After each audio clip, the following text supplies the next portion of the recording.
is that a post where your graphics team, in an effort to work with me, removed like emojis and things from the? That's the on the back. Okay, I understand now. There's other versions of this that have Commentary. like the hawk or the bird and, you know, death to rats or, you know, basically taunting my client. And I wasn't sure if what they're introducing was on its own a separate post or they had redacted the threatening stuff. Okay. Are you satisfied now? Well, yeah, if this is what it was to begin with, then it is what it is, and I agree that the commentary on the side should be redacted. I just wasn't sure if we redacted the actual post. Okay. All right. Well, thanks for working together to make Thank you. this less complicated. You're welcome, Your Honor. And I'd like to also pass out to the court and defense counsel an exhibit list for Investigator Griffin. Thank you.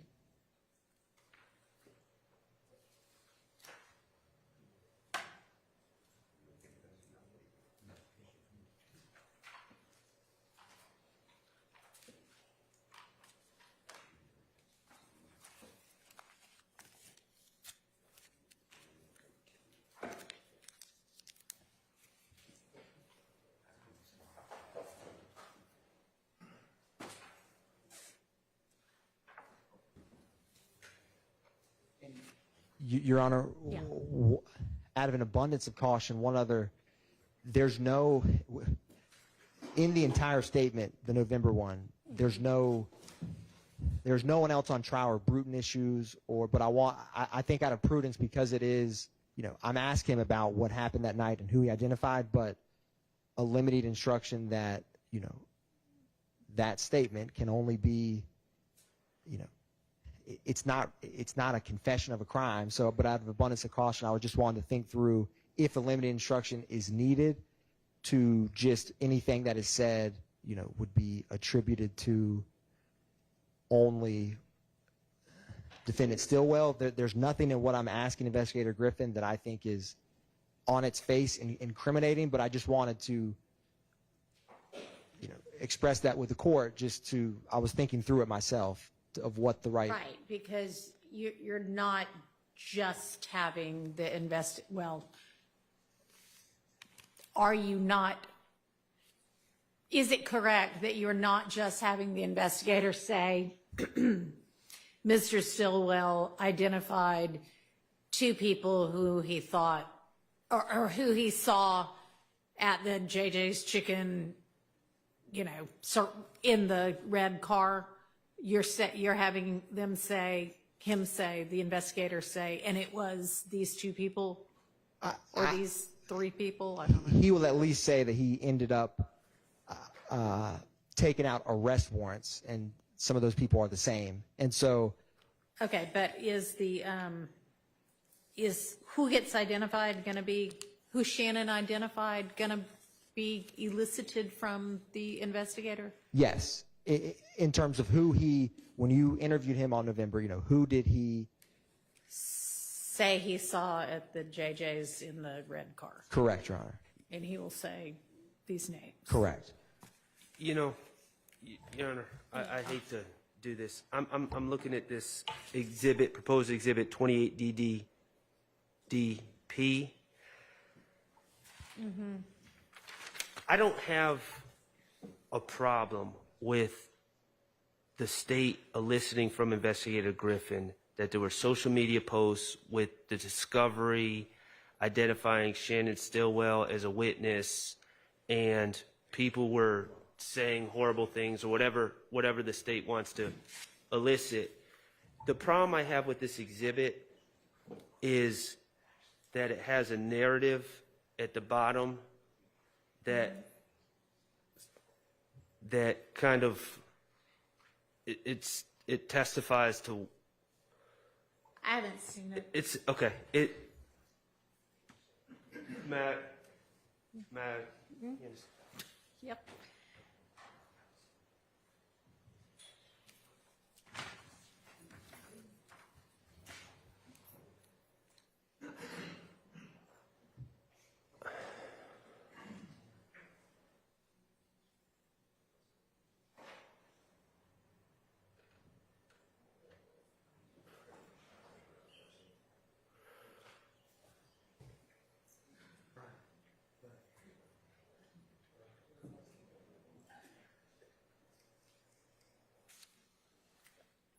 All right.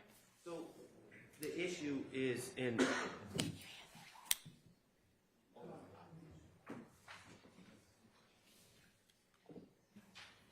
The problem I have with it is when it gets into, when asked why he did not provide me with this information, first interviewed Shannon Jackson advised he was concerned about retaliation against his family, particularly his grandmother. That gets to, inadvertently, we're now introducing a picture from discovery, and that's testimonial. And the problem is, I'm arguing for myself, but I actually think probably the other co-defendants have a stronger argument because it's not their statement, and it affects them as well. Yeah, I agree. Your Honor, if I redacted the words, so it just has the, and I could ask Investigator Griffin, to elicit that in this post was contained, I'm not going to have, the jury won't see or read what's actually written. It will be a photograph, and it says Shannon Jackson, injured rear passenger, and then it has Investigator Griffin's, name, the case number, but that paragraph on the bottom, I can redact that. I think that's probably needed. Yes, if you Your Honor. want to use that. Yes, Your Honor. All right. Now, with regard to everybody else, there's a Crawford issue. So I'll hear what anybody else has to say about that. We are objecting on behalf of Mr. Williams to the admission. I spoke also with Mr. Atkins before this honorable court began. He'll correct me if I'm wrong. He agrees with that too. So Mr. Atkins stated that he's going to request a limiting instruction. I have not done a limiting instruction. If you want me to do it, I will try to do it, but I don't know what a limiting instruction would say. It gets very complicated because of the way that the case is charged with all the overt acts. This is not an overt act, so it's better than like the statement of Mr. Kendrick, let's say, or the guilty plea of Mr. Kendrick or Mr. Ryan, but it's still very hard to imagine somebody. No, I mean, yes, if we need to come up with some kind of a limiting, if this evidence is going to come in the way that it's been discussed, I think we need to come up with a limiting instruction that is appropriate to give, and we need to, if Griffin's our first witness, we need to do it in the next 10 minutes. He's our second witness, Your Honor. Okay, well, still, we're going to be, I don't know that anybody's going to have the luxury of being able to focus on a limiting instruction once we start the trial for the day. So if somebody can come up with something now, that would be wonderful. Yes, Your Honor. Mr. Hugh and the rest, I think, probably speak for the rest of the defendants. We join in that request as well. Well, Your Honor, we join in the objection, and we don't think that a limiting instruction is going to be able to fix the issue, so I just want to make sure, for the record, we object to this. Okay, thank you. Your Honor, I will work on crafting a limited instruction that I think for the sake of both defense and state should be brief, because what he's stating, if that limiting, because he's not directly stating anything against any defendant in the courtroom, he's discussing people who are not in this courtroom that the state believes are not friends or part of, in any way, shape, or form, any defendant in this case. I don't know what exactly would be gleaned against another defendant from what I'll be asking. Okay, well, I mean, you, the state, must be presenting it for some reason to try to establish your story of why these defendants are guilty of the crimes with which they're charged, or you wouldn't be presenting it. So, Yes, Your Honor.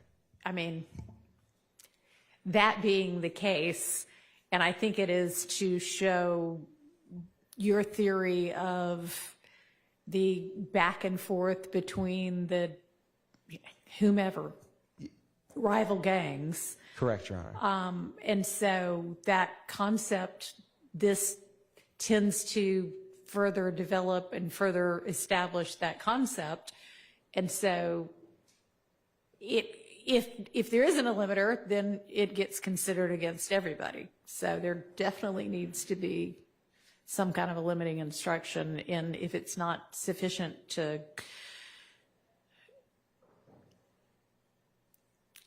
let the jurors know what to do and not do, then, I mean, it has to be. Otherwise, we can't let the evidence come in this way. Yes, Your Honor. I will work on finding a Okay. limiting So instruction. how long provides is our first witness going to take? Your Honor, I believe that first witness should be 45 minutes to an hour, Okay. at least is my Okay. prediction. Okay. Well, then I guess we'll take that witness and then take an early break and figure out the limiting instruction. Okay. Are we ready for the jury?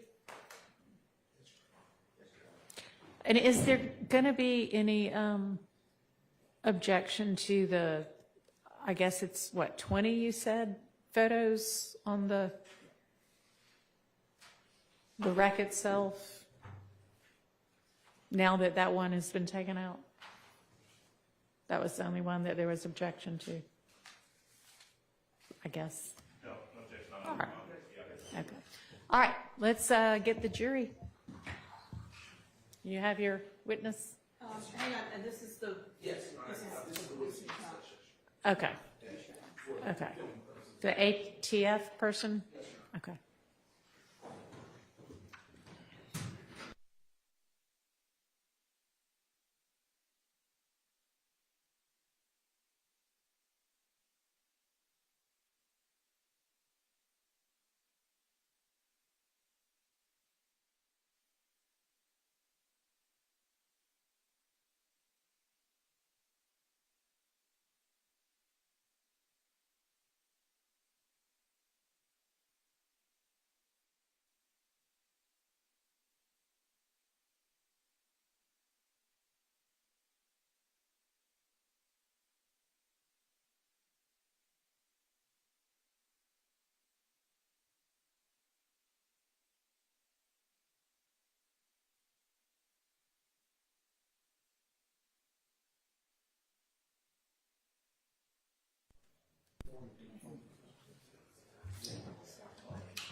Excuse me, Your Honor. We received some photos intended to be used as exhibits a few minutes ago from the state. I'm sorry. We received some photos this state intends to use as exhibits, I think, with this witness. Is that correct? That is correct. Do you intend to publish all of those photos? Is this that 1 through 31 Aaron? Yes, Your Honor. I believe it should be publishing about 16 or 17 photos of those. No. Okay, so for example, there's several that have, there's 4 or 5 with the same firearm. There's another 3 or 4 with the same firearm. Are you going to just publish one of those? Your Honor, we will publish not all of them. I cannot say right off the top of my head that it should be just 1 or 2 angles of the same. What is this even about? I have no idea. You have no idea In terms of what the it's request about? is. Well, You have no idea what the photos are about, what this I guy's do going know to what the photos testify are to? about. I don't know what the request is about. Okay, I understand the request. Tell me what he's going to be testifying to. What is this about? What are the photos The of? photos are photos of the crime scene or the crime Which scene. crime scene? The There are crime a lot of scene crime located. scenes in this case.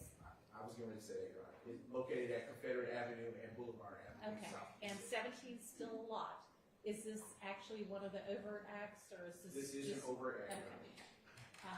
And if you are doing several pictures from different angles, is there some reason that the different angles are needed? Yes, because in some of the photos, some of the items that we were discussing are not captured, and so the angle will capture it in some pictures and not in some things in the All photos are right, I'll incidentally there. just try to do it, without belaboring And- anything, please. and let me also clarify, Your Honor, I'm not only objecting to the publication. Or, because you started out clarifying, so is there an objection? I'm sorry, I couldn't hear you, Your Honor. Sorry, that's my fault. I thought you started out clarifying. Are you now objecting? I am objecting to the admission as well as the publication of multiple images of the same firearm over, Okay. repeated. Why don't you get with him and show him which ones you plan to, the publication of or the Both. admission of? Both, Okay. Your Honor. They're cumulative. Okay, this should have been done before now. Well, they just Go came- get with, it- yes, no, I'm not Okay. criticizing you.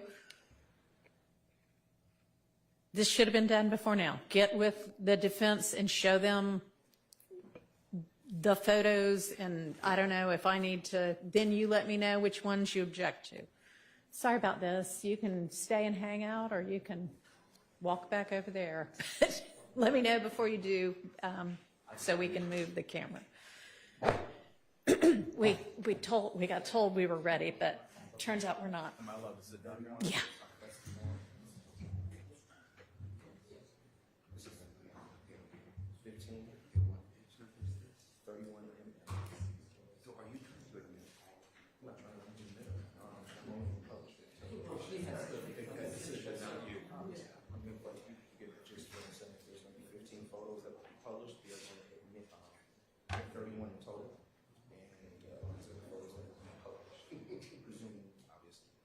Okay, so you plan on publishing 13, 15 photos published. I understand, but let's talk about specifics. So you plan on publishing 31? Yes. Okay, how many published? Sorry about that, Ingram. You know, they,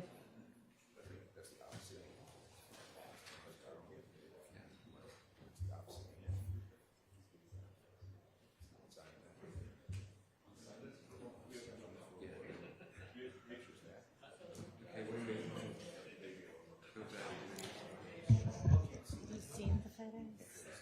Have you seen the photos? So like 21 and when you see the firearm, like the serial number.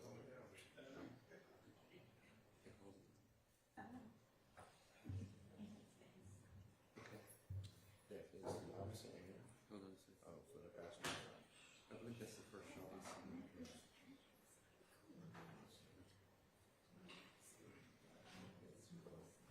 Okay, I'm going to object to that. That's right. I want you to have what's right. Yes. Suspecting. Okay. So my point, picture that 15, the last one. That's the black blood that we're looking at.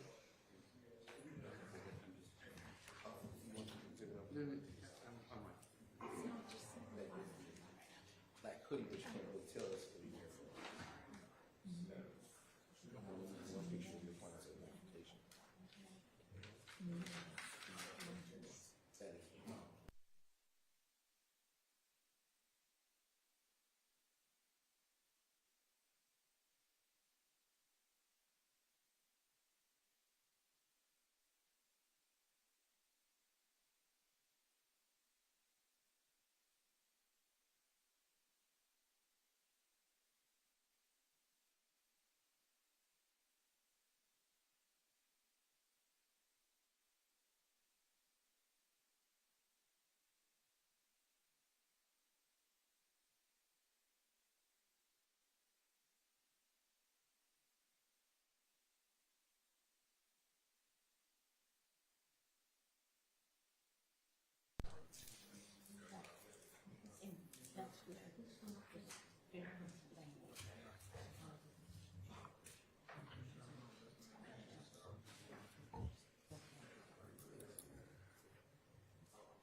Ready? Yes, Your Honor.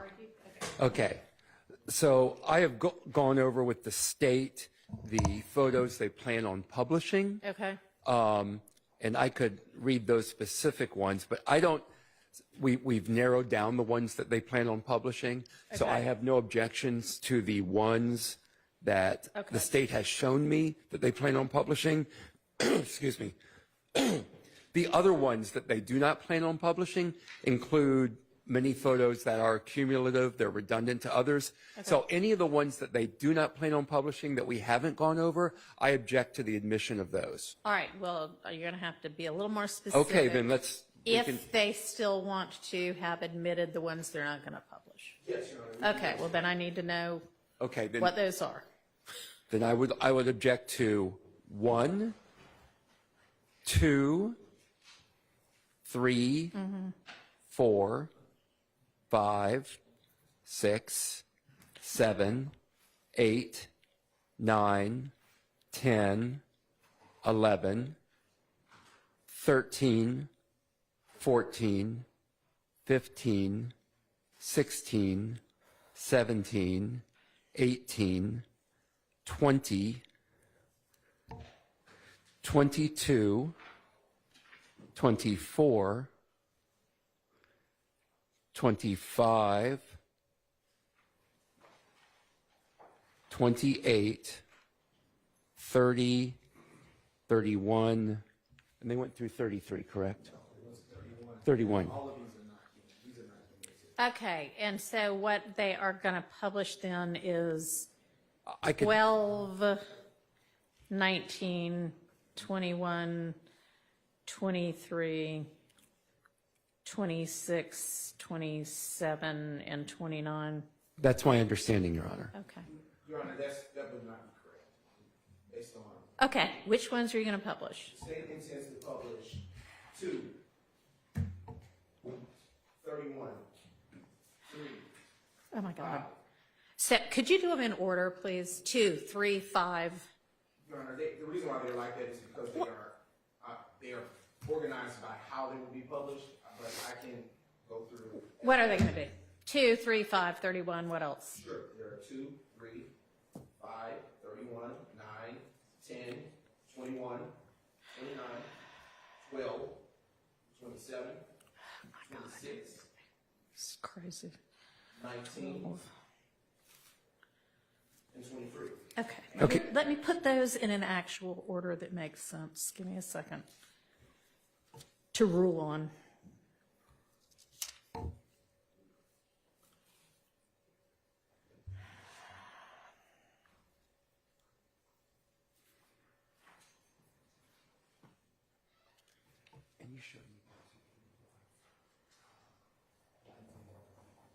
Okay, and so one.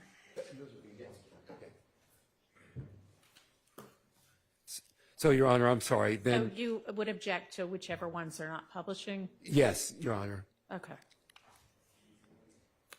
As cumulative or what? As either cumulative or not relevant. I mean, I need to sit down and look at the actual photos they sent this morning to be more specific on those. My concern is that there are multiple pictures of the guns, and I do not want the multiple cumulative pictures Can of those somebody guns pull them all going up on back. the screen so we can all look at them at the same time? So what does one show? Why is one needed? The state does, just one second, Your Honor. Pull up the version of the intended to publish. Thank you.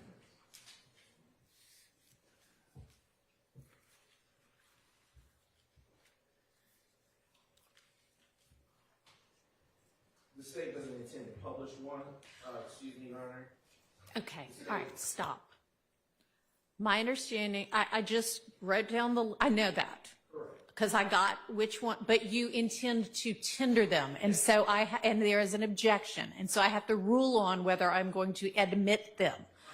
Okay, so I'm only going to be asking you about the ones that you intend to tender but not publish because there's not an objection to the ones that you intend to publish. So tell me why the ones that I'm going to ask you about are both relevant and not cumulative, why you need them. As to the state's exhibit number 1 that the court asked about, this is a crime crime scene photo that shows another yet angle of that particular area where they stopped. It could be helpful to the jury if it becomes an issue about where in fact the cars were positioned. Okay, I don't know what this crime is about. So, and this is the very first picture that I am seeing of it. So, what happened? What was the crime? No problem, Your Honor. This crime scene was started off as a traffic stop because of a traffic violation. Okay. That the officers observed a failure to signal. After which the officers then went to pull over the car after activating their emergency lights. They in fact did so, and upon stopping, the persons contained inside the vehicle, who were later identified as Mr. Martinez Arnold and Diamante Kendrick, then stopped their vehicle for a brief moment, did some fidgeting, then took off at a high rate of speed in the area going on to the 20 eastbound. Excuse me, I'm sorry to interrupt. Can the witness be excused Yes. while we go through Yes. this? Go ahead. I'm sorry. All right, so if y'all can avert that camera, thank you. Okay, so there's a chase and then there's a crash, There's a chase, then there's a crash after the and then chase. they run out of the They car. run in separate directions, and those photos could become necessary if there's a disagreement or confusion about which directions in which they're Okay, and so it's the black car that was the car they were in, Black Monte Carlo. and that's where it lands, is up against that guardrail? That is correct. Okay.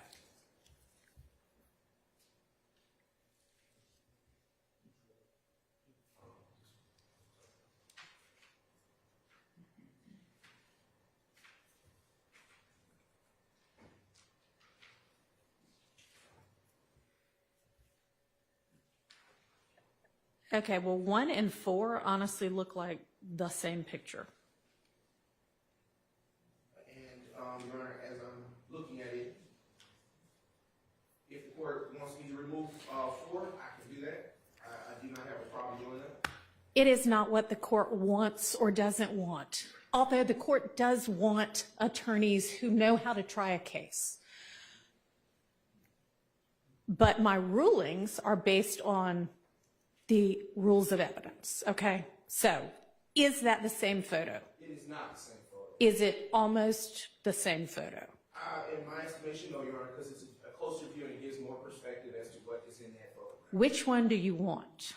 The state would be fine with having photograph number 1. Okay, so 4 is out. Are you withdrawing 4, or am I ruling 4 out? State can remove 4. Okay.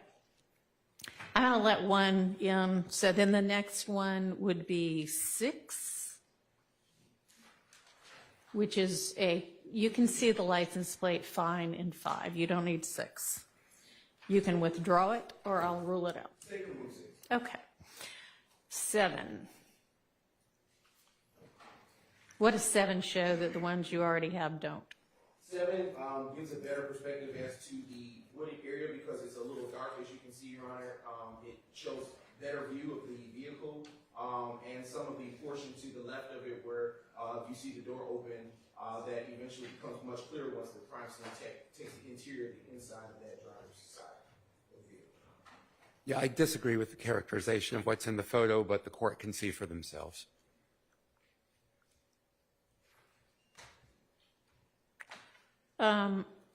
You don't need 7.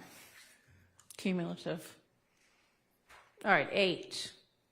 8 gives a perspective of the passenger side vehicle, a closer view, as will be shown in the next exhibit, a closer view that you can see. Much clearer. Okay, wait, the next exhibit, meaning what? Exhibit 9, it kind of is the same type of profile for the. All right, 9 is the driver's side of the car. Yes. And so, I'll withdraw my objection to 8, Your okay. Honor. So 8 is fine. Okay, what does 11 show that 9 and 10 and 12 do not? 11 shows, Your Honor, the inside door of the vehicle. You can see inside the side panel where the pocket is, whereas in 10 you don't have that opportunity. And is there anything significant in the side pocket? Just the things that are in there that we expect that the officer can say that he saw multiple items in plain view. Anything of significance? I would say no. If you don't want, the state can do without 11. All righty, you're withdrawing 11. 13. 13. This shows that the car is on, because as you can see in 13, the radio is there, the keys are still in the ignition. It provides context as to the fact that this vehicle was in fact still left running. That's all in 12 as well, Your Honor. Seems to be. It's not clear, as clear as it would be in 13, Your Honor. That is the reason for that publication, purpose for that being a part of this. Then do you want 13 instead of 12? No, 12 is more important than 13 because... All right, I'll let 13 in. Then we have 14. What's the point of 14? 14 is a closer view of the keys being in ignition. We can withdraw it. All right. 15. The state is, in this photograph, it's a direct photo of the firearm that was located within the car. If in fact this is to be admitted, Your Honor, it could show a better perspective of this firearm, which... Is it not pretty well shown in 12? The entirety of it is shown in 12. Okay, that's fine. We can withdraw 14. All righty.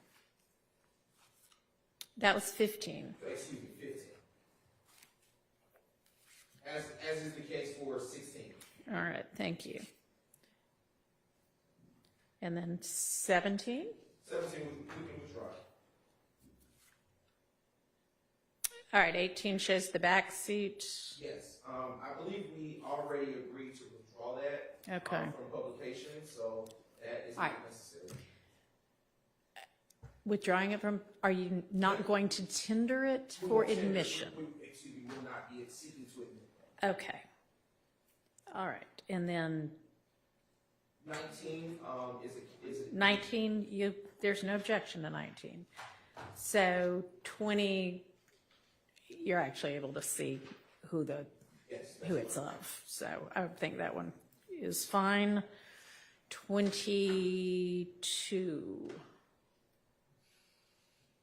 Where did that come? Oh, that's just a close-up of what's in 21.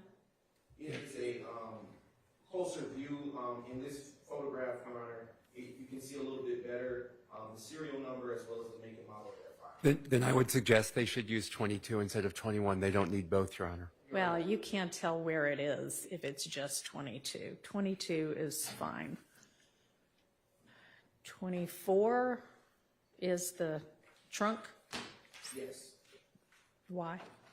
This had within it just a few items that were found. They're not really pertinent, but they were part of the crime scene photos. We can withdraw. All right. 25. 25, Your Honor. This shows the black glove that was mentioned in the report. It focuses in on that particular portion inside the middle console. All right. That looks like a gray glove to me, but okay. Is Yeah, that yeah. in 26 it looks black. Yeah, I don't see the black glove in 25. I don't either. It's probably just because it's a bright flash or something. And so why do you need 25? Because without that perspective, you may not know that that's the center console, and that is why we in fact use a both, because you need the perspective to know. All right.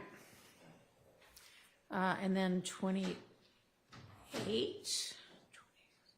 28.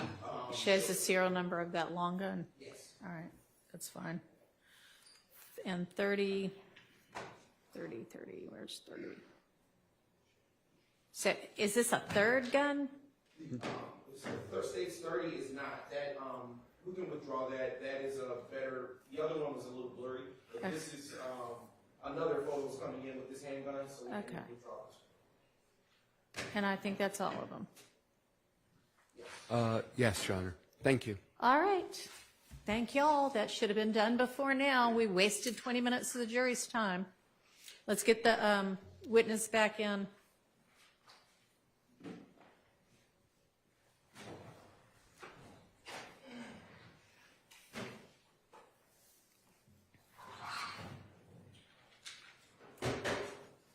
Let's make sure we move that up. Thank you.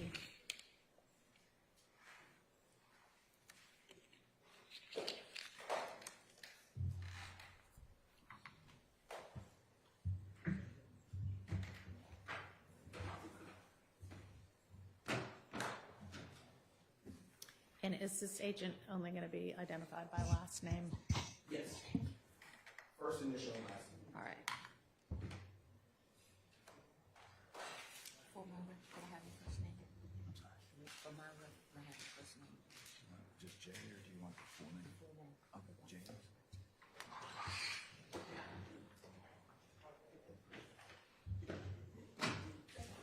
Yeah, we're ready this time.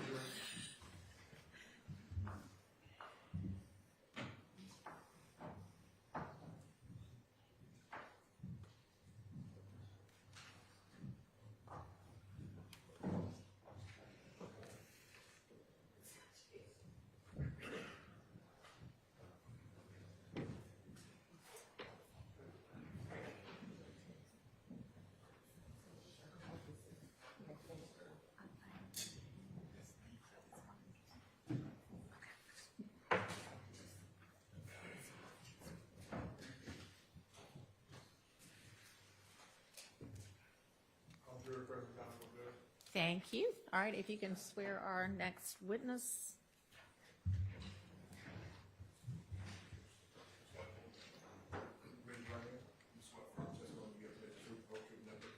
I do. State is spelled first and last name for court's. Your first initial's fine. All right. First initial J, last name Doherty, Doughgerty. Good morning, Mr. Doherty. Are you employed? Yes, sir. And where are you employed? I am currently employed with the federal government Bureau of Alcohol, Tobacco, Firearms, and Explosives. And what do you do in your current status as an employee of the federal government? I'm a federal agent tasked with criminal investigations. Okay, and how long have you worked in that capacity? I've been there with the Bureau for about almost 3 years. And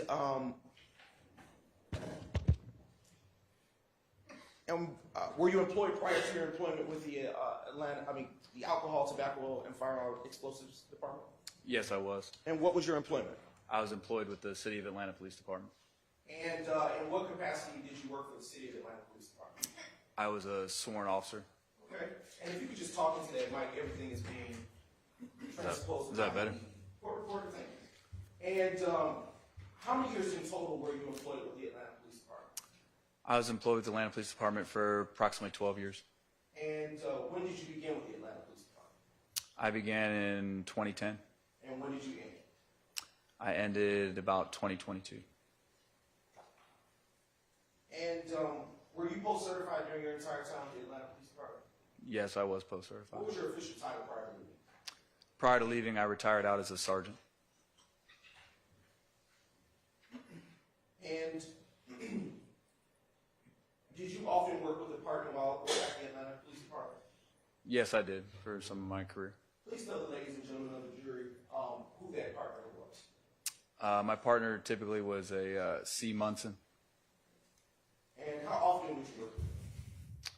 I probably worked with him approximately 5 years on and off between different units on the department.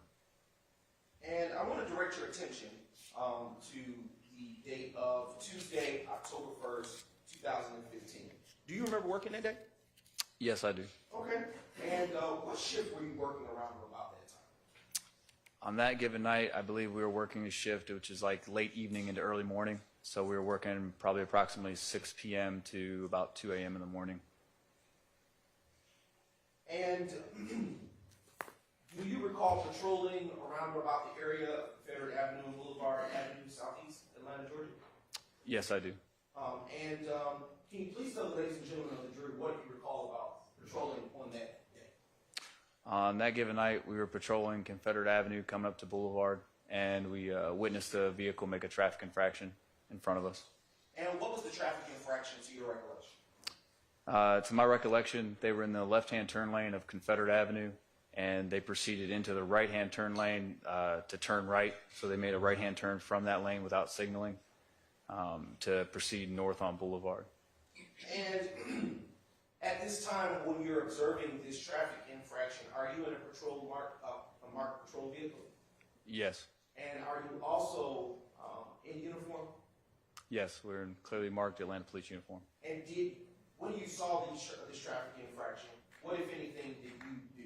Well, let me ask this question. Who's driving? My partner Munson would have been driving that night. And when you did see this traffic infraction, what, if anything, did you do at that time? We would have illuminated the emergency equipment on our vehicle to initiate a traffic stop on the vehicle. And did you initiate a traffic stop on that vehicle with your partner that day? Yes, we did. We initiated a traffic stop. And did you get out of the vehicle at the time of that traffic stop when you initially stopped it? No, we didn't get out of the vehicle initially. Typically what we did is when we did initiate a traffic stop, me and my partner, because it is dark at night, we would take the spotlight and illuminate the interior of the vehicle from the back to be able to see the individuals inside and kind of assess what they're doing. On that given night, we observed the two individuals inside the vehicle begin to shift around a lot and turn around and continually look at us. Typically when that happens, we kind of hesitate to get out because, one, it could mean either someone... Overruled. One, typically it could signal that maybe they're looking to ambush the officers walking up. Sustained. Without saying, I'll ask you a different question. When you did not get out of the vehicle, did anything happen after that? Yes. What happened in that particular incident when you stopped and didn't get out? So they shifted around. We're looking back. We decided not to get out because usually people fled at that point, and that is indeed what they did. And when the vehicle, and what kind of vehicle did you stop? We stopped a black Chevy Monte Carlo. And do you recall where, in proximity to where you initially noticed them, that you stopped that black Monte Carlo? I don't know the exact distance. I know we initially saw them at Confederate and Boulevard, if you're familiar with the area. And then the stop was actually conducted at not Moreland, I'm sorry, I misspoke, Boulevard and Glenwood. Okay. And how many people were inside the black Monte Carlo? Inside of the black Monte Carlo, we could see two people when we illuminated it. And when you observed the vehicle take off after you stopped it initially, can you describe whether it moved fast or slow? I do not remember the exact rapid or how fast it took off. I just know that it left the traffic stop. Okay.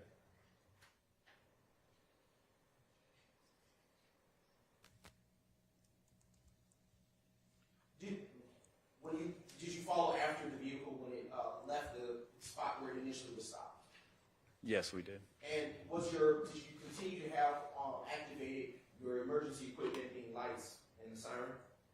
Yes, we would have left all the lights, sirens, everything on to, notify the public also. And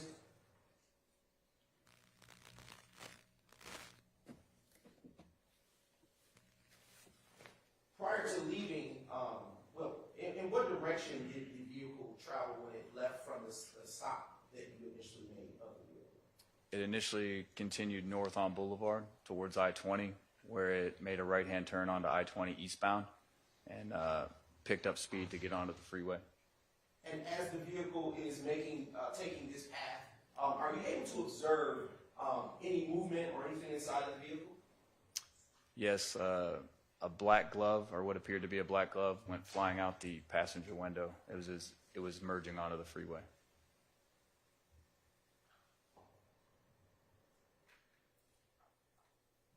During traffic stops, do you typically speak with dispatch? Typically, yes, we would speak with dispatch during a traffic stop. And did you radio dispatch at all during this incident, this stop? I did radio dispatch. And what did you communicate with dispatch? I would have communicated with dispatch to stop and that we had one fleeing from us. Typically, they ask for traffic conditions, reason for the stop, things of that nature, conditions of the road, stuff like that.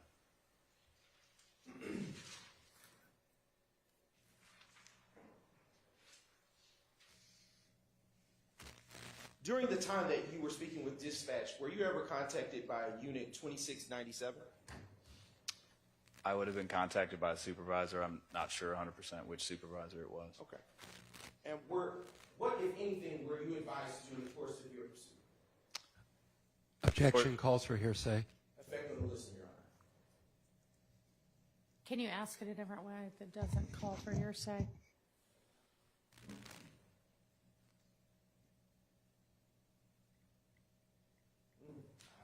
Really can't, Your Honor, at this point, but I'll move on.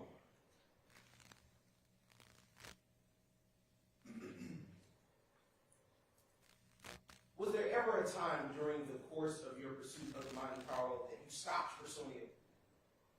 Yes, there was.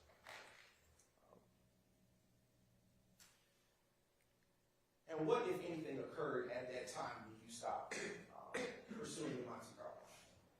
When we stopped pursuing the Monte Carlo, it had come to, it basically wrecked out. It had wrecked into a guardrail. When you exit I-20 eastbound on Flat Shoals there's a guardrail and a stop sign. It had ran through the stop sign and came to a stop at the guardrail. Right. And when it stopped at this guardrail, did the occupants remain inside or did they do anything else? At that point, the occupants jumped out of the vehicle and began to flee on foot. In which directions did the occupants of the vehicle go? The driver fled northbound on Flat Shoals, and the passenger fled southbound on Flat Shoals. And did you and your partner pursue? Yes, we did pursue. Did you pursue by car? We both pursued on foot. And did you have a description? Did you ever get a description of those individuals, the passenger and the driver? I'm sure we would have gotten a description by looking at them. I don't recall that exact description that night at this point. Would looking at a copy of the report associated with this matter refresh your recollection? It may, yes. All right. Now approaching the witness with State's Exhibit 32 MM, which has already been provided in discovery. Take a moment to review that, and when you had a chance to have your memory refreshed, you can look back up at me, and then I'll continue asking you questions.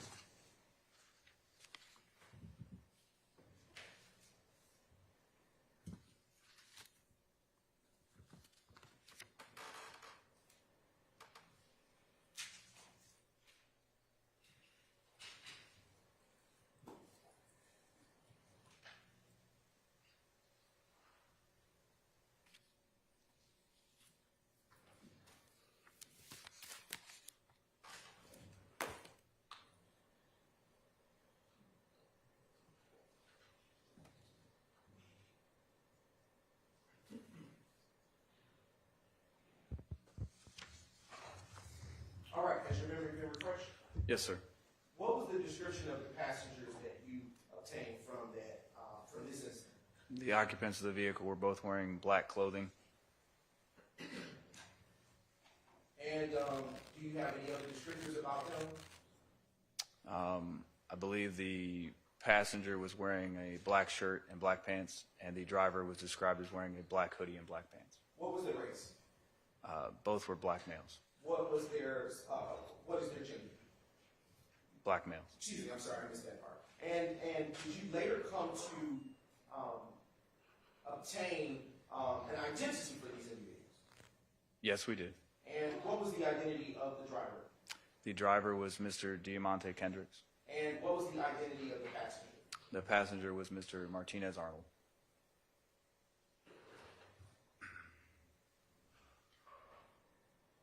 And as these passengers, as Mr. Kendrick and Mr. Arnold are fleeing on foot, did you ever give any verbal commands to them?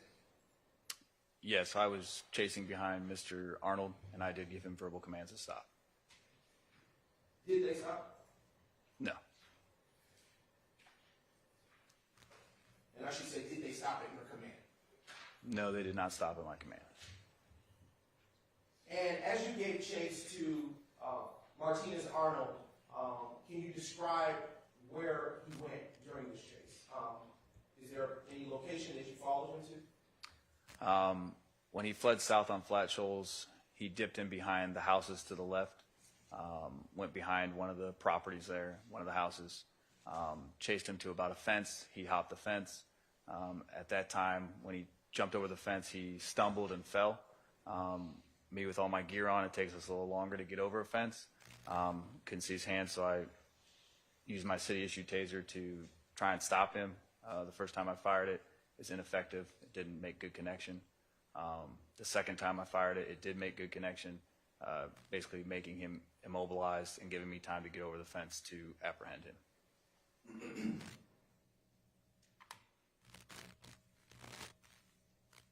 And after, during the course of that interaction, was he injured in any way to your recollection? To my recollection, I do not know of him being injured, no. Would you please pull that mic a little closer to your mouth? I'm sorry. Mr. Brown?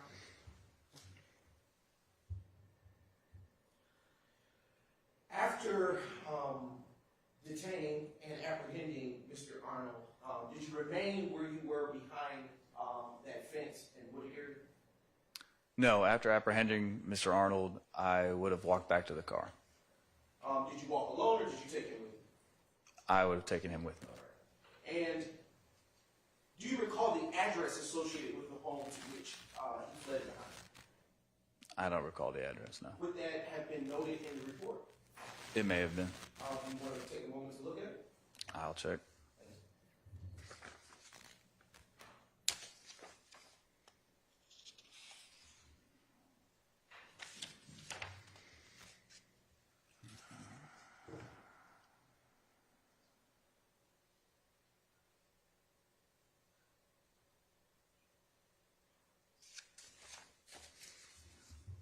What was the address?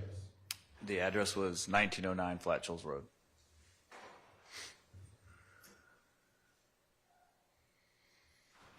Okay. And was Mr. Arnold searched incident to arrest? Yes. Was he searched by you? Yes. And what did he find? What did you find, if anything?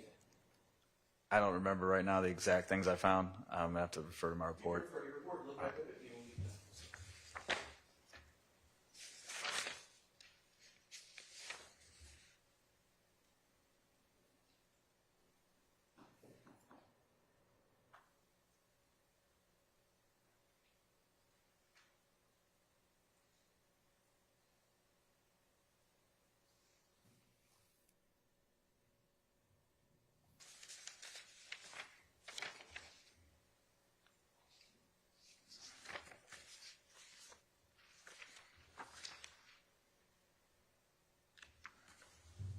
Has your memory been refreshed? Yes, sir. All right. When I searched him, I found in his front pocket would have been approximately 6.6 grams of suspected marijuana, and his right front change pocket of his pants was a small round pill with the markings 230 on it, which was suspected oxycodone. And then in his, I guess in the rest of his pants or his person, we also located $45.40 and a cell phone and a cell phone charger.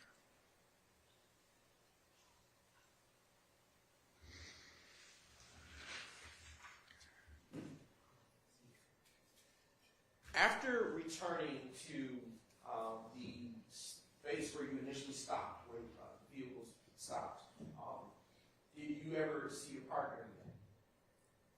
When I returned to the car, my partner was not there. He was still chasing. Did he ever apprehend the driver, Mr. Kendrick? Yes, he did. And do you know force was used to apprehend him? I believe he did use his taser to apprehend him. And was he injured as a result of the chase and pursuit? That being Mr. Kendrick? I do not know if he was injured or not. Do you know Mr. Kendrick was searched incident to his arrest? Objection, Your Honor, counsel speculation. Let me know. I don't know if you Overruled. I don't know whether he has personal knowledge. I mean, when it says, do you know? Personal knowledge, please. Do you have personal knowledge of Mr. Kendrick was search incident to arrest? I did not search him. It would have been my partner. And was there any other, do you recall if, when seeing Mr. Kendrick, him having any kind of garments around his neck? I can't say that I remember, no. Would you have detailed that, would that have been detailed in the report? It may have been. Would you please take a moment to look at it and then look back up at me when you remember? That in his report, it's still false hearsay. No, Your Honor. That would be hearsay. With the outside, his personal knowledge. He already testified he could see him. Right, he was personally at the scene. Overruled.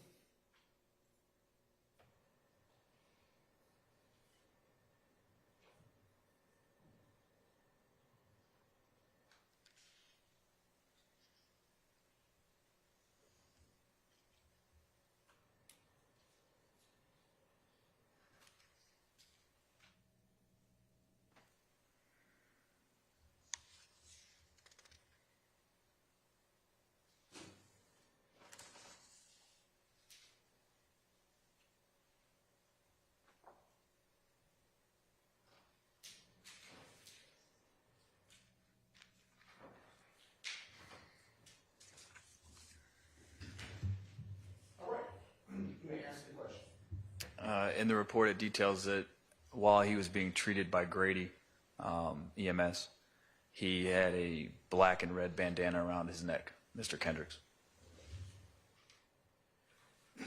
After returning back to the location where the car had run into the guardrail, did you have an opportunity to look around or about it? Yes. Did you also have an opportunity to look inside? Yes. And after you had the opportunity to look inside of the vehicle, did you see anything of evidentiary value to you? Yes, we did. What did you see at the time that you looked inside the vehicle? There were 2 firearms in plain view in the vehicle, and we ended up calling crime scene photo technician out to take photos of the vehicle. Was there anything else of importance inside of the vehicle that you took note of? Not before searching it. I mean, we wouldn't know. Were the firearms loaded or not loaded? Both firearms were loaded with 1 round in the chamber. And what type of firearms were located inside? There was a 40 caliber Smith & Wesson pistol, and there was a 7.62 AK style rifle in the front seat also. In your training and experience, are you taught to run checks on firearms? Yes, we are. And did you do that? It would have either been me or my partner Munson. Yes. Okay. And what were the results of any check, if any, of the firearms? That Sustained.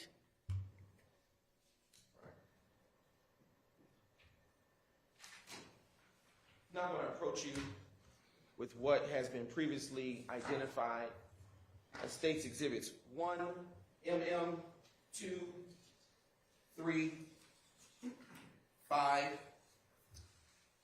8, 9, 10, 12 mm, 13 mm, 19 mm, 20 mm, 21, 22, 23, 24, 25, 26, 27, 28, 29, and 31, all under the phonetic subset of MM. Alphabetic subset MM. Would you take a second? Well, let me ask you this. Have you had a chance to review those exhibits prior to coming to court today? Yes, I did. And what do you recognize those exhibits to be? They look to be photos from the crime scene there that the crime scene tech took of them.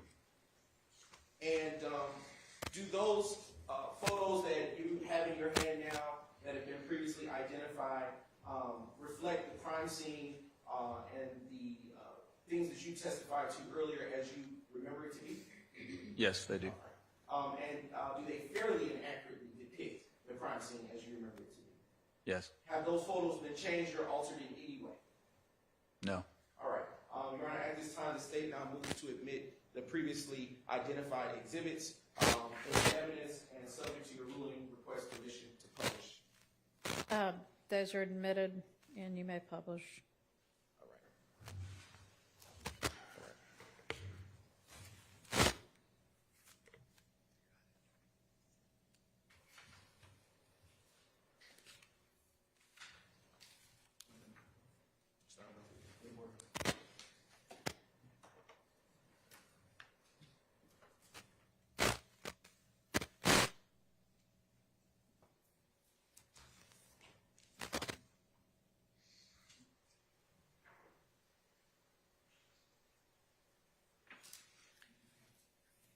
While that's being prepared, I want to ask you a few extra questions, and want to ask you, when you were at the crime scene,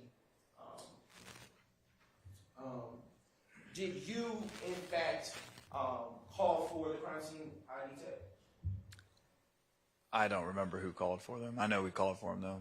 And why was Grady called out to the scene? Again, I don't remember them being injured, but if we had Grady on scene, according to the report, it's because they complained of injury, and we would render medical attention to them. Okay. And, excuse me. And as they were being rendered medical attention, did they continue to remain in custody? Yes, they had been in custody the whole time. All right. All right. Now, showing you, it's going to populate on the screen. Now showing you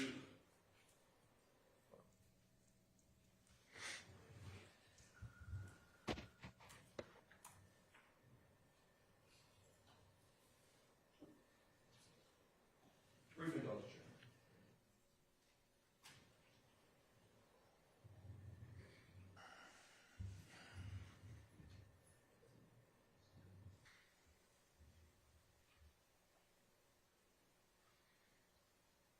Okay. And as the scene of the crime was being processed, did you continue to, by the ID tech, did you continue to remain present? Yes, we'd have been on scene the whole time. Okay, and the vehicle, you indicated it was taken, there were photos taken, but did you personally conduct the search of the vehicle, or was that done by another person? I don't recall who actually searched the vehicle.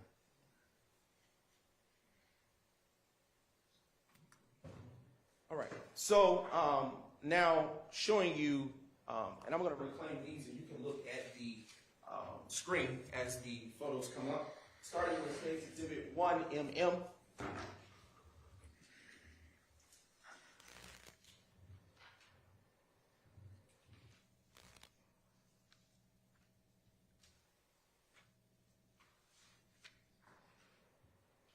And by when the crime scene photos are being taken, are you the person or the other, or your partner being the person to direct where the photos are, or are you doing other things? I mean, usually the crime scene techs would kind of know they do their own thing, but we would direct them like, hey, we need photos of inside of the vehicle or the firearms and things of that nature that were found. All right. The in front of you is State's Exhibit 1MM. And can you see that clearly on that screen? Yes. Okay. All right. And going to publish this. Right. I'm going to enlarge it for you to see. And as I am doing this, I would like to ask you if with this particular exhibit, you recognize the vehicle that is on the screen with the blue lights. Yes, I do. All right. And do you recognize the vehicle that is beside it, that is in all black?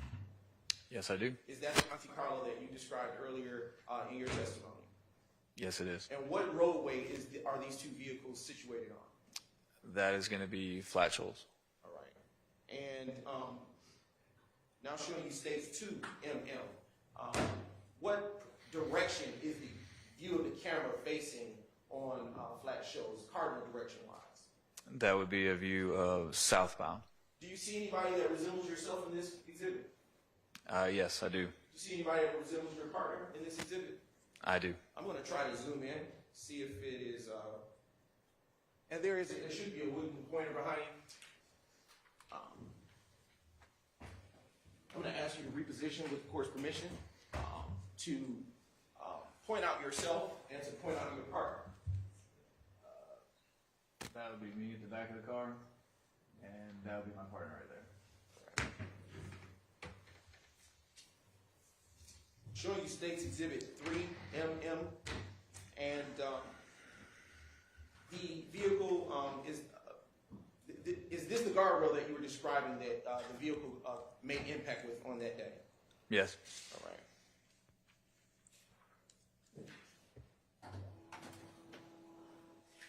Can you read off the driver's license driver's plate number associated with this vehicle? Yes, it's a Georgia license plate BXF 3832. And that is states exhibit 5 mm. Showing you states 8 mm. Is this the side of the vehicle that you described Mr. Arnold exiting from when he ran and fled from the scene? Yes. Right. Showing you now 9 mm. And this side of the vehicle, can you describe the condition of the front driver's side tire? The tire appears to be flat. Was it flat when the vehicle was being operated by Mr. Kendrick? No. Is it flat as a result of impacting with the after the impact? Objection calls for speculation. Sustained. Showing you now states 10 mm. What is being depicted? What is shown in this exhibit here? In this exhibit here, I draw your attention to the floorboard under the steering wheel. You can see a silver object with black. That is going to be the .40 caliber Smith & Wesson pistol. And there's also what appears to be a Fanta bottle with a yellow label and a purple drink inside of it. I would suspect that to be... Sustained. Without saying suspicion, do you see a yellow bottle with a purple liquid inside? Yes, I do. All right. Do you see anything on the driver's seat? Yes. What do you see? There's a cell phone with what appears to be an identification card on it. All right. Now showing you states 12 mm. Please describe for the ladies and gentlemen of the jury what you see here. In this photo here, I see the AK-style rifle propped up against the middle console and a backpack on the passenger floorboard. All right. Do you know if that backpack was searched at all? I cannot recall if it was or not. Okay. And from this photograph that you are looking at, now publishing states 13 mm. From this photograph, can you tell, looking at the radio or the steering wheel console, if there still be on? It appears to still be on. All right.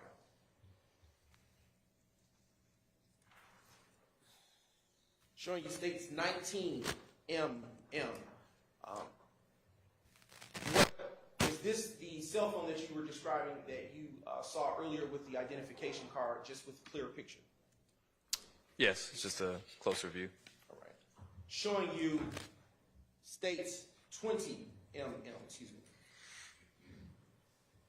And using states 20 mm, can you tell the ladies and gentlemen of the jury the name on the identification card and The name is Diamante Kendricks. Showing you states 21 mm. Do you see a firearm in this photo? Yes. Is this one firearm that you that was collected that evening? Yes, it is. Showing you states 22 mm, and I'm going to zoom in. Can you, from the zoom, tell what the make and model of that firearm is? It's a Smith & Wesson, and it looks to be a model 4013 TSW. Okay. And from this image, can you tell what the serial number is associated with this firearm? It's a little hard to read. It appears to be VJJ 9116, possibly. Now showing you state 23 mm. Do you see a piece of clothing behind the driver with seat in this photo? Yes. Is that piece of clothing the black hoodie that was recovered from that vehicle that evening? I don't recall if it was recovered or not, but it appears to be a black hoodie. Is that the same black hoodie that was detailed in the report, at least? I can't say to that. I don't know. All right. Now showing you states 25. Do you see any gloves in the center console? Yes. And what color are the gloves that you see? The glove appears to be black. All right. Showing you states 26 mm. Is that still the same glove with better color perspective? Yes, and it looks like there's another glove behind it. Showing you states 27 mm.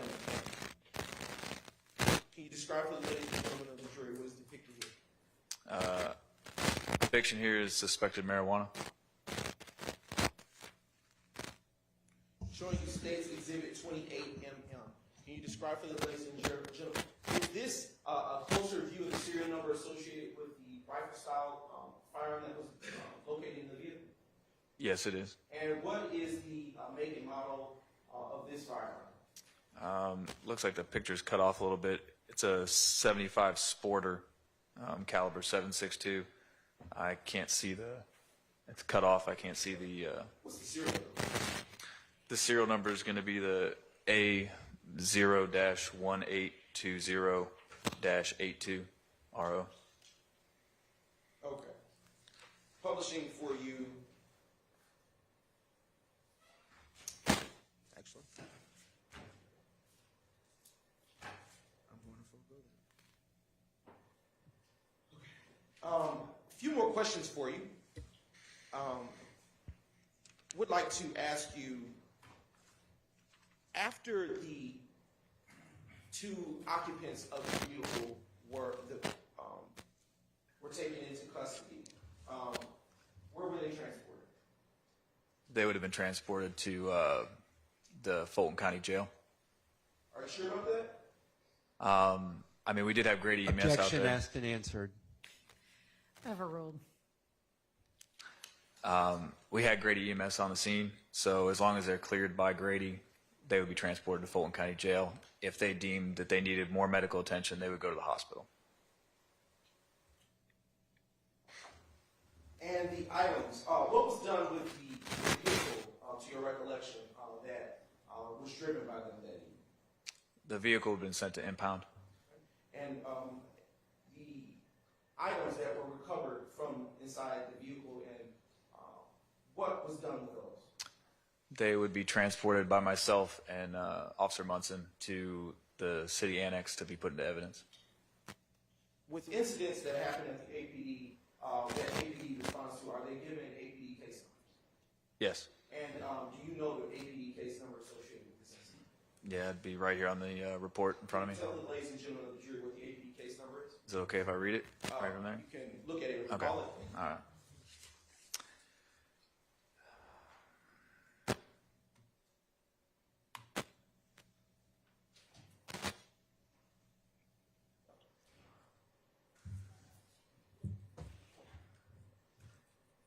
Okay, what is that? 152740150.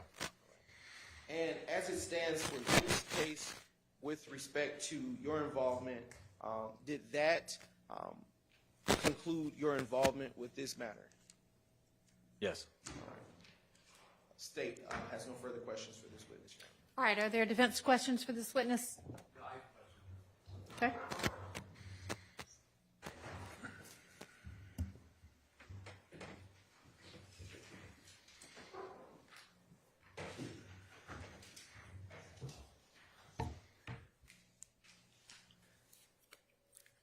Good morning. Is it Agent Doherty? Agent Doherty, yes. Agent Doherty. Good morning, Agent Doherty. My name is Doug Weinstein. I'm the attorney for Diamante Kendrick. So I have a few questions. You were, as you testified, that you are the person that apprehended Mr. Arnold, correct? Yes, sir. And you tased Mr. Arnold in order to apprehend him, correct? Yes, sir. Did you knee Mr. Arnold in the back? I don't recall that. Did you spit on him? No. Would that have been appropriate to do? Objection, Your Honor, relevant. Sustained.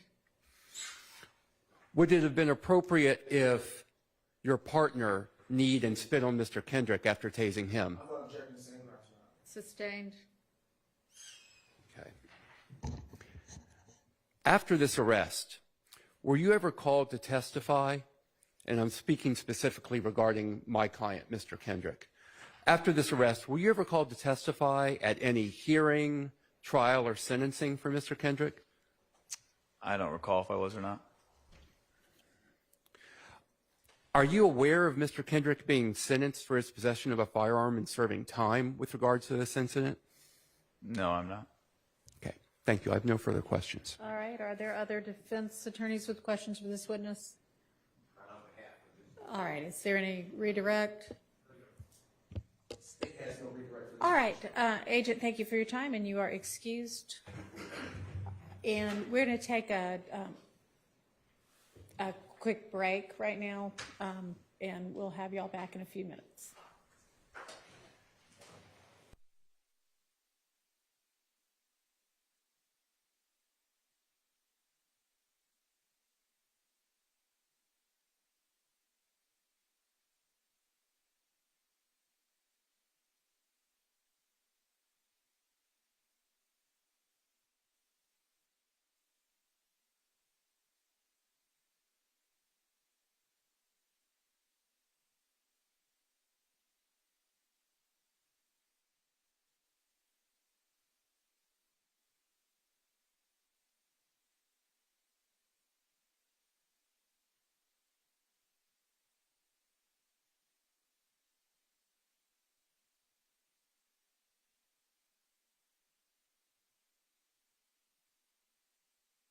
Word about it.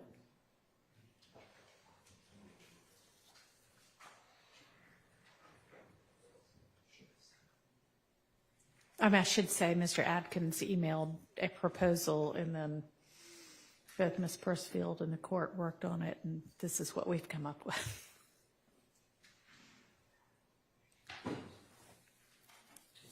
And I think the base of both of them was the pattern limiting instruction and our pattern jury instructions.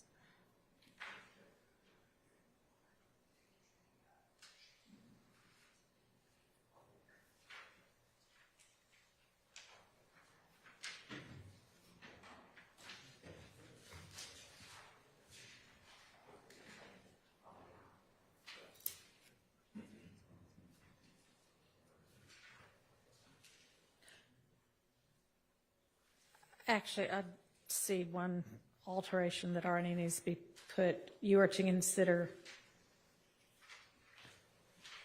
I think it would read better, you are to consider those statements only against Mr. Stillwell and only for the offenses for which he is charged.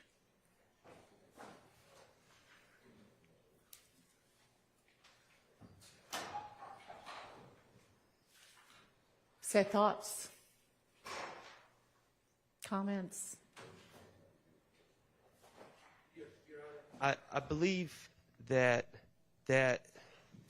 proposed jury instruction may be a bit overbroad as it applies to Mr. Stillwell, because I don't believe if there's any relevance at all. I mean, I kind of feel like there's no relevance, any of this, against Mr. Stillwell, period, but I understand we need to distinguish the co-defendants from Mr. Stillwell because Mr. Stillwell's words, but I would say to count one, Mr. Stillwell to count one if you deem it Okay. appropriate. All right.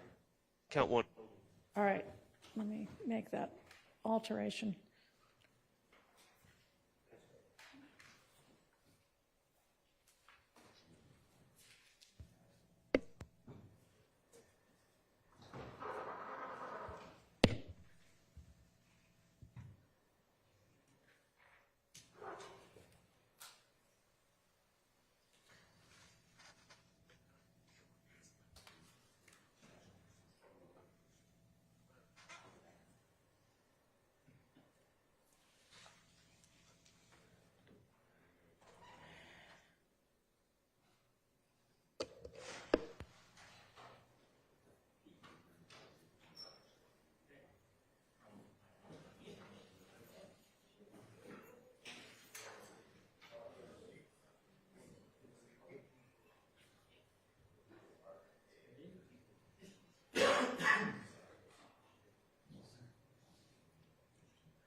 Is admitted against some parties and not others, and for some counts and not others. When this happens, that evidence may be considered by you, the jury, only as to the party against whom it is offered, and only for the count for which it is offered, and not against any other defendant or for any other count or purpose.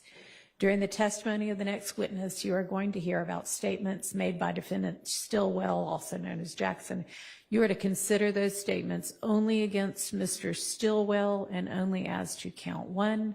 You may not consider those statements in any way in determining the guilt or innocence of any other defendant in this case besides Mr. Stillwell. And I can add again the any other count if you'd like that said again.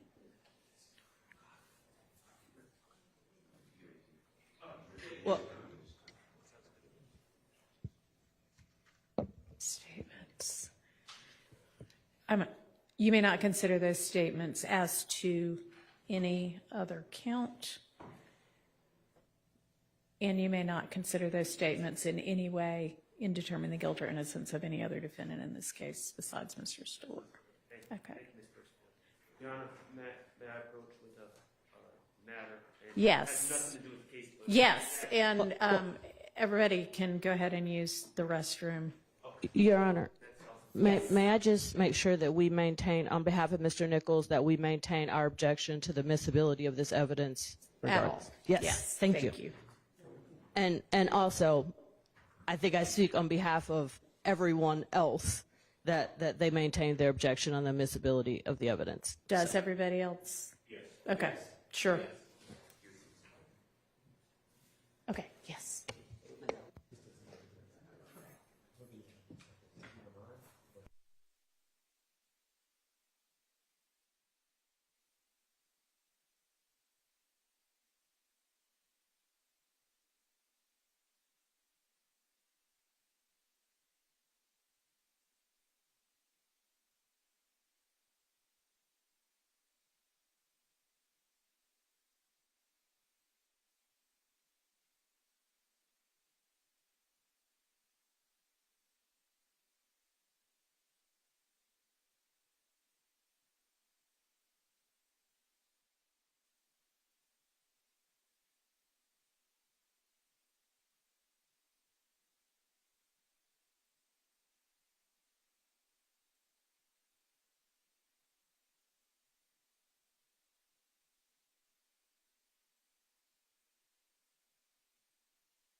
somebody for everybody? Yep.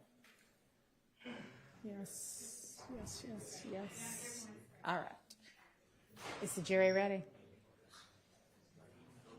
All right, y'all have your next witness? Yes, Your Honor. All right, you want me to do the limiting instruction, I guess, before we call him? You can, Your Honor. That's going to come up towards the end of my direct. Okay. It's up to the court.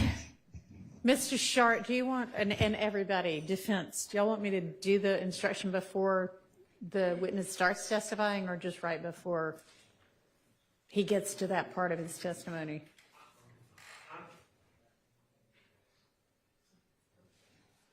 I'm fine with it before he says. I can't hear you.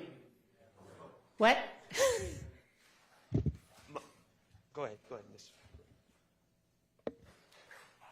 Your Honor, would you do it with the state signal to the court, and you do Sure. it right Yeah. before the targeted testimony? Yeah.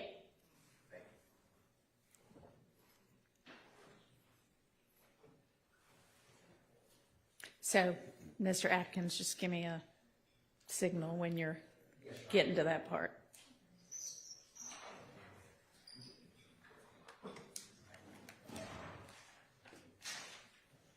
Mr. Brown, make sure you give me your example. Okay.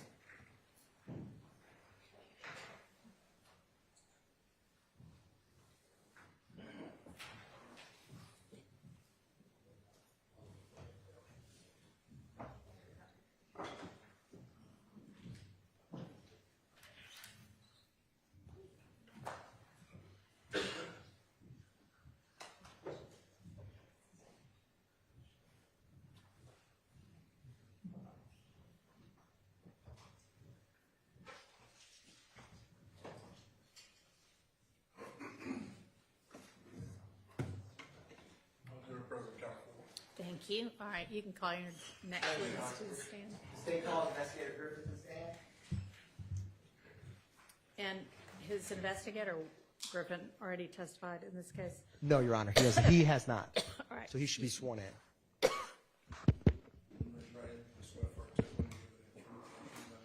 Yes, I do.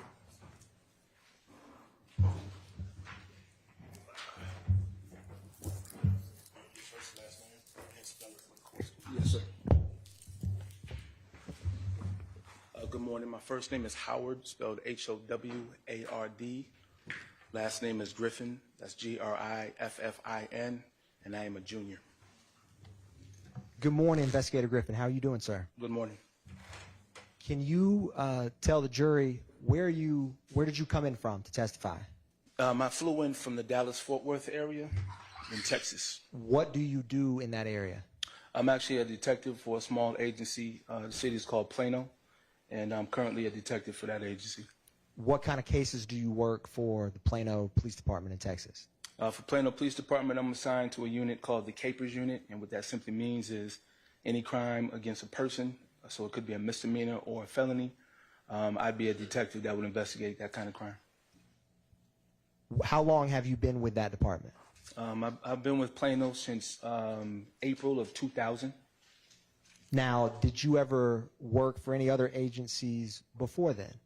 I did. I started my law enforcement career with the City of Atlanta, Atlanta Police Department. I got hired in April of 2008, and I left the city November 2019. Now, when you left the department, what were you working? What kind of cases? At that particular time, I was assigned to the Homicide Unit, and I was in that unit, in that role for just under 5 years. What year did you start with the Homicide Unit of the Atlanta Police Department? In March of 2015. And before working for Homicide, what was your role right before then? Before I was assigned to the Homicide Unit, I was assigned to the Atlanta Police Special Victims Unit as a detective and as a police officer, and I investigated crimes against children. Now, I wanted to ask you, were you the lead detective on the murder of T.R. Jones? Yes, I was. Can you tell the jury how you came to work that case? Yes. The City of Atlanta Police Department at the time, we had a homicide rotation. It just so happened that I was the top of that rotation. So anytime somebody lost their life, they would call a detective to respond, and it was my turn to actually respond. What day did you respond? I believe the date was September 26, 2015. And when you, where did you go to? Where was the crime scene? I was initially told to go to the intersection of Hank Aaron and Milton. And when I got to that intersection, of course, I saw an accident. And I think the address that I noted in the police report was 40 Milton Avenue. Now, what part of Atlanta are those addresses that you responded to? I think at the time it was the Zone 3 district of Atlanta. So that would be more like southeast of the city. Now, when you got on scene, how many victims were there? At that location, there was only one victim. That was actually a deceased young lady by the name of Tiara Jones. And it was brought to my attention that there were two more victims, and they were taken to Grady Hospital. Who were those two other victims? The two other victims, female front passenger, her name was Shakoya Duncan, and the back passenger was Shannon Jackson. Now, Detective Griffin, I want to approach you with what's been marked as 1 Triple Delta Papa through 24 Triple Delta Papa.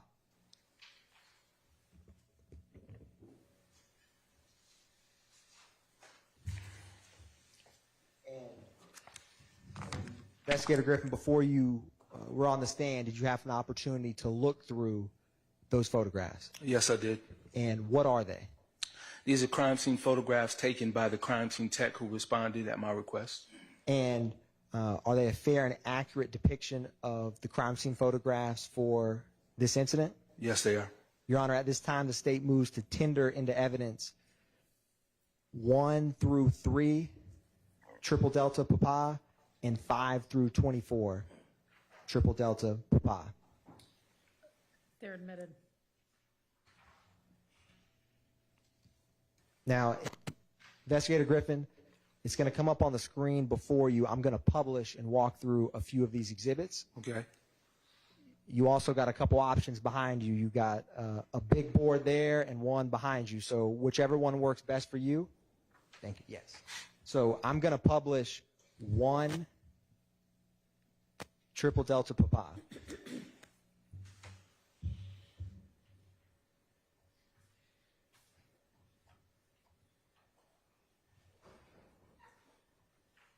Now, Investigator Griffin, is this the street that you were mentioning, Hank Aaron and Milton Avenue? That's correct. That's the intersection that I was assigned to go to. I'm going to publish the next exhibit. Can you describe for the jury what we see in this exhibit? This is an overturned vehicle operated by the decedent, Ms. Tiara Jones. I forget the year, but it was a green in color. I think it was a Mountaineer, Mercury Mountaineer. Now, when you first responded, did you know any of the facts and circumstances behind what happened? No. So as it was initially described to me, they thought it was just an accident. As a result, the hit and run unit came and they responded, so they initially processed the crime scene. And then some officers took note of some defects in the rear lift gate, which they thought it might have been from a projectile. And as a result, they started looking for shell casings, which they found. And because they found that, that's when they called me and asked that I respond. I'm going to publish the next exhibit. Where were some of the shell casings in relation to the vehicle that was overturned? So again, if you have the intersection of Hank Aaron and Milton, maybe 50 yards, which is where the accident is. So in between that distance, that's where the shell cases were lined in the street. I'm going to publish the next exhibit. Now, what type of shell casings were on scene? I believe we located 12 spent casings. I think the caliber was a .762. And do you have familiarity as a homicide detective with shell casings and guns that fire them? Yes, I know enough to know that that came from an assault rifle or an assault rifle pistol, something of that caliber, but it's an assault rifle. Now, what did you do? I'm going to publish the next exhibit, but ask you a question. What did you do with the shell casings you collected?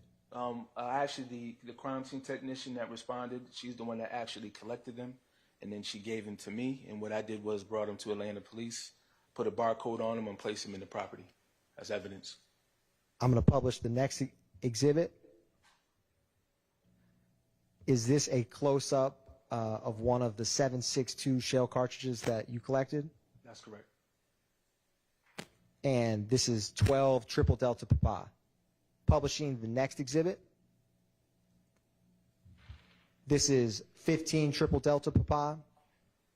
And going to publish 17 triple delta papa. 19 triple delta papa. 22 triple delta papa. And 24 triple delta papa. Now, Investigator Griffin, with the defects you had mentioned in the vehicle, where were they on the car? The front, the side, the back? From what I noted, they were in the back near the lift gate. And were there any firearms that you found on scene? Yes, I think it was Officer Clayton. He was the first to respond, and he actually found a semi-automatic handgun. I think the caliber was a .45 caliber Springfield. Where was that .45 caliber Springfield in relation to the vehicle? As he noted in his report, it was feet away from the vehicle. Now, after you cleared this scene, did you have any initial leads, or what were your next steps? No, so the only lead that I had is we had 2 surviving victims, and they were taken to Grady Hospital. So what I did was, after I left this crime scene, I went to the hospital to hopefully try to speak to the 2 that were alive. Were you able to go to Grady? Is that where you went to Grady? I went to Grady Hospital, that's correct. When you got to Grady, what did you who did you encounter? I spoke to the front passenger, Shakoya Duncan, and the rear passenger, Shannon Jackson. What kind of condition were they in when you met them that day? Shakoya Duncan, she had a severely injured leg. I think at one point they were talking about it may have had to get amputated, but I'm not sure if that actually happened. So she was in the process of going to have surgery. And Shannon Jackson had, if I'm not mistaken, a lung and a rib injury. Were you able to speak with them about what happened? I spoke with both of them briefly. Again, given their condition, I didn't want to have a detailed interview, so I spoke with them briefly. Now, after speaking with them, what did you do next? The next thing I did was, of course, try to do some research on the individuals that were inside the vehicle. We call it just a generic search to see if I can find anything about what happened and possibly who done it. And what I was able to find out is that the young man in the backseat, Shannon Jackson. Objection, Your Honor. May we approach? Yes.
Investigator Griffin, when you worked homicides in APD, did you ever consult with the APD gang unit? Often. What were the circumstances when you would on a case you were working? The way that our department was worked.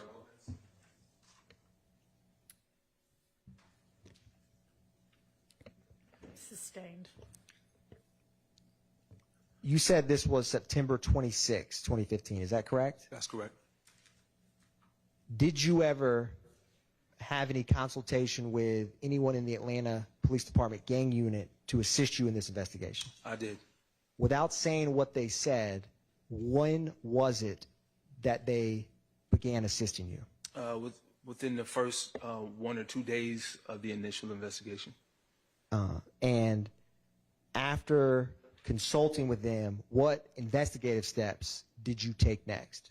We went back to the hospital to actually go speak with Shakoya Duncan and Shannon Jackson, and I brought those detectives with me to assist. Without saying what anyone said on this date, were you able to speak with both of them? I was. What other personnel, detectives, were with you when you went to visit them?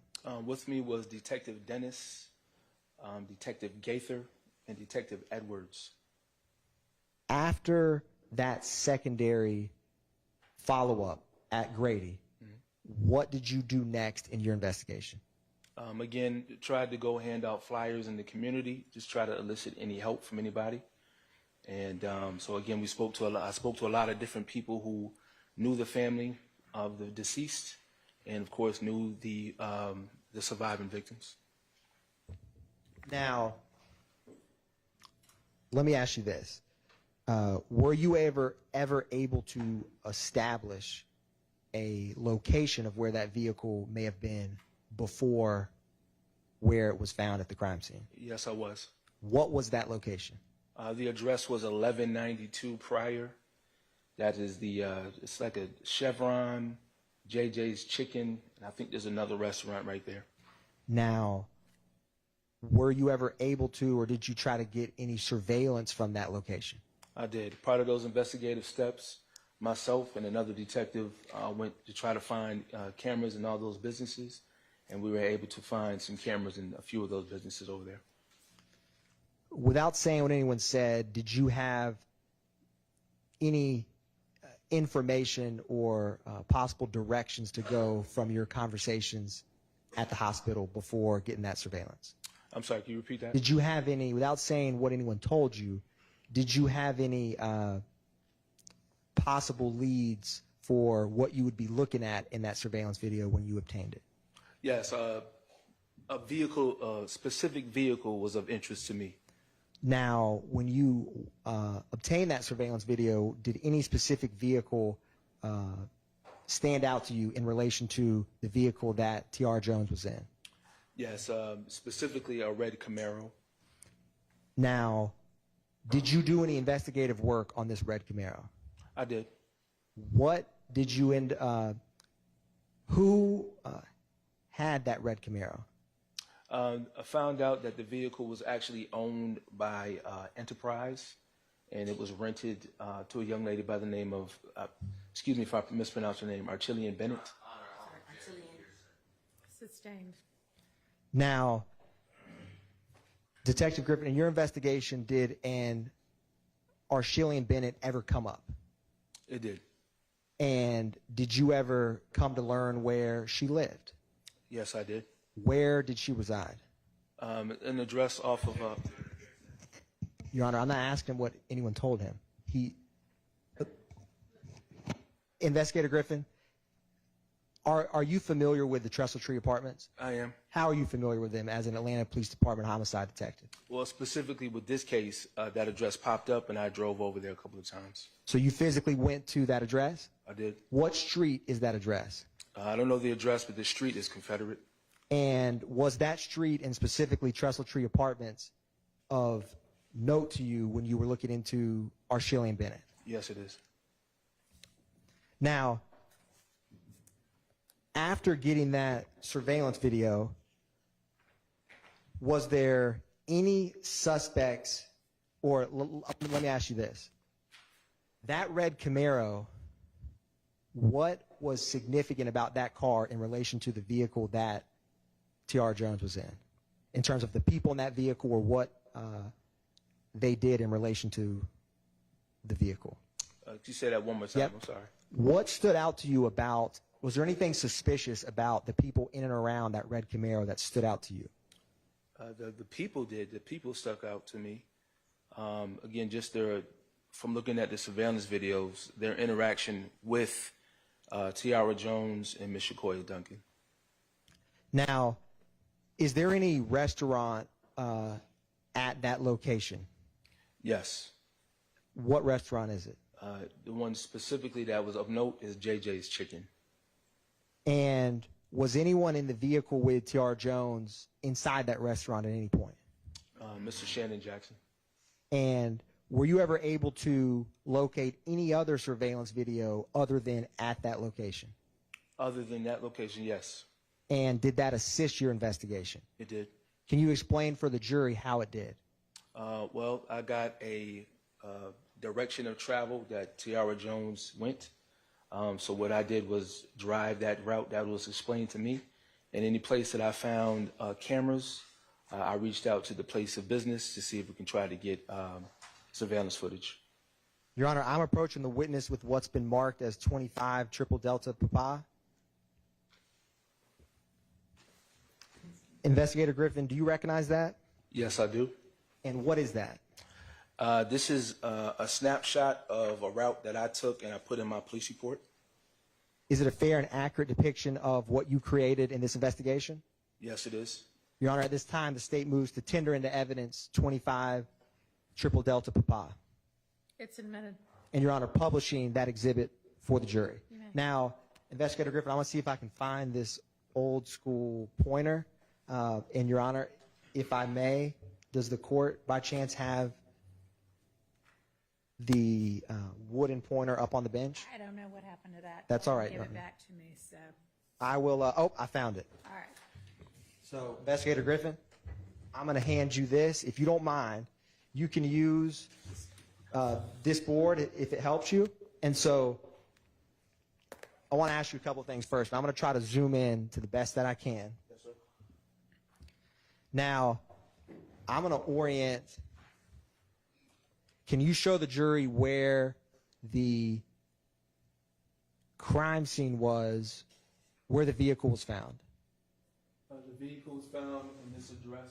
This is the address that I put, which is 40 Milton Avenue. And what is that 1192 prior? 1192 prior, that is where JJ's Chicken is in the Chevron gas station. Now, what is this blue line that is connecting those two addresses? This blue line, this is the route that I took from the initial spot where the vehicle was found, meaning the red Camaro. So I drove the route that was explained to me, and I did a dry run to see how long it was going to take me to get from that point all the way to the crime scene.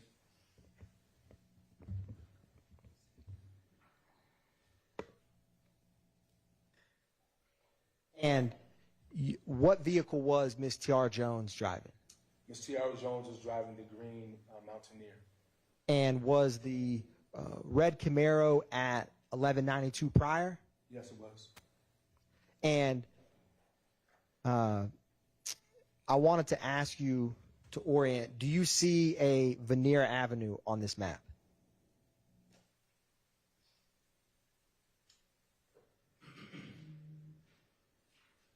Yes, I do. It's right here. Do you see a McDaniel Street? McDaniel Street, yes, McDaniel Street's going to be over here. Now, I'm going to scroll up a little bit. Do you see a Hendricks Avenue? Hendricks Avenue, yes, I do.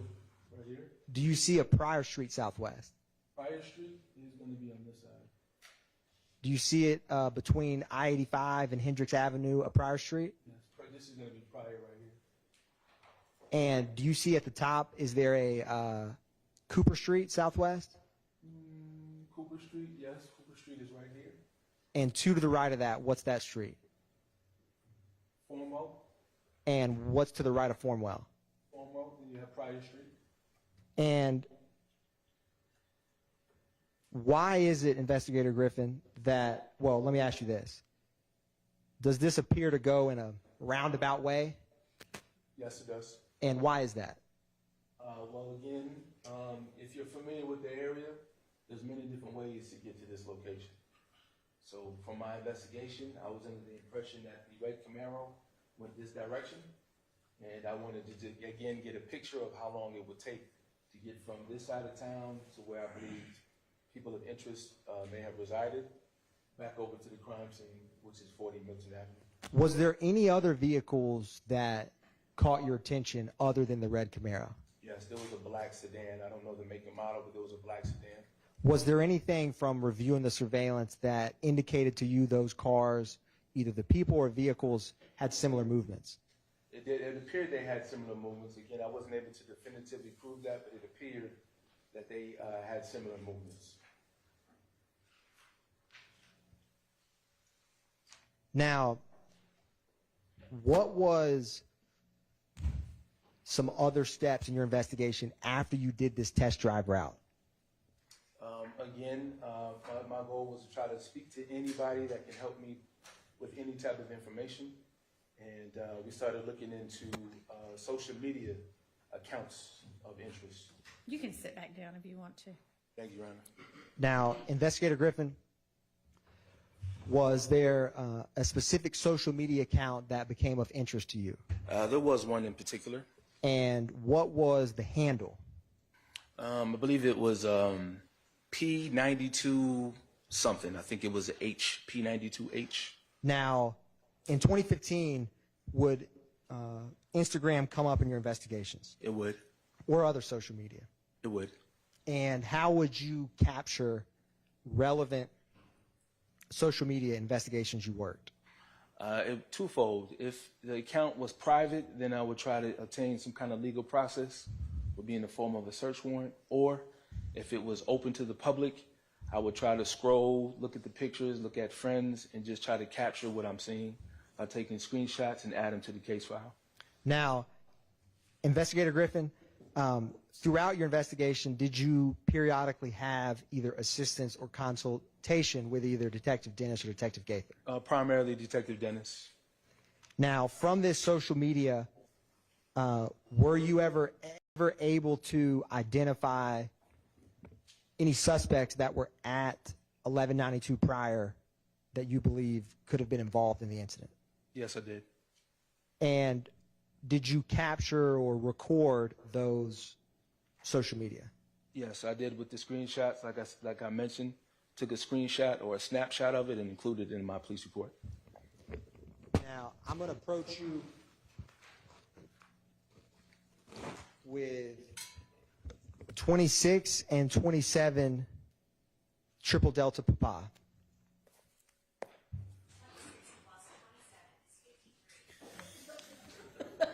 That is correct. Theory. Investigator Griffin, when you get a chance, just look up at me when you're done.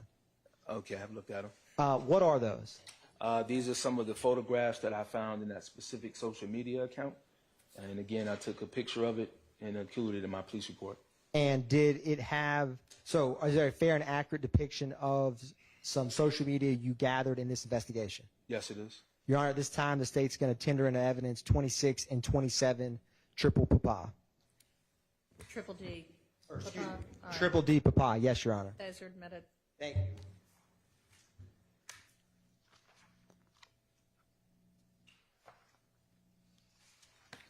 Now, Investigator Griffin, did you, I'm going to publish first 26 Triple Delta Papa. It should come up on the screen momentarily, and you may need that pointer again if it's nearby.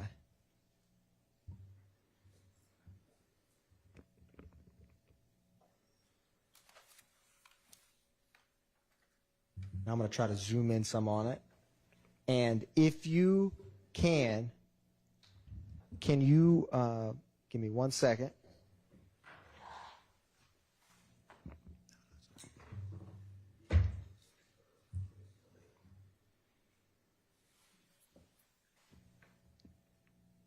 Hold on. Okay. There's a slight delay, but it's going to zoom in here in 1 second.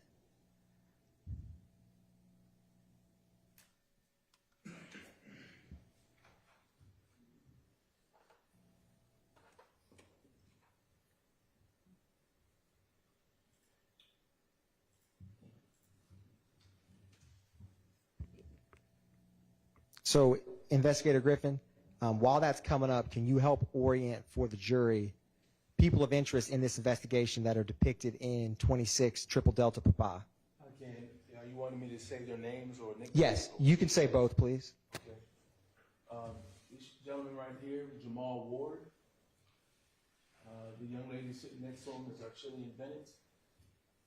This young man right here, I forget how to pronounce his first name, but his first initial is D. Last name was Lewis. This gentleman right here is Bobby Hardy, a.k.a. Smoke. And his nickname, I think, was Murrow.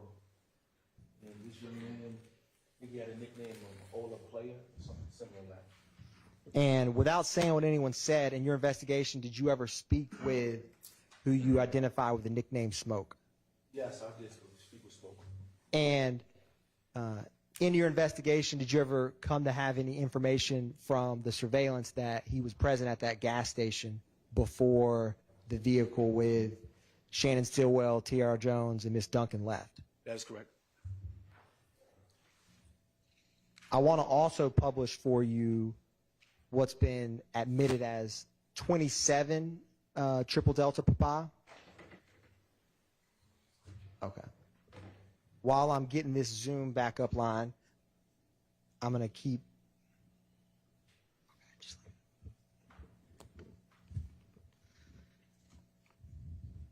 Your Honor, this may be a. All right, thank you. All right, ladies and gentlemen, I'm going to give you all a limiting instruction at this point.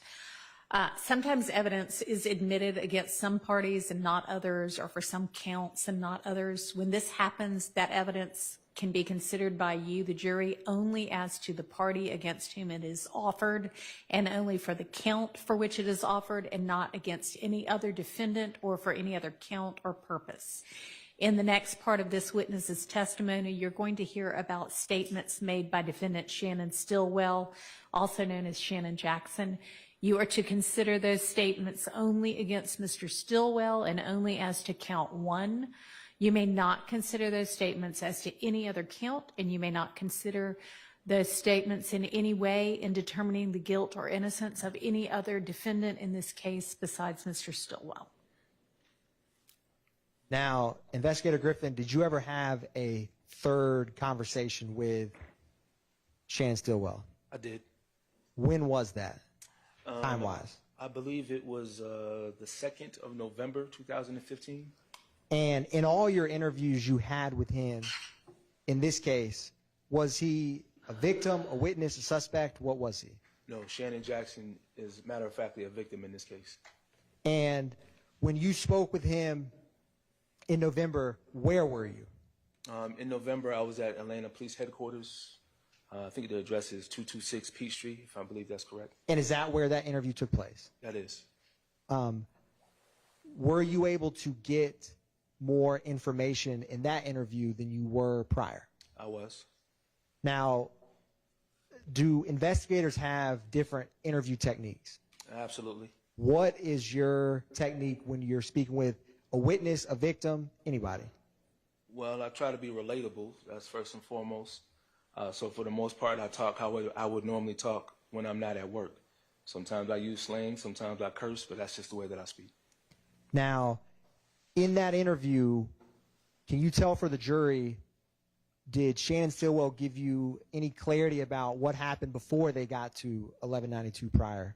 He did. Can you describe for the jury how that started? What Shannon Stillwell told you in relation to that? And specifically what he told me, or? Or, you know, what he said about the events prior to arriving at that location? It was pretty organic, meaning he was just going to go pick up his child, and en route to go do so, they wanted to get something to eat. And were both Miss Duncan and Miss Jones in the vehicle with him? That's correct. Mrs. Tiara Jones was the driver, and Shakoya Duncan was the front passenger.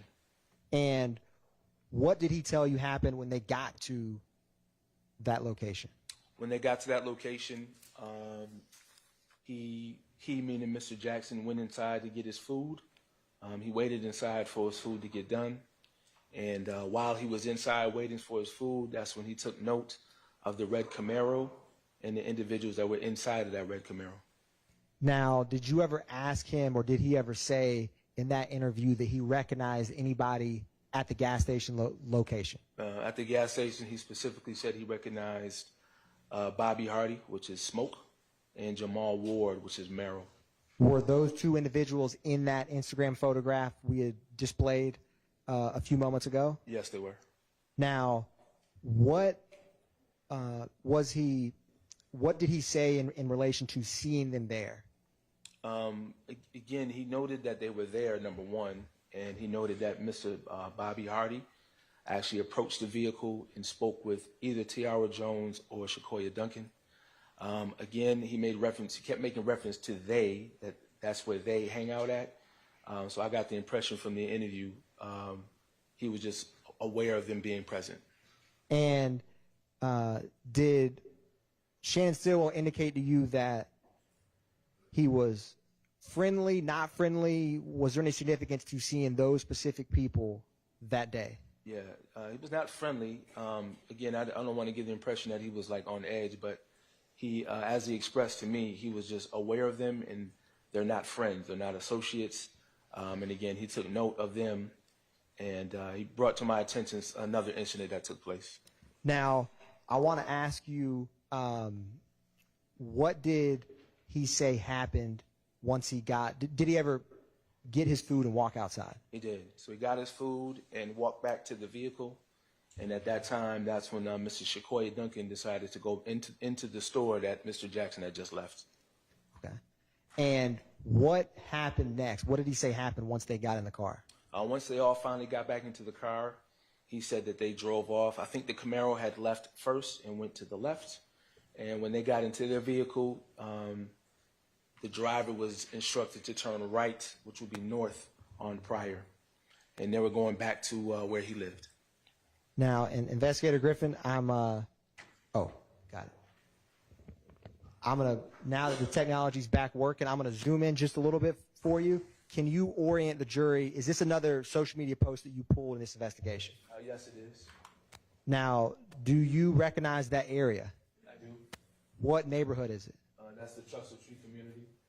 And who in this photograph specifically was someone that you were looking at in this investigation?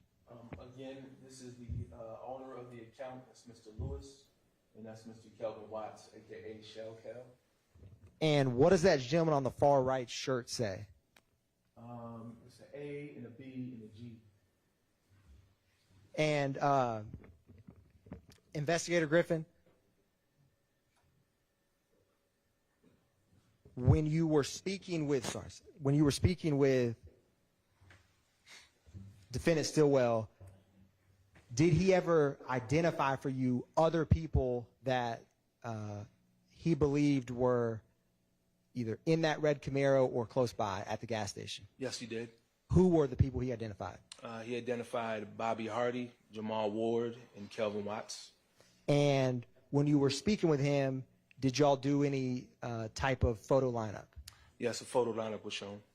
And what did he describe about what he remembered while they were driving after leaving the gas station but before any shooting took place? What he described was seeing the red Camaro coming down at a fast rate of speed. It was probably coming south on Pryor. And then he said when he turned the corner, he heard a large revving of an engine. And he said he just took note of the headlights, that it looked like the Camaro that he had saw at the gas station. And did he say he heard a couple, a few, or a lot of shots? I believe he gave a count of upwards of 20, is what he told me. Now, after that interview, and that was that in November? That's correct. What else did you do in your investigation? Well, I did obtain warrants for the 3 individuals that the victim identified, but the investigation continues. So, again, we try to wait for cell phone records so they could be analyzed, and again, just making myself available to anybody that wanted to speak with me as it relates to this investigation. And Investigator Griffin, did you, after you took out the arrest warrants, did you ever become aware of any of the individuals that an arrest warrant was taken out of that were not indicted? That is correct. Who was that individual? Kelvin Watts. Now, I want to also ask you and show you something very briefly. I'm going to mark this as 29 triple delta papa, and one brief moment, Your Honor.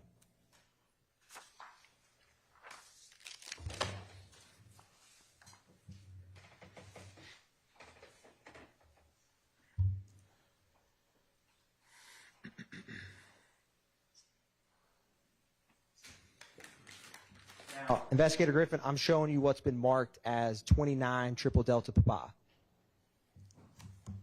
What is that? This is my lead supplement that I submitted to the DA's office. And I'm going to grab that back from you. Thank you. Is it a fair and accurate depiction of your report in this case? Yes, it is. Now, after you took out arrest warrants, did you ever come to learn of any part of your report in 29 triple delta papa that publicly got released? I was. How did that come about in terms of what publicly in your report was out there that you saw? Well, I saw a snapshot of my police report with the picture of the victim in that case, Shannon Jackson. Now, I'm going to approach you with what's been marked as 28 triple delta papa.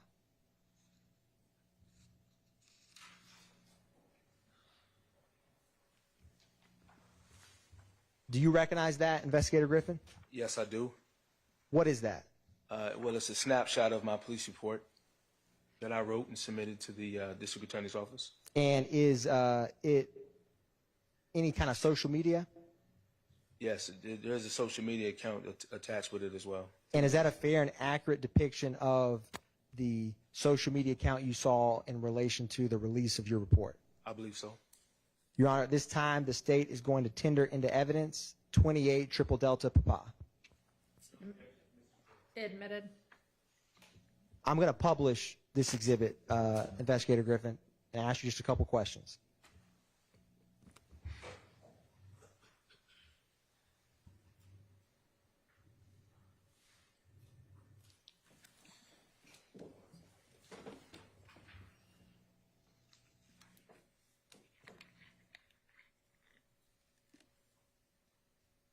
Now I'm going to zoom in at the top right. What is the handle associated with this account? It's going to be YFN. If you can slide it down just a little bit, please.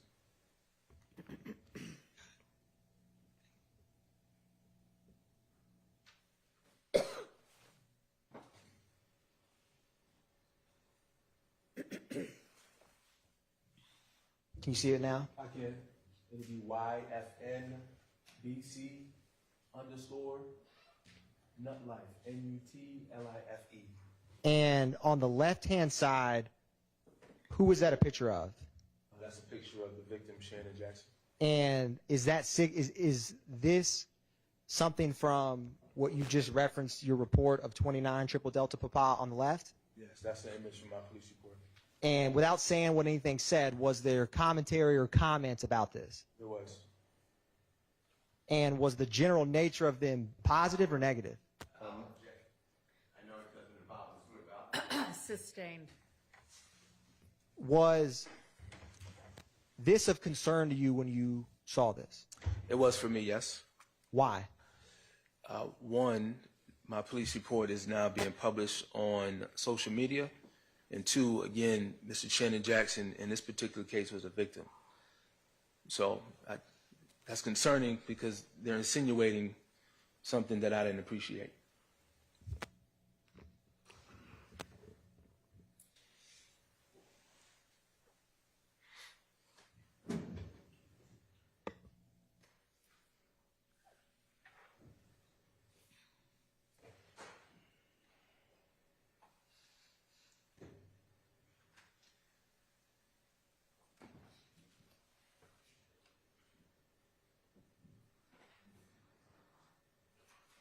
One brief moment.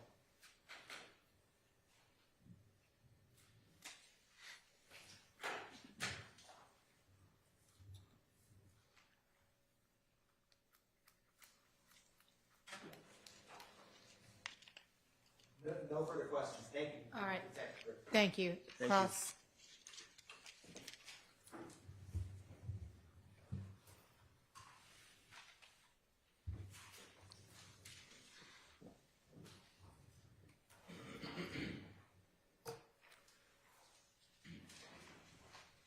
May it please the court, Your Honor. Investigator Griffin, Yes, sir. good morning. My name is Max Shard. I represent Shannon Stillwell, okay? Good morning. Good morning. At some point, I may ask you about the interview, the November 2nd interview with my client. Can I bring up a transcript? I don't want you to read it, but if you need to refer to it, I want you to have it. I appreciate that. Thank you. My approach. You may.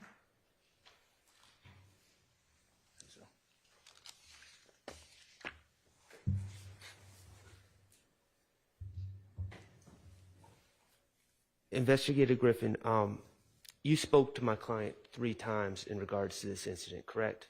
That's correct. I did. All right. And you viewed him as a victim, Yes, absolutely, he is. and you still view him as a victim. I still do. Okay. And on direct, you said you try to be relatable. In these interviews that are all recorded, you treated Mr. Stillwell with respect, did you not? I believe so. Okay, and I appreciate that. Mr. Stillwell treated you with respect, correct? Yes, he did. Okay. You tried to be kind to Mr. Stillwell. Yes, sir. I want to talk to you about the facts as you understand them based on your investigation and what Shannon told you in that interview. Yes, sir. We're talking about Miss Duncan, Miss Jones, and Shannon Stillwell, who you referred to as Shannon Jackson. Yes, I apologize if that's not. No, that's fine. That's fine. In a gray SUV, correct? I think the color is actually green, but Green. Okay. it can be mistaken as gray. Okay. And what make and model is that car? It was a Mercury Mountaineer. I don't know the year, though. Okay, that's fine. So they're in a Mercury Mountaineer during this incident. That's correct. As you understand it, the lead up to this incident is Mr. Stillwell and Miss Duncan had at that time a 10-month-old daughter together, correct? That is correct. Okay. And as you understand from your investigation, the plan was for Miss Duncan to come pick up Shannon, and Shannon was to go watch the baby at his grandmother's house, correct? That is correct. And his grandmother lives, I don't want to give addresses, but the south of Grant Park. I don't remember, but if you say that's what it is, I don't remember. I'm sorry. A couple miles from JJ's Fish. Yes. Okay. And so Miss Duncan had asked Miss Jones to drive her to pick up Shannon on Lakewood Avenue. That is correct. Okay.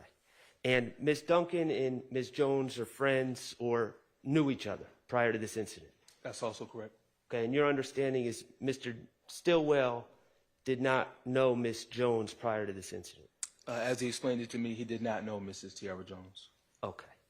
So Miss Duncan and Miss Jones is driving her green SUV. That's correct. And they pick up Shannon at Lakewood, and they decide to stop at JJ's Fish. It was JJ's Chicken and Fish? I think it's JJ's Chicken and Fish. Is the JJ's Chicken and Fish at the corner of University and Pryor, correct? That's correct. All right. So, and at JJ's Chicken and Fish, you learned from Shannon that he saw Bobby Hardy. I think he referred to him as Smoke. That's correct. And I just want to correct you. I think you said Jamal Ward. You meant Jamal Baines, correct? No? Oh, it was Jamal Ward? That's correct. Also Merle? Yes. Okay. At that location. 1192 Pryor. That's correct. And he saw them going in and out of a red Camaro. I think it was in and out of the Chevron and back and forth to the car and inside the Chevron. And he took note of their presence, but he had no interactions with them at all. That is correct. He did not have any interaction with him. Okay.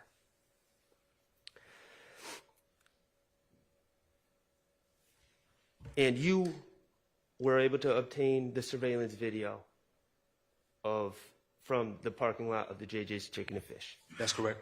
And the surveillance video corroborated that information. That's correct. Okay. So, your understanding, Mr. Stillwell goes into the store, orders food, waits for the food that he's going to take back to his grandmother's house. That is correct. Okay. And at some point, the red Camaro leaves, takes a left. Could you do me a favor? Could you put the map up again, please? Thank you, sir.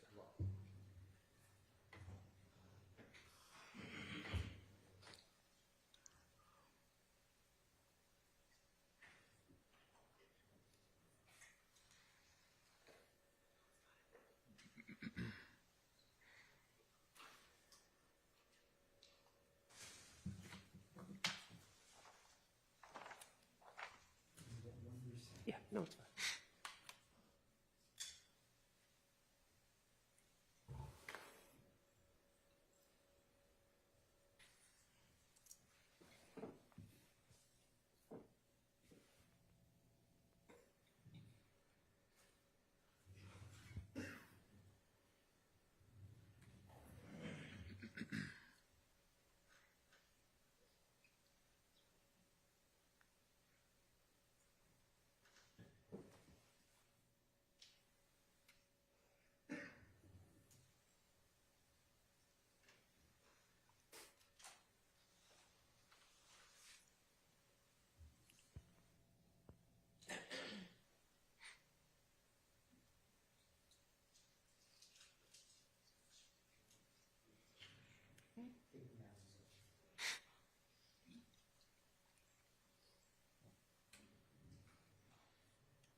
While they're working to help me, on the surveillance video, you also observed a black sedan. That is correct. Okay, and it is an older model black sedan. And this black sedan on the surveillance video, you tell me, was it interacting with the red Camaro?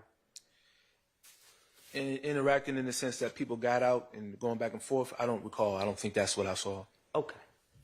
At some point on the surveillance video, and according to the witness statements, that red Camaro, while Mr. Stillwell, Miss Jones, and Miss Duncan are still at the JJ's, takes a left out of the parking lot and goes south on Pryor, correct? That's correct. Okay. And maybe 20, 30 minutes after that car left, the car driven by Miss Jones, the SUV, the green SUV, takes a right out of the JJ's parking lot to head north on Pryor. That is correct. Okay. And this route that's depicted on this map is, what is this outline? What does that depict exactly? Yes. I'm not sure if you want me to tell you what people told me, but Well, is that a route that you drove, or is that your understanding of the route that the SUV driven by Miss Jones drove? no. So this is not the route of the SUV. This would be the route of the red Camaro. Okay, all right. Okay, thank you for that clarification. So the circuitous route is not the route that the SUV driven by Miss Jones drove. That is correct. I can Okay. show you if you'd like me to, but that is not the route. Okay.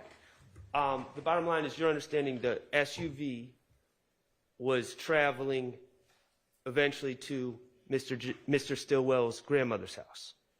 If I'm not mistaken, I thought it was going to his house. I think they had a disagreement. I could be wrong, but I thought he was going to go to his apartment after they got the food, which is back on the over near Four Seasons. I think that's what I noted in my police report.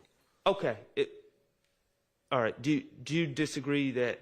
And I don't want to talk about specific addresses, but Mr. Jackson gave you, Mr. Stillwell gave you the number of his grandmother. He did. And he told you he lived with his grandmother. I think on 2 different occasions, yes, he told me he lived with his grandmother, but at another time, he told me he was concerned about getting his house shot up and his grandmother. So I'm not sure if that meant because he lived with his grandmother or if it's 2 different addresses. But I am of that opinion initially, yes. Okay. So your understanding is this SUV is traveling in the direction, Ms. Jones is traveling a route that was being dictated to her by Ms. Duncan. That's correct. Okay.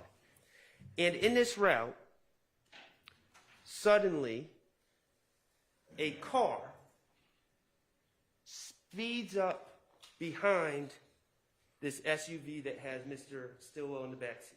That is correct. Okay. And the engine's revving. That's correct. Okay. And there's high definition lights that led Mr. Stillwell to believe that that was the same car he saw in the parking lot of the JJ's. That's correct. Okay. And then immediately, well, almost immediately after speeding up behind, gunshots ring out. That's also correct. Okay. And there's about 20 shots fired at the green SUV that Ms. Jones, Ms. Duncan, and Mr. Stillwell are in from this car that's speeding up behind them. That is also correct.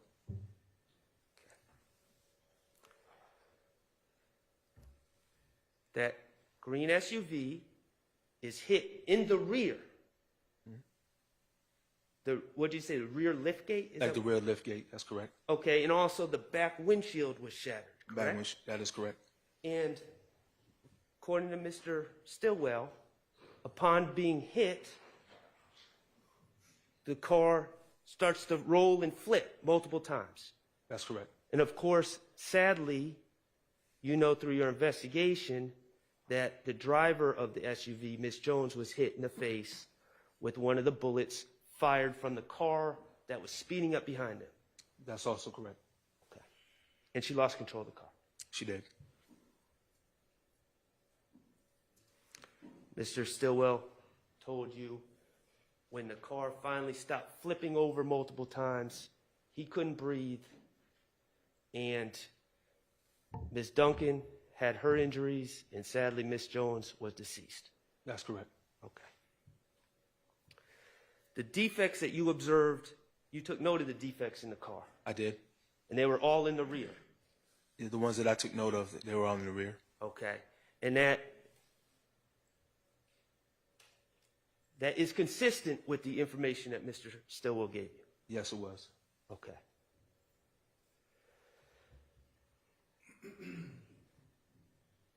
You collected shell casings? I think approximately 12. 12 shell casings, and they were all from what kind of gun? The caliber was a .7.62 caliber. Okay. And the gun that you found on the scene is not the type of gun that would shoot .7.62 caliber ammunition? That is correct. Okay, and there was no other shell casings found on the scene from any other guns? No other shell casing, just the ones that I mentioned. There is absolutely no evidence at all that any shots were fired from that green SUV, is there? No evidence at all.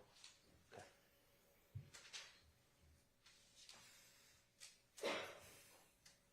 And you, in fact, not only collected video from the JJ's parking lot, but you also drove the route and looked for, were they city-owned video cameras on the street? They were. I found out they were owned by the city. That is correct. Okay, how many different cameras did you find on this? I'm not certain of the exact number. I might have mentioned it in my police report, but I did take note at that intersection. There was what I thought were security cameras or traffic cameras at that intersection of Milton and Hank Aaron. Okay, and there's also a traffic light at Milton and Hank Aaron, correct? That is correct. Okay. And so, why did you spend your time looking for these surveillance cameras? Well, again, there was not a lot of people that were willing to tell me what happened or even saw it, so I have to rely on cameras or, of course, the testimony of the witnesses. Did you view that as an important part of your investigation? Absolutely. Did you want to make sure you did collected all video in a timely manner? Absolutely. All right, great.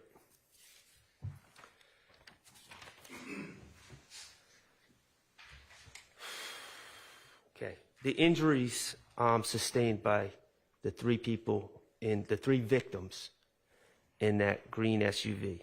Miss Duncan, who was in the passenger seat, suffered a fractured leg, correct? That is correct. And that was, to be clear, that was from the car accident, the car flipping multiple times, not from gunshots. That is my understanding. It's from the accident. My client, Mr. Stillwell, suffered fractured ribs, Yes, he did. collapsed lung, and when you went to go see him, he had back injuries. The hospital had to actually insert a tube into his back, correct? Well, I didn't know the last part, but I thank you for telling me that. I knew about the first two injuries. And those were all from the car flipping over after Miss Jones was shot and lost control of the vehicle. That is my understanding. Okay, and then, of course, Miss Jones sadly lost her life. Yes, sir. And that was due to a gunshot to her face. Shot from behind by that vehicle that was speeding up behind the green SUV. That's correct. Okay. I think we established that Shannon, prior to this day, did not know Tierra Jones. That is also correct. It is true that in this interview, Shannon repeatedly expressed remorse for what happened to Tierra. Yes, he did. He never suggested that what happened was okay in any way, shape, or form. No, he didn't, which is, again, I think that contributes to the reason why he was willing to speak with me. And in fact, he requested to write a letter of remorse to Tierra Jones's family. That is also correct. And he did so. He did. Okay. You discussed a series of incidents that had occurred to Shannon in 2015 in this interview, correct? One in particular, I'm not sure if there was several, but one in particular. One and then this one. That is correct. Okay, so you discussed, he brought it up to you that someone had shot at him at the Green store. Yes, he did. And a bullet grazed his forehead. Okay. And then he in fact told you that people came up to him in a club and said, "You're lucky the gun jammed. Next time it's your ass," correct? That's correct. Okay. And then, of course, there was this incident. That's correct. At the time of this incident, you discussed what was going on with Mr. Stillwell. Mr. Stillwell denied any involvement in the murder of Donovan Thomas, correct? I don't think I specifically asked him that question. That wouldn't have been the focus of my interview. I think another detective might have asked him that, but I didn't specifically ask him that. That's not something that I was interested in knowing. Well, at the time of this shooting, you did ask, when you were with the gang investigators, the name Kenneth Copeland or Woody came up, correct? That is correct. Okay. And the truth is that at the time of this shooting of Tierra Jones, Woody was in custody. He was in federal custody, correct? Well, you might not know where he was, but he was in custody. That's correct. I did find out later where he was. That is correct. Okay. And you spoke with Mr. Stillwell about the ongoing beef between Kenneth Copeland, Woody, and Shell Kell. Yes, I did. Mr. Stillwell referred to that beef as generational beef between those two individuals, correct? He did. He did. He described the situation as they shoot at Woody and his people, Woody shoots back, correct? That's correct. And Mr. Stillwell was concerned because he felt that people perceived him as Woody's friend. Yes, that is correct. And that people were now shooting at him because Woody was in custody and they could not get Woody, correct? I think I can infer that. I'm not sure if he specifically said that, but I was of the same impression. Okay. Thank you. I have no further questions. Thank you very much, sir. Sure. Any other defense attorneys with questions for this witness?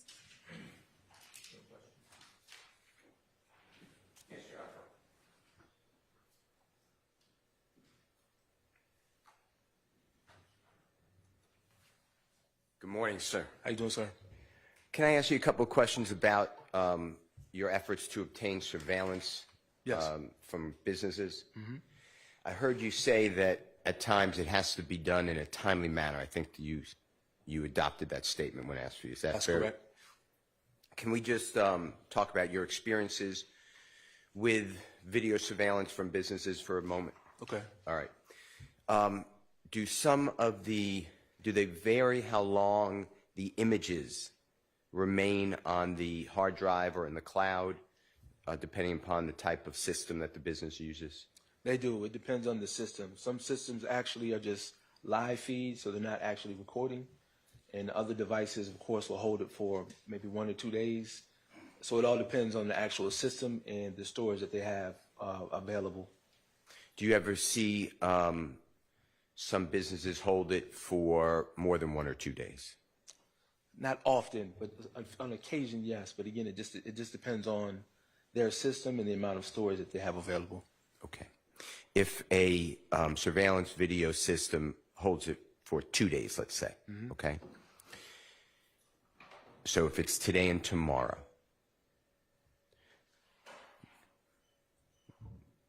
well, let's do it this way. Yesterday and today.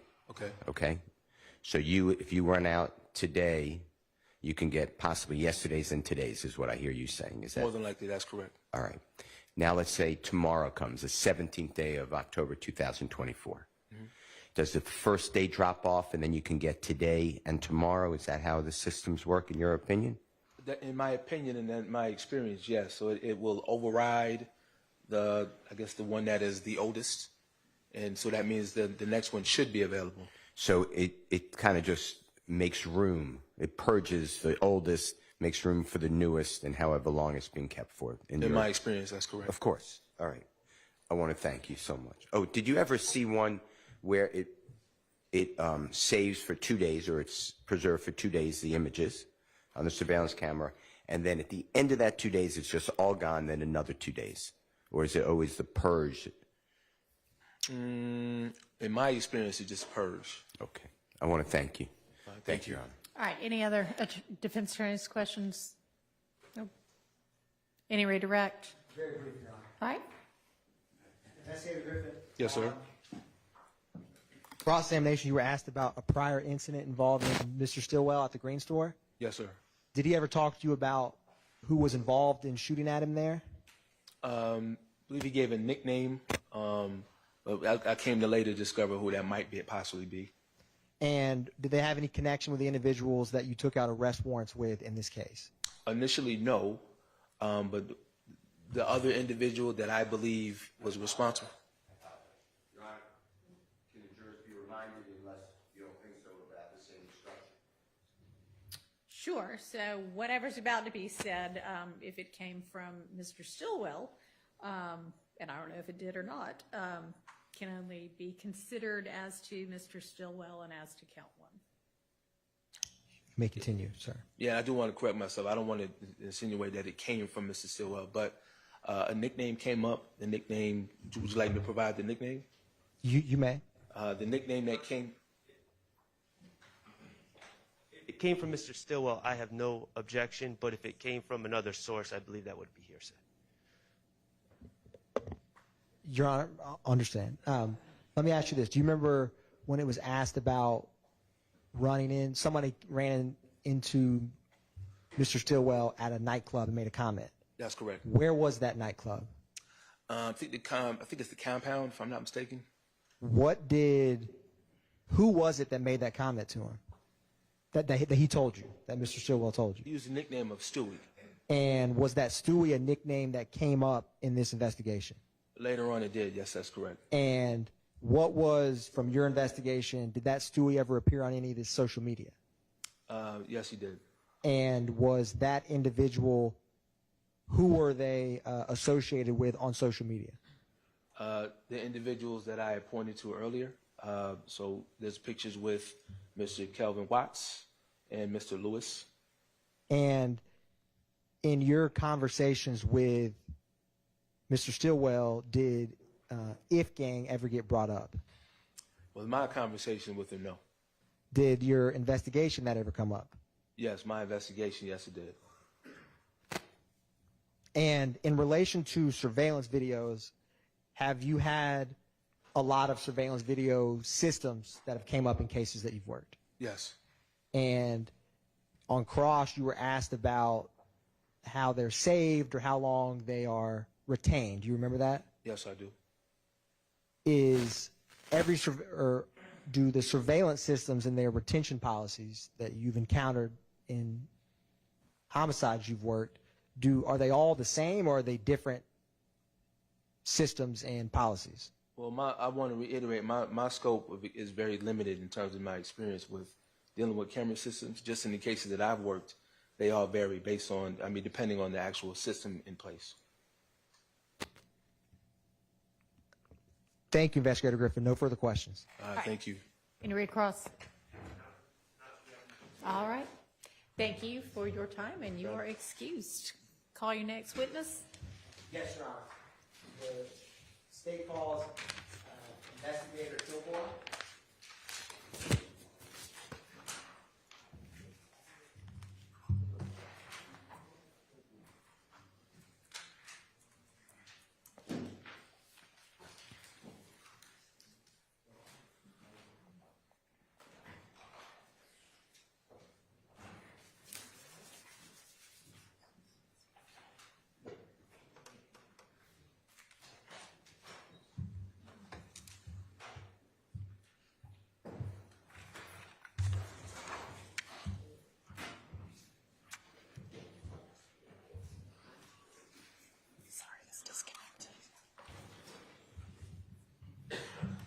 Come on up, please stand.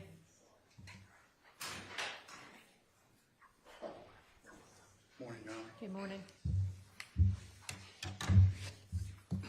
Raise your right hand. You swear affirm the testimony to be the real truth, the whole truth, and nothing but the truth? I do. That's it. State and spell your first and last name for the court's now into it. Yes, it's Investigator Jennings Kilgore. It's Jennings Kilgore. Good morning, Investigator Kilgore. How are you? Good morning. Wonderful. How are you? I'm good, thank you. Would you tell the jury where it is that you currently work? Yes, I'm currently employed with the Atlanta Police Department Crime Lab. I've been there for going on 32 years. I've been in the lab for about 18. All right. What do you do at the Atlanta Police Department Crime Lab? We run the NIBIN system. So NIBIN is the National Integrated Ballistic Information Network. Now, what does the NIBIN system do, that National Integrated Ballistics Integrated Network. Integrated Network? So it is a conglomerate of currently 370 computer systems throughout the country. What we do is we take test-fired cartridge cases from crime guns and also cartridge cases from crime scenes, and we put those in the system, and it's an HD 3D imaging system that scans those, and then it searches a database to see if it can find any matches or similarities. Okay. Now, when you say it takes these cartridge cases and takes a scan of it, a 3D scan of it, yes. This machine, do you have to be trained to use it, or is it something that I could walk in off the street and do? Yes, the basic training on it is a 40-hour course, and then to be able to view the results, it's another 40-hour course after that. How much training have you had to hold the position that you hold now? I've been doing it for 18 years. You know, once you get the initial training, from there it's more of an apprenticeship, and the more you do, the more you learn. All right.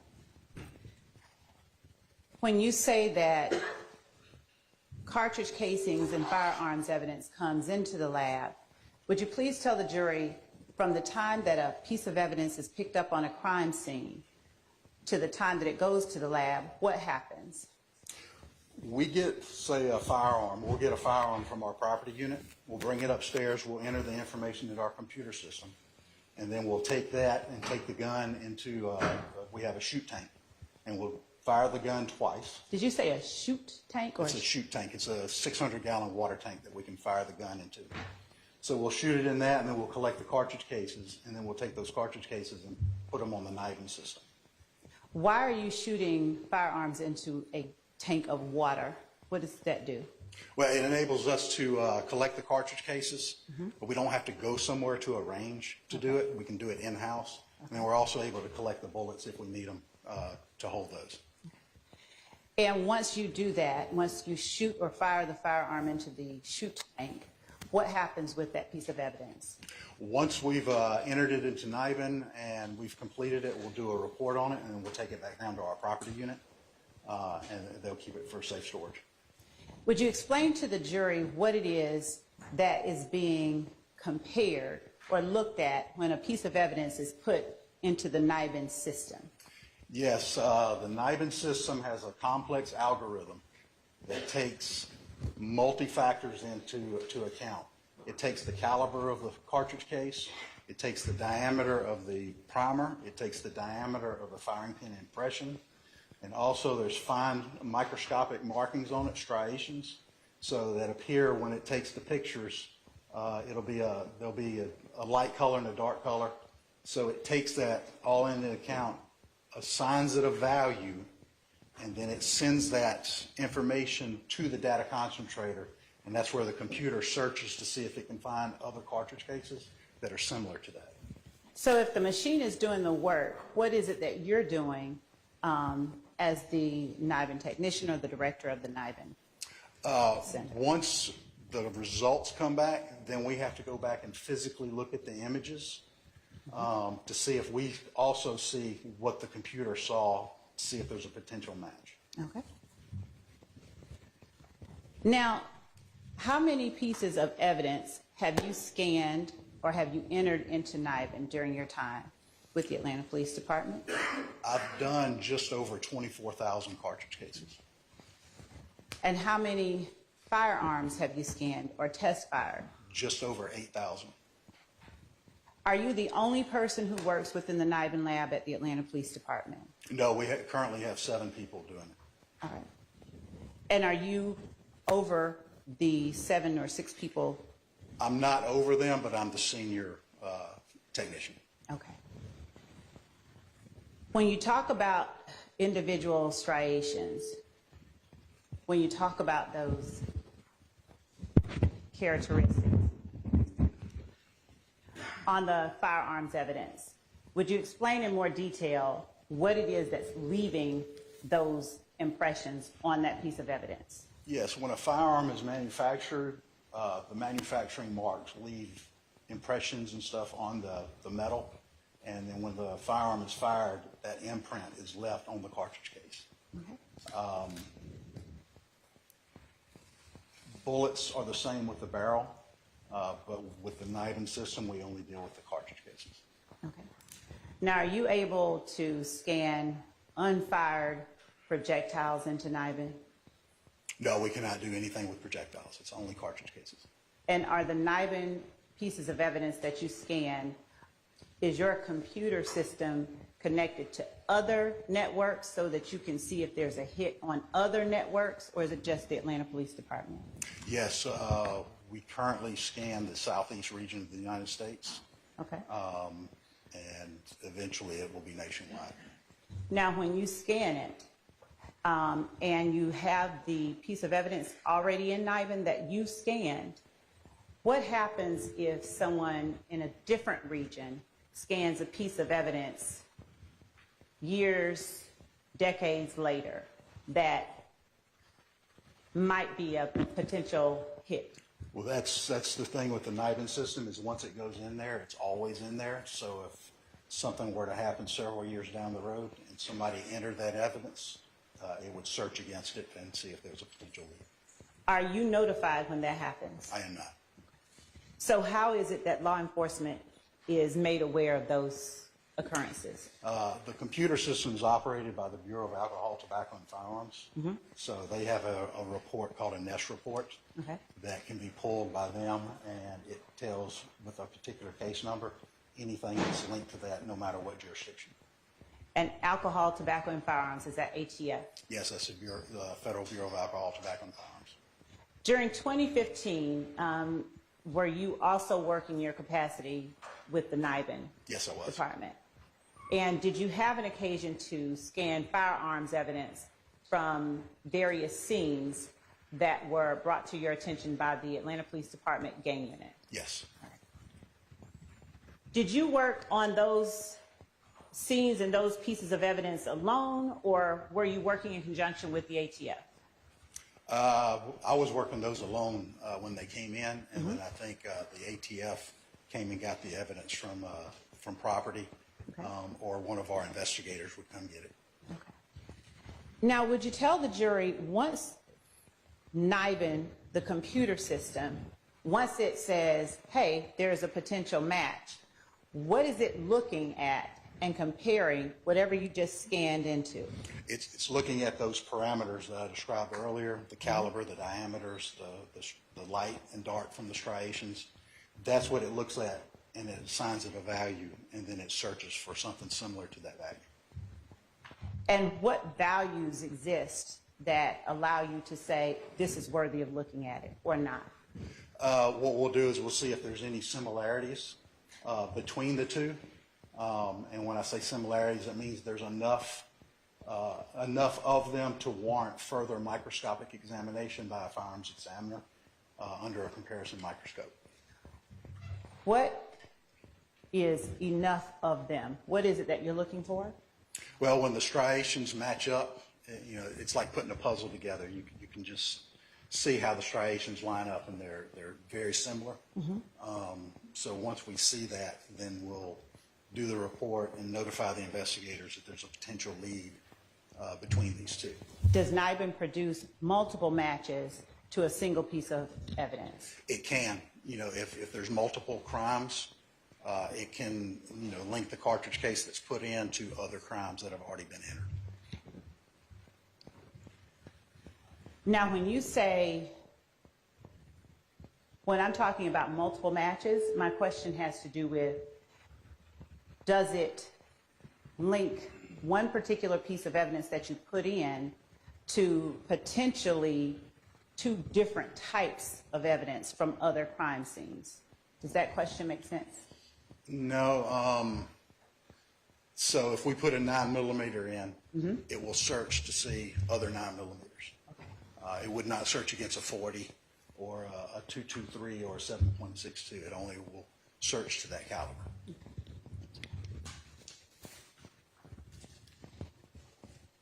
I'm going to first pass along and make certain that we have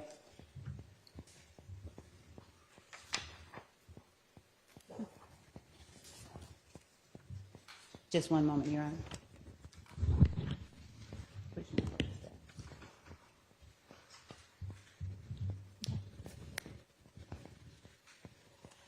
During the time that you did do the NIBIN comparisons in 2015 for the Atlanta Police Department gang unit, did you find were there any potential matches? Yes. Do you know overall how many pieces of evidence that you tested during that time? I don't have a complete number. There were in excess of 20 or 30 cases. 20 or 30 shell casings? No.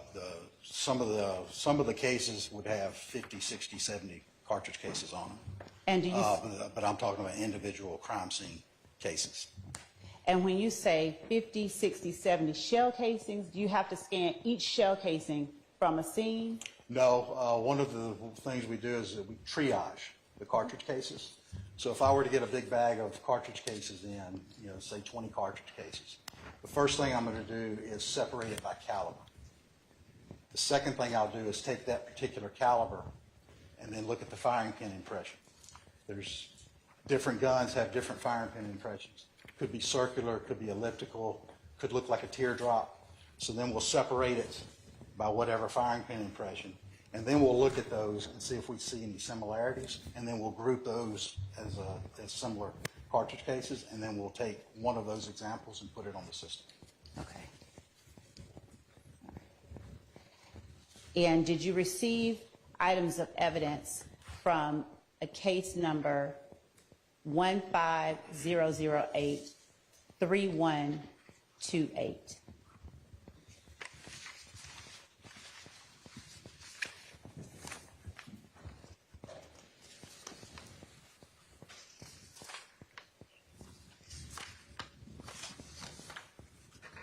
I'm not showing that in my stack of reports. Okay.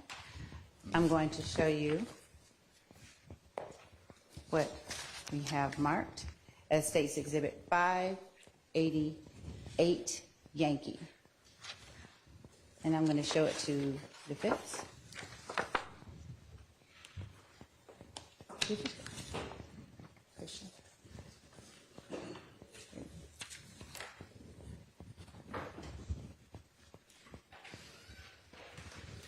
As well as 577 Yankee.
And Investigator Kilgore, would you tell the jury when evidence is collected from a crime scene and more than one type of shell casing is collected at that crime scene, how does the NIBIN system distinguish a crime scene with multiple different types of evidence? Well, when we enter it into the NIBIN system, we'll enter it under the main case number. And then under that, there'll be subsets. So if you've got a 9mm, a 9mm will be entered, a 40 would be entered, a 223 would be entered. So it would all be entered underneath that particular case number, and then they're all associated with that one case. And if, for instance, a 40 caliber shell casing collected from one crime scene produces a hit to a crime scene in Buckhead, and a 223 shell casing from that same crime scene produces a hit to a crime scene in South Fulton, will you get both of those hits on NIBIN? Yes, when we read the results from when we enter the cartridge cases, each one would produce its own lead. And is that what you were talking about when you talked about the subgrouping or the sub-report? What is that happening? What's happening at that point? Well, so each cartridge case that you put in is searched against the database for that cartridge case. So then when the results come back, each cartridge case, even though they're under the same set, will come back with its own result because they've all searched their own caliber subset. Okay. So it separates it out like that. All right. Now, in order to produce a report, what does the NIBIN technician or the investigator have to have done? Is that the person who would have test fired and looked at the cartridge casings after NIBIN has said, yes, there's a hit? Yes. Or something different? Once we, like for a firearm, once we fire the gun, we'll take the cartridge cases, put them on NIBIN. We'll get the results back from NIBIN, and then at that point we would generate a report stating that this was entered into NIBIN. And if, for instance, on the sheet listing the information about the incident, there are two different names. For instance, you have on one incident number, Supervisor U, for instance. And on another one, you have J. Jenkins. But you're the one that authored the report. What does that mean? Well, if you're talking about a NIBIN lead report, so the NIBIN lead report, when you print it out, that's separate from our crime lab report. The NIBIN lead report is going to have both exhibits. So one exhibit will be whichever one, say if I put it in, and then the other exhibit will list whoever put that one in. Okay. Because like I said, we have 7 people working in the lab, so anybody could have put something in. Okay. But it's when you come back and do the correlations, if you're the one that finds the lead, then you're the one that prints out the report. All right. And when you're looking at correlations, are you looking at the evidence under any kind of microscope? No, we're looking at the computer screen with the side-by-side images. All right. And in order, for instance, to get an exact match, do you send the leads out to the GBI or to the ATF for further testing? Yes, because everything we do is preliminary until it's examined by a firearms examiner under a comparison microscope. Okay. It's preliminary at that point. All right. Did you do a report involving incident 15118? And Your Honor, may Mr. Atkins approach to set up the easel behind the witness? Thank you. 15118.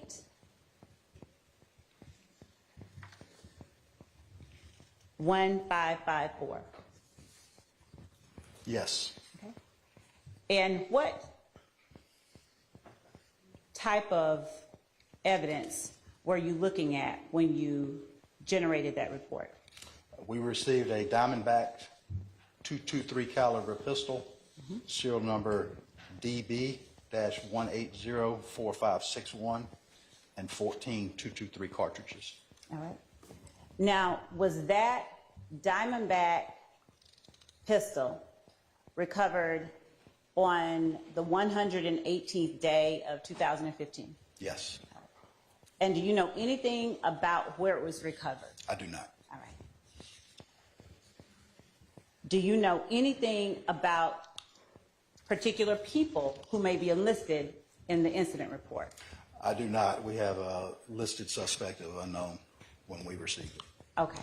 Is that for any particular reason?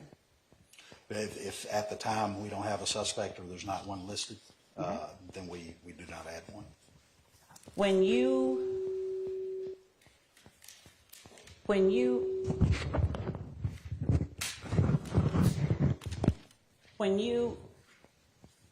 entered that Diamondback .223 pistol and the 14 .223 cartridges, when you looked at that in Niven, was there any hit produced? Yes, we had 2 potential leads on that one. Okay. Your Honor, I'm going to object because I don't think that there's been a foundation laid that he is the person that actually viewed or conducted the analysis. So I'd like either some clarity on that, but if he is not, then I would object because it would be hearsay. Okay, you want to lay a foundation? Yes. And also confrontation clause if he was not the one. Yes, I would. Investigator Kilgore, did you hear the objection that was just made? Yes. All right. Now, regarding your actual work in this particular instance, would you tell the jury what it is that you did with the evidence that was collected and brought to the crime lab? With the firearm or with the lead part of it? With the firearm and with the lead part. All right, with the firearm, we brought it up to the lab, processed it, fired it into the water tank. And when you say we, who is it that you're Well, talking what I'm saying, we as the lab. Okay. So I brought it up there, fired it in the water tank, and then entered it onto the Niven system. Once the results came back, I viewed the correlation results and was able to look at it and see enough similar characteristics with other crimes to warrant further investigation by a firearms examiner. All right. And so based on the objection that you just heard, was it you then who did that comparison once it was scanned into and produced a hit on Niven? Yes. All right. So did that particular firearm produce any particular hits to any particular case numbers?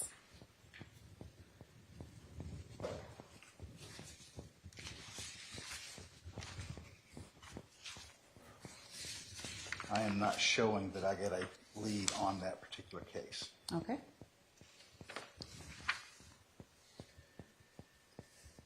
All right. Did you also examine a firearm from incident 15127-0278? I did. Now, were you the person who did that comparison or examination after the Niven supercomputer produced the hit? I was. All right. Did that particular piece of evidence produce a hit to any particular incident number? Yes, that one produced 3 potential leads. All right. Would you please tell the jury the incident numbers that particular piece of evidence produced leads for? Yes, the first one was 14273-1889. The ones in 2015. The firearm that we're talking about, the first one was from 2014. Okay. 14273-1889. The second one was 15027-2672. And the third one was 15118-0462. All right. Once the Niven hit is made, do you do anything as it relates to beyond sending it out for further investigation or further examination? We notify the investigators involved with the case, and then it's sent out to the GBI. All right.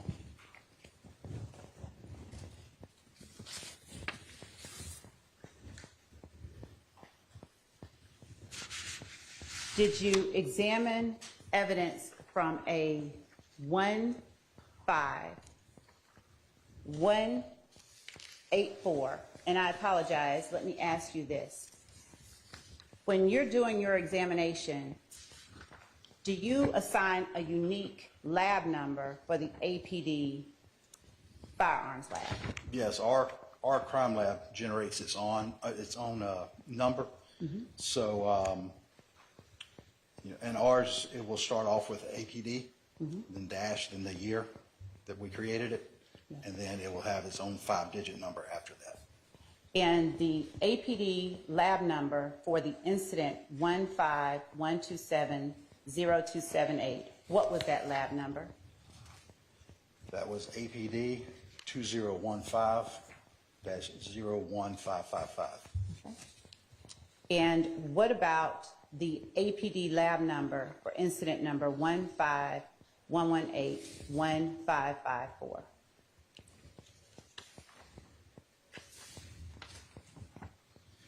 That was APD-2015-01560.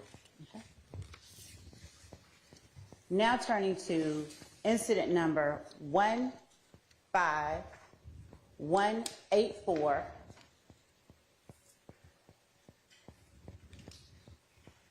(3239). Did you examine or did you look at evidence collected from that incident? I did. We received a Taurus 9mm pistol, serial number TAW58741, 11 9mm cartridges and a magazine. And what was the lab number assigned to that? APD-2015-02043. Did that particular evidence produce any hits that you were able to correlate? I do not see one on my list. All right. Looking at case number, incident number 152740150. Yes. Did you receive evidence from that incident number? Yes, we received a Smith & Wesson 40 pistol, serial number VJJ9110, 940 cartridges and a magazine, and a Romarm 7.62 by 39mm rifle, serial number AO-1820-82RO, and 22 7.62 by 39mm cartridges. 726. What's that? 72639. 7.62 by 39mm cartridges and one magazine. Okay. Do you have any way of knowing or recalling when it was that you received the evidence from 152740150? We received it at the lab on October 8th, 2015. And does the incident number correlate with the date of October 1st, 2015? I would have to consult the Julian calendar, but the Julian date for this one was 2/7/4, so it would be right around that time. Okay. And did that particular NIBIN scan produce any hits? I do not see any. Okay. Did you also look at evidence from 15, and this is APD incident number, 151180462? Yes, we received 6 223 cartridge cases and 28 7.62 by 39mm cartridge cases. And were those all from one scene or from different scenes? From one scene. Did the cartridge casings from 15118 0462 come in around, when did you all receive those cartridge casings in the lab? We received those on May the 12th, 2015. And does the incident report number correspond with an incident date of April 28th, 2015, or thereabout? Yes, that Julian date is 1/18, so it would be right around that time period. All right. Did that particular incident number create any NIBIN hits? Yes, that one created 2 NIBIN leads. All right. Would you tell the jury the case numbers associated with the NIBIN leads that this particular evidence generated? First one, I'm actually going to object to his testifying to that. That would be hearsay. If he's simply reading information that was provided to him, that would be hearsay, and I would object to it. Do you want to respond? Yes, ma'am. My response is that Investigator Kilgore is the person who operated the NIBIN equipment. He is the person qualified, and he is the person who's been trained to read results that are put out from this system and to look for particular correlations on the actual results, and that he alone is interpreting what he is looking at to determine whether there is viability to the results such that he should send it off somewhere else. So it's not hearsay, it's... Do you want to have him qualified? Yes, we'll qualify Investigator Kilgore. And let me also say that we've not received a business records certification for the records that are produced by the... It hadn't been admitted or even tendered. So, Well, if he's reading from those records, they would have to be admitted. Although, again... no, that's not true. Well, I would object to any information that's on those records being testified to. They are hearsay, and if there are documents, or from a document that is created in the regular course of business, there would need to be either a custodian of records or a certification, neither of which has been provided. That is incorrect. Do you want to have him qualified as an expert? Yes, I do, Your Honor. All right.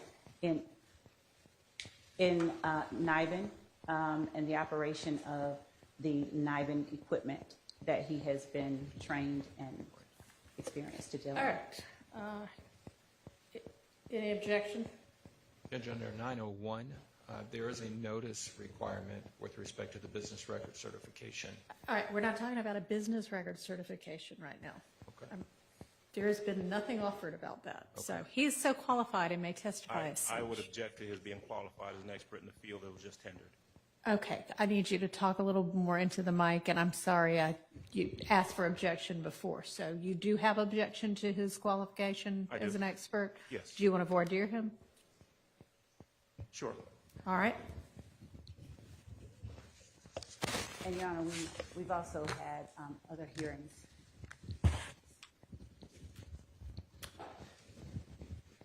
I'll look, if you want to voir dire him out.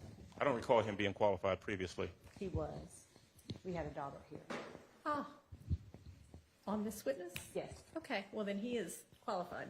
Well, if they can present that, I'd be happy to withdraw my objection, but I don't All have right, any you know recollection. what, why don't we break for lunch? It's lunchtime anyway. We need to sort out a couple of other things as well. Jurors, I'm going to ask y'all to come back at 1:30.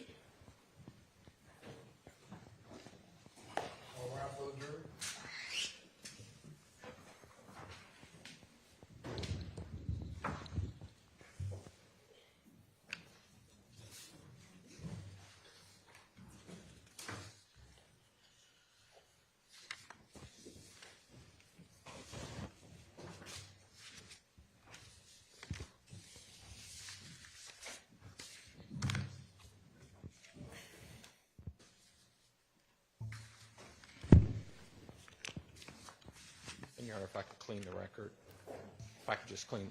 Hang on just a sec.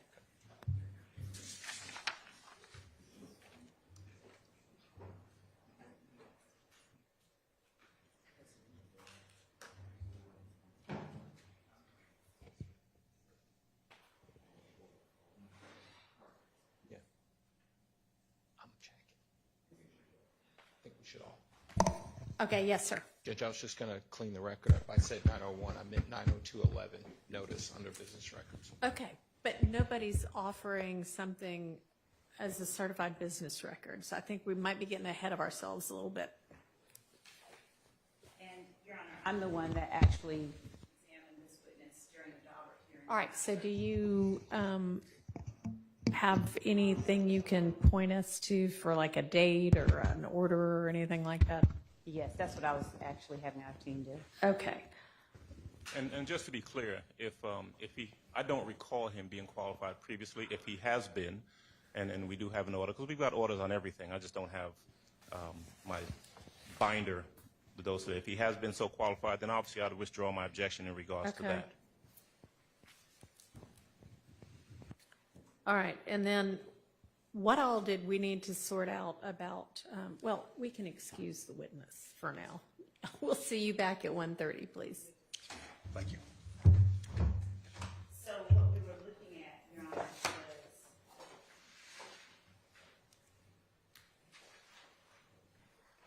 I'll wait till the witness.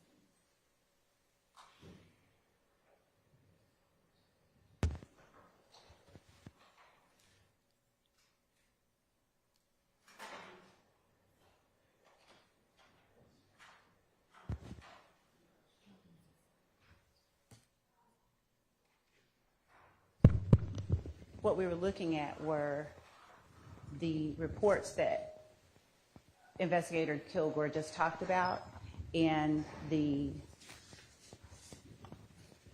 entries. It's called a cartridge case image comparison exhibit information. Okay. That is generated when. And are those your 588Y and 577Y? Yes. And Okay. since Which there one's were- which? So 587Y is the report. Oh, I thought you said five. Is there also a 577, or did I just? You didn't make it up. There he is. Okay. Yes, and the 577Y is the cartridge case image comparison exhibit information for incident number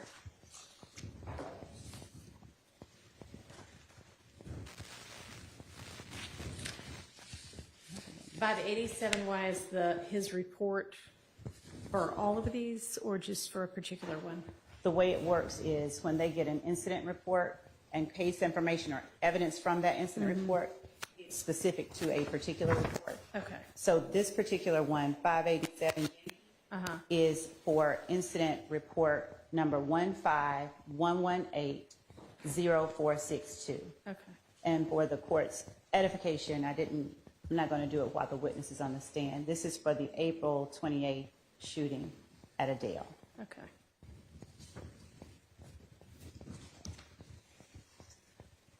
You know, and Mr. Atkins has been so kind as to find the order for the dog Okay. hearing. So he's going to email it to counsel for the defense and to the court. I'm sorry. Mr. Brown found it. And Okay, they're so sending to it is an everybody. order that says, what's the date, and just tell us what it says. All right. The date is January 10th, 2023. Okay. And the order says, order permitting expert testimony from Investigator J. Kilgore pursuant to OCGA 24-7-702. And qualifying him as an expert in NIBIN and specifically qualifying him scrolling kind of fast, as an expert, it's a NIBIN expert, but specifically. Okay. All right, so when we go back on the record, you'll withdraw that objection? All right. So that settles that one issue. All right, now with regard to whether the couple of documents that y'all approached the bench about were, I guess, tagged as documents that were going to, exhibits that were going to be used with this witness, has anybody been able to figure that out yet? I think that they want. In part. Okay. So we received an email with a list of witnesses and the purported exhibits to go along with that particular witness back on August the the 9th. Okay. They contained a number of documents, some of which I see Miss Love to have in her possession, but one of specifically the report, Mr. Kilgore's report, was not included amongst those, and I presume there's more than one. Okay, and like when you say report, it sounds like maybe there's a different report for each. So there's, I can show you for it. And I'm not going to give them matching ones, I'll just give you the examples. Okay. And is there some particular report that was not included? Yes, what Ms. Love is holding in her left hand is the report indicating, if I'm correct, that Mr. Kilgore is the person who, I guess, entered. That is correct. I'm going to examine it after the evidence was entered into my Sure, that report. That report's not included amongst the, and I don't know if there's more than one to go along with each individual case number. Any reports like this? You know what? I'm not going to say we didn't get it in discovery. What I'm saying is that in regards to It wasn't specifically pointed out. in August, that's what I'm saying. Okay. And I'm not, again, full candor. We do have some. I see, for example, some colored a NIBIN chart and so forth that Ms. Love has. We have those. Those came in August, but that report that you have in front of you and any that are like it are not included. And was this? So that is the report. All this says is they were entered into the database. By that individual, by Mrs. James Kilgore. Okay, well, he can testify to that without the report. So I don't see that it really matters whether, I mean, I also don't know why you would need to actually have this admitted into evidence either. Right. If we're hearing the testimony. Certainly, just to be clear, my request or approach was that she had some documents that she looked to be intending to introduce, and that those documents simply didn't look familiar to me. And so before we got into them, we wanted to take a look and see if we had been served with them. If you want to, now that we're on the lunch break, and you've seen them all, if you want to ask the witness before he gets back on the stand about any of them, but if it's nothing more than a report that says I'm the one that entered this into the NIBIN computer, then it may be that you still want to object to those being admitted into evidence because you didn't get notification, but We've got over the lunch break. I'm happy to take a look at the documents that Ms. Love has. Okay. And see if we have any objection to them. I suspect we may not. That appears to be, I'm not sure, that appears to be the only type of document that we weren't served with most recently. But I'll take a look. And okay. we'll And discuss. when y'all walked up, she had in her hand kind of a chart, a comparison chart. Is there any issue about that, or did she just happen to have that in her hand at the time? I think she just had that in her hand. Okay. I think we got that in All August. right. So y'all will get together and sort out. Make sure if we're on the same there's- page with the documents. All right. That sounds good. Anything else we need to think about before we break for lunch? Not at this time. Okay. I did want to ask one question. So there was one thing that he had put in there and then it didn't come back as matching to anything. Are we going to have, I mean, that seems not relevant. Are we going to have much more of that? So the one that didn't come back from his scan, not the ATF, was the firearms that were collected from Mr. Arnold and Mr. Kendrick on October the 1st, which they just heard about, and I thought it pertinent that they know. Okay. But there's not going to be a whole lot of other, and this had no match to anything? No, the fact that I wanted. Yeah, I understand for that one. Okay. Right, and so I was actually, and thank you for, you reminded me that I thought that was an issue. There were actually 3 of them that Are I you made. going to have him testify to the other 2 that didn't come back as matches? And if so, you know, is there relevance to that? Yes, so the incident report, because they are incidents that we have other information about. We're going to have IT come at lunch and try to sort out why our sound is messing up yet again.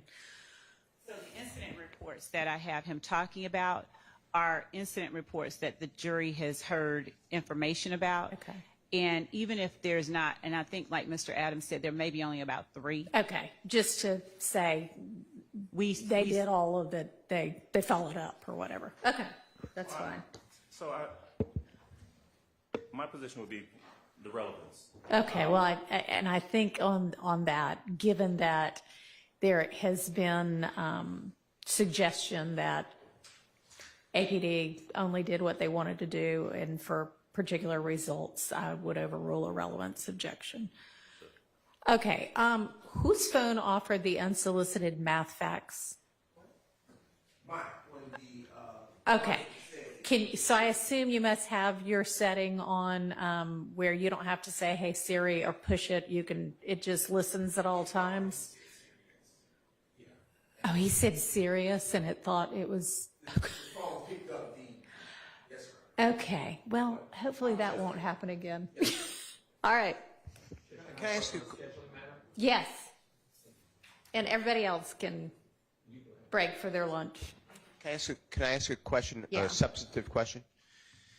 I'm not so sure all these projectiles, shell casings have ever been introduced into evidence.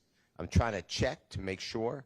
But if they're not, then this witness is testifying as to doing work on an item that we don't see what he's looking at. So I'm voicing that objection. And I want to give everyone over the break, because if they're all in evidence, then he can identify it. But all he's doing is saying, I looked at a report number and here's what I do, without saying, yeah, this is the projectile or not projectile. The shell casing. Yes, sir. Yes, Your Honor. That's my objection. The jury has seen photographs of each of the crime scenes that we're talking about. So I don't know if the objection is that we want to see the physical piece of evidence, but the jury has the information to know which crime scene. That's why we put that information in. It's really not the objection. It's not a photograph. It's the item. He, meaning this witness, said, you get the item, you run it through this NIBIN, and then you have to visually support it with his expertise. A photograph, you can't do that. My objection is, and it's best evidence rule, You're because looking of for chain of the custody. actual shell casing. Exactly. If it's not in evidence, I don't know. There seems to be a break. Well, whether it's in evidence or not,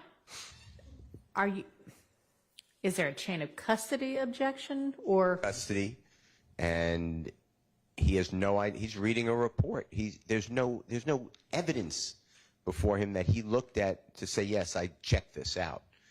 I verified this. He's just saying it came back for NIBIN, and then I'm looking at another report, and it had a hit in another case. Okay, with regard to chain of custody, So, Your Honor, I would imagine if he hasn't, he can, if the questions are posed, establish that whichever one he is testing that's, crime incident report XYZ, how he got that and that came from. So given that objection, you need to establish that. And we did also with the crime scene technicians, if the court will remember, that was another reason we put them up, because they each testified as to what they collected. Right, And so what as they did long with as he says, and I got it from whatever, Okay. then I think that would satisfy chain of custody. But you seem to be making a second objection as well, that unless the actual shell casing is admitted into evidence, nothing he testifies to can be testified to. That's not. I'm not so sure we're talking about the same item. He's saying a report. Okay, well, I'm going to overrule that. Can I have a continuing objection You and may. make sure that, and I heard what you ordered, so I'm sure it'll be done, but that this witness actually said, yes, I received the evidence from this scene on this date, and I looked at it. Yes, that would be my objection. Otherwise, he's just reading reports, and that's All what right, I'm well, objecting. I think chain of custody needs to be established as to each of them, given that objection. Okay? All right. See y'all at 1:30. Yes.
Who was it that had Mr. Matthews, was it you that was going to get together on the?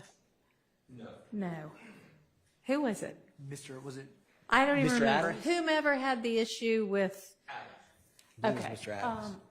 Mr. Adams, were you able to get with, And Your Honor, He's not here. I actually think Mr. Adams and Ms. Love are working speaking on about it that now? very issue. Okay, that's great. However, we need to, I guess, get the witness and the jury back in soon. So Yes, can Your you Honor. step out and see if they're finished? Yes, Your Honor. Okay.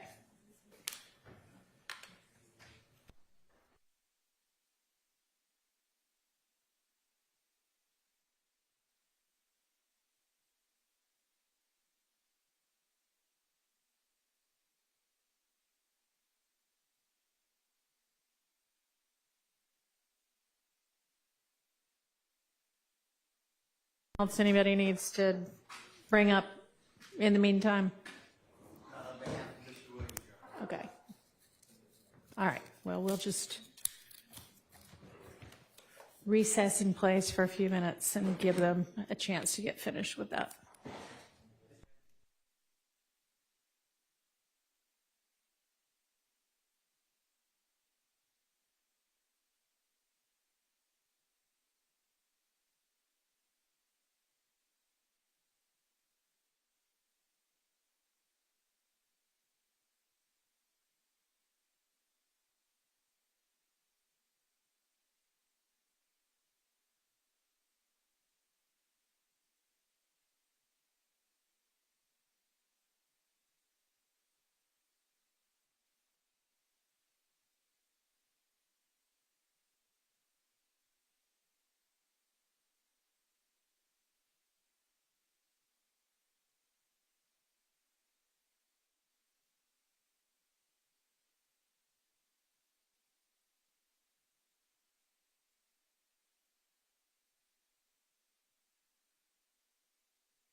Is Dennis coming back at some other point in time?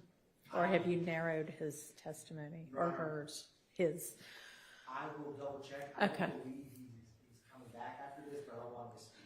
Okay, well, I mean, it certainly would be fine with the court if y'all have determined that he'll only take 1 day instead of 3 or 4. I just was wondering. Yes, Your Honor. Okay.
Yes, we were. And, All right. I think Ms. Love has got a little bit of paperwork for me when she has a chance, some copies, but yeah. Okay.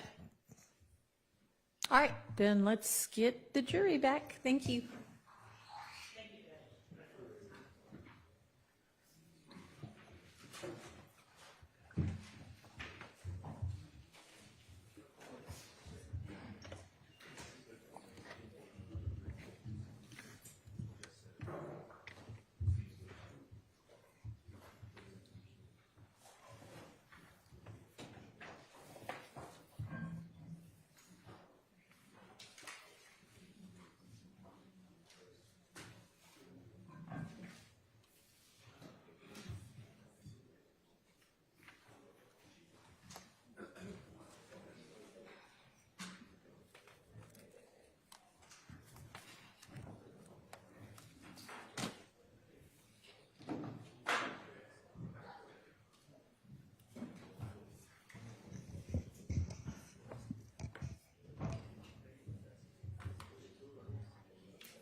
Thank you. All right, go ahead, Ms. Love.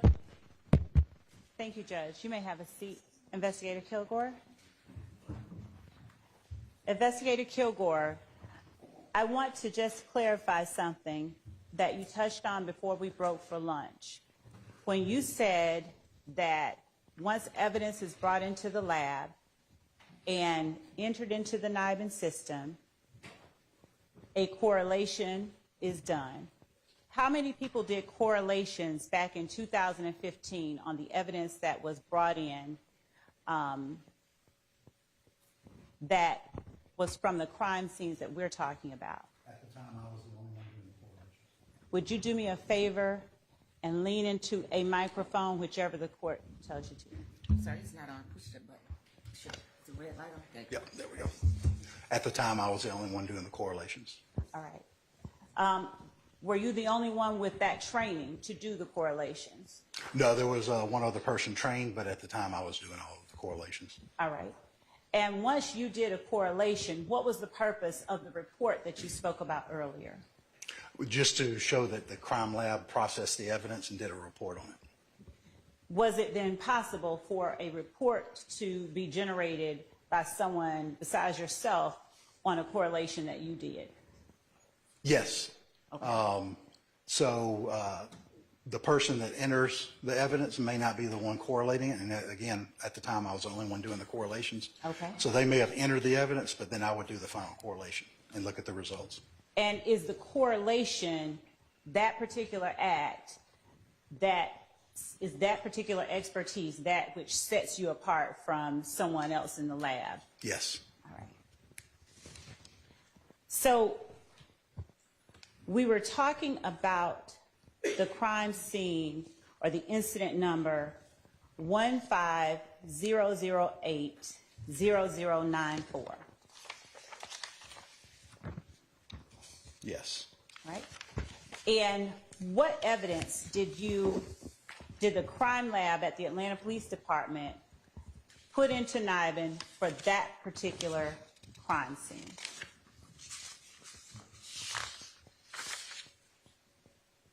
We received a sealed package with 6 9mm cartridge cases. All right. And when you put those cartridge cases into NIBIN, were there any leads generated? Yes, there were. Okay.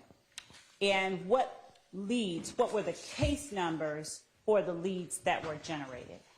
The 150080094 had a potential lead with 161031208. Repeat the last number.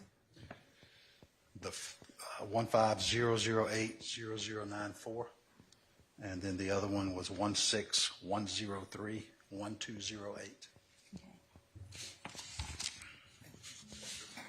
And if you would just slow it down enough when you're talking so that the court can get all those numbers. Now, when you speak of a potential lead, is that because you have not sent it to the crime lab at the GBI or the ATF for that final firearms examiner to look at it under an even higher power Yes. microscope? The NIBIN lead is just a preliminary lead until it's examined by a firearms examiner and confirmed, then it's preliminary. Do the NIBIN leads allow Atlanta police to further their investigations into certain crimes? Yes, it enables them to be able to look at the other crimes, but it's not enough for a warrant or anything like that. All right. And let me ask you this. In the event, hypothetically, that you look at evidence, you do the correlation, that evidence matches a crime scene, and someone comes in and says, oh yeah, I did it, once confronted with the fact that there was a NIBIN hit. Generally, is it the practice of the Atlanta Police Department to go a step further if it's not a murder? In other words, do they send it to the crime lab if they have someone who is already admitting to it? Yes, they will still send it to the crime lab. Okay. And is that in every instance that they send the NIBIN hits to a crime lab?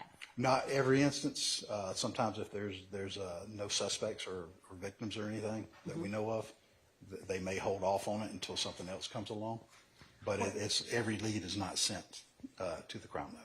Are property damage leads generally sent to the crime lab?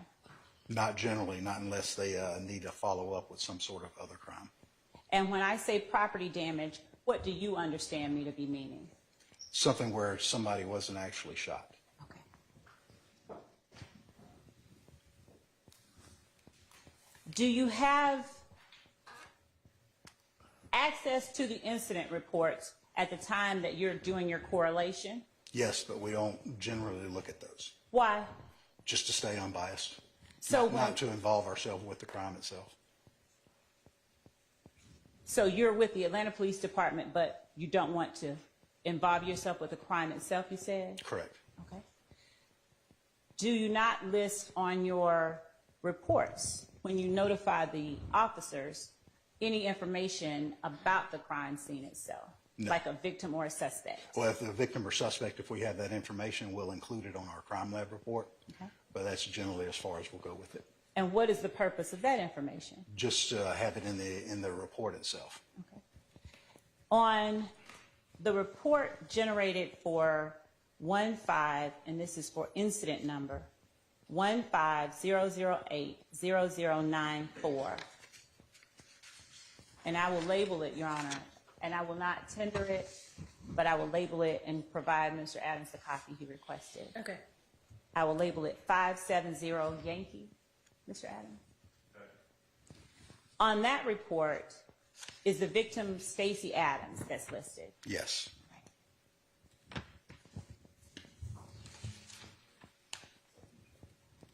And when you spoke about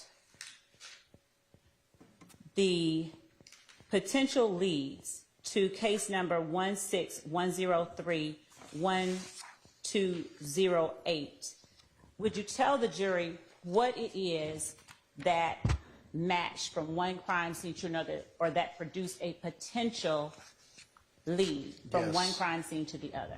Yes, 161031208 was a CZ 9mm pistol, serial number B180139, 15 9mm cartridges and a magazine.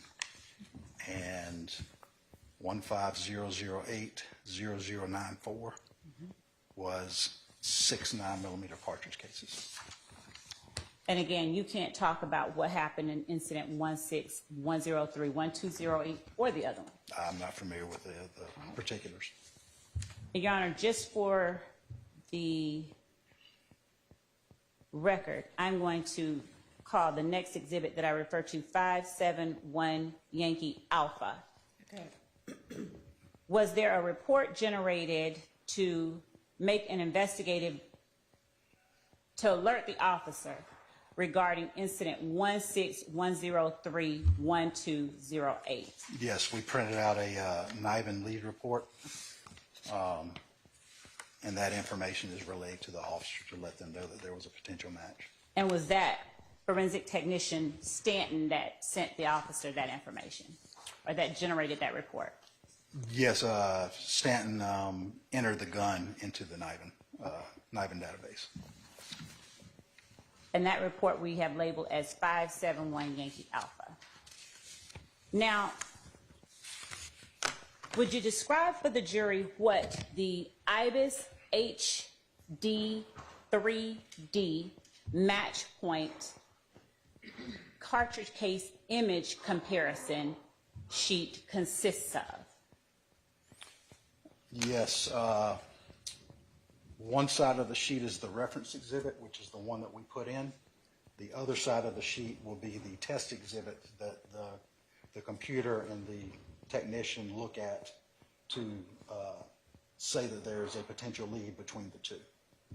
And go ahead. All the sheets are separated one side to the other, so that way you can look at them. And if you would, don't publish anything to the jury until we tender it, okay? Sorry. Thank you.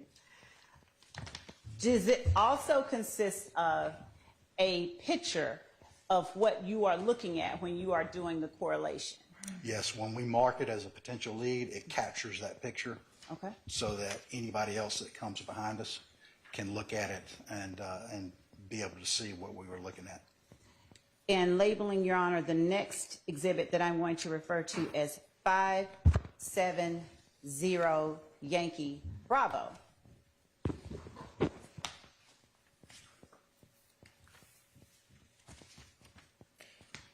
Can I go back and ask you a question, because Ms. Love, about you said 570 Yankee, and then you said 571 Yankee Alpha, and then 570 Yankee Bravo? Is that I right? misspoke. It should have been 570 Yankee Okay. Alpha. All right, I was wondering. My apologies. No problem. Mr. Adams. Thank you, Judge. Thank you. And 570 Yankee Bravo being that match point exhibit information with the cartridge sheet, what number did you assign to that? The 444 number, what does that mean? The 44 number is, as we were getting these leads, we created an Excel spreadsheet. So that's the number, that was our 444th lead that we generated. So that's where that number's coming from. So we can go back to that spreadsheet and look for that number and be able to find them. And is that the lead generated for that year? That's the total number. Okay. All right.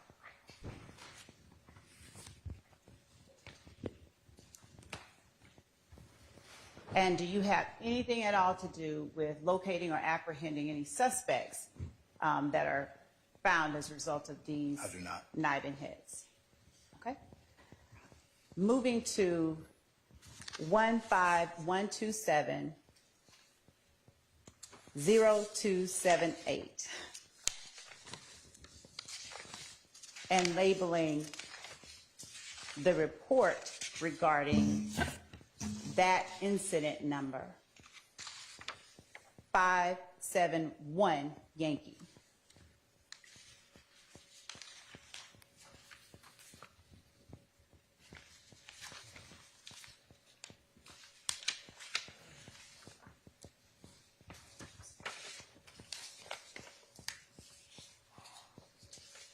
And for lead number 406 and for lead number 406. Yes. Okay. All right. Was there a suspect on this particular incident number for the Atlanta Police Department, 151270278, for the item that you entered into NIBIN? Yes, we listed a suspect of a Quindarius Zachary. And what piece of evidence did you enter into NIBIN for that particular incident number? A Bushmaster .223 pistol, serial number D03525 and 31 .223 cartridge cases. And was there a NIBIN hit or lead number of 406 for that report? Yes. And I'm labeling that 571 Yankee Alpha. What crime scenes did that piece of evidence produce a NIBIN hit to? It produced a NIBIN lead to 15118 0462.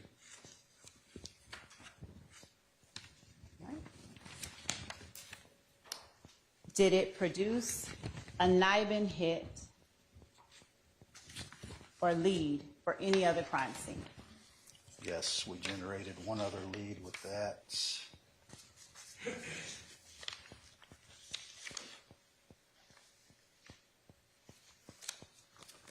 So that one, the 151180462. The first lead, number 406, that we just talked about was 223 cartridge cases. There were also 7.62 by 39 millimeter cartridge cases on that scene.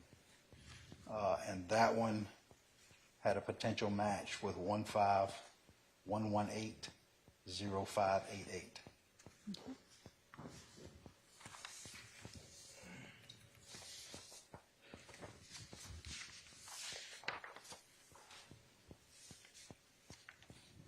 And momentarily, I'm going to ask you to put on the clipboard beside you this information to make it a little bit easier for the jury to understand and absorb, okay?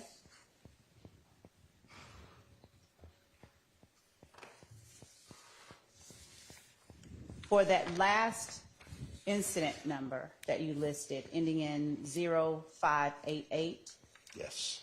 did you have either a suspect or a victim listed for that one?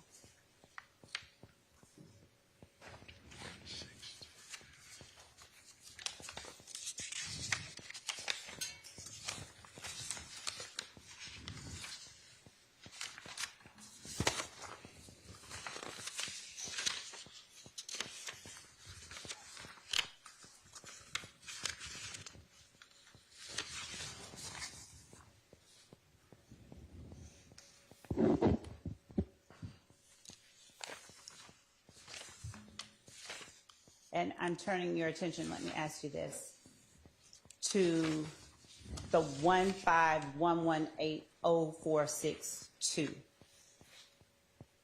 A suspect for that one? A suspect or a victim for that one?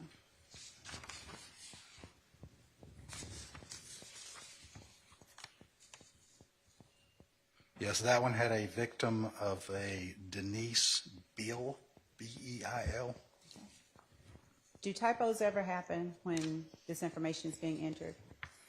Yes, sometimes the information's handwritten on the envelopes, so we have to do as best we can with it. Your Honor, I am labeling the report for 151180462 as 572 Yankee.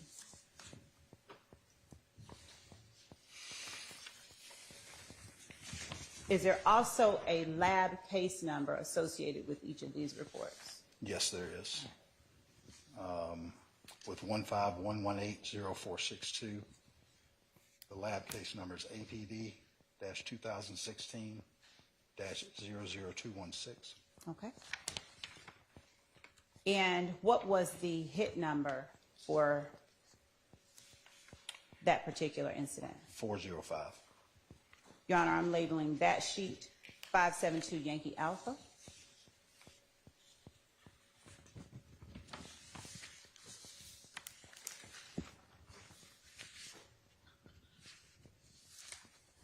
And turning your attention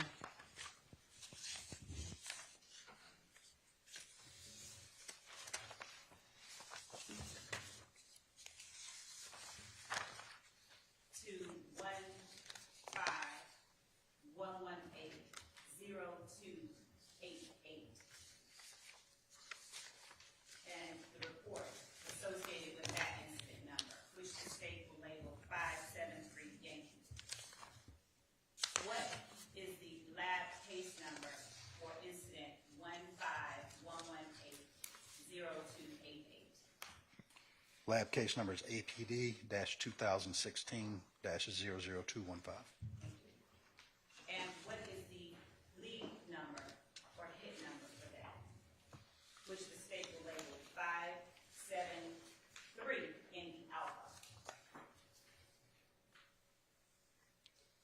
So that one had two separate leads on it, numbers 407 and 408.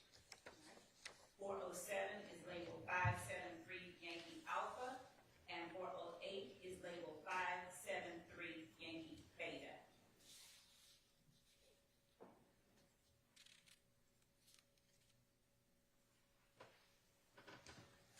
What pieces of evidence was it that you put into NIBIN for that incident number, that APD incident number 151180288?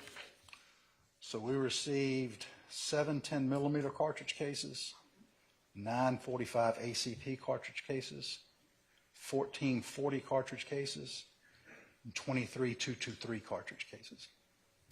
So we entered one cartridge case from each of those groups. And which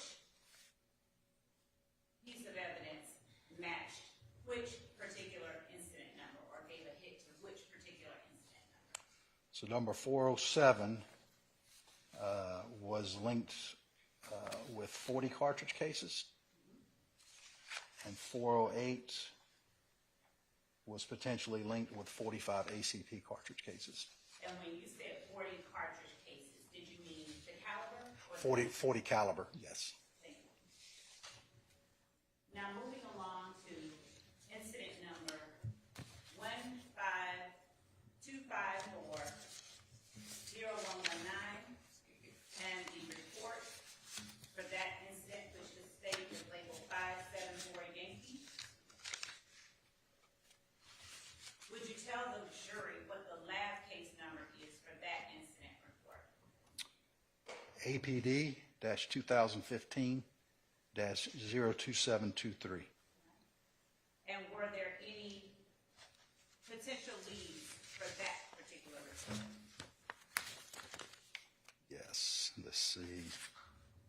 Was that lead 355?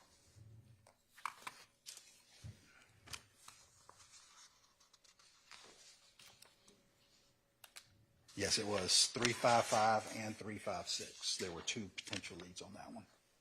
Your Honor, we're labeling 355 as 574 Yankee Alpha and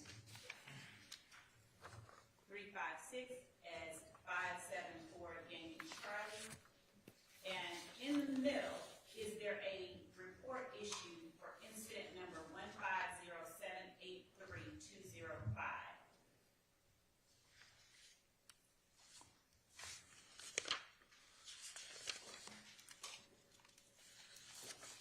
Yes. 150783205. Correct. What is the APD lab case number for that report? APD-2015-01208. Your Honor, we're labeling that report 574 Yankee Beta. Would you please tell the jury what pieces of evidence were collected and matched or potentially matched to which incident number? We received 645 ACP cartridge cases and 340 cartridge cases.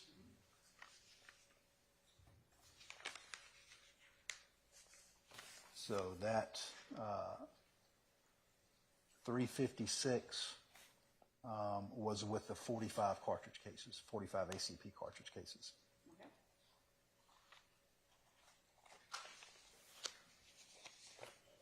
Did you also look at or receive evidence from incident numbers where there was not a kniving hit or lead at the time that you did your correlation? Yes.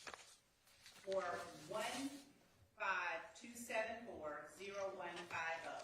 which, Your Honor, we had previously labeled the report 585 Yankee Alpha, that should be 575 Yankee. What was the APD case number or lab case number for incident 15274-0150? Lab case number was APD-2015-02795. And who were the suspects listed on that report? Diamante Kendricks and Martinez Arnold. And what was the evidence that was put into kniving for that report? We received a Smith & Wesson 40 pistol, serial number VJJ9110, and a Romarm 7.62 by 39 millimeter rifle, serial number AO-1820-82RO. And what was the date of the report that was generated regarding this evidence? The report date was 12/4 of 2015. And since 12/4 of 2015, have you received no additional information about this particular firearms? Not at this time. I have not received any potential leads or anything. And again, does that include ATF or just Atlanta Police Department? You've not gotten any? I haven't gotten anything from anyone. And with respect to report 15118, 1554, which we will label 576 Yankee, State's Exhibit 576 Yankee, is this one as well that did not produce any? Correct. And what was the case number, the lab case number? APD-2015-01560. And what was that report dated? 7/1 of 2015. And the next three as well, I believe did not produce any hits, but you correct me if I'm wrong. We're talking about now what we will label State's Exhibit 577 Yankee for case number 15184-3239. What was the lab case number?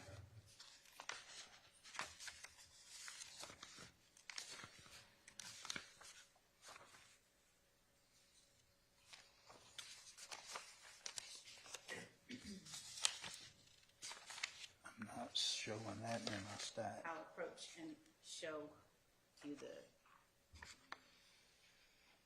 That was APD-2015-02043, And what was the report date? 11/4/2015.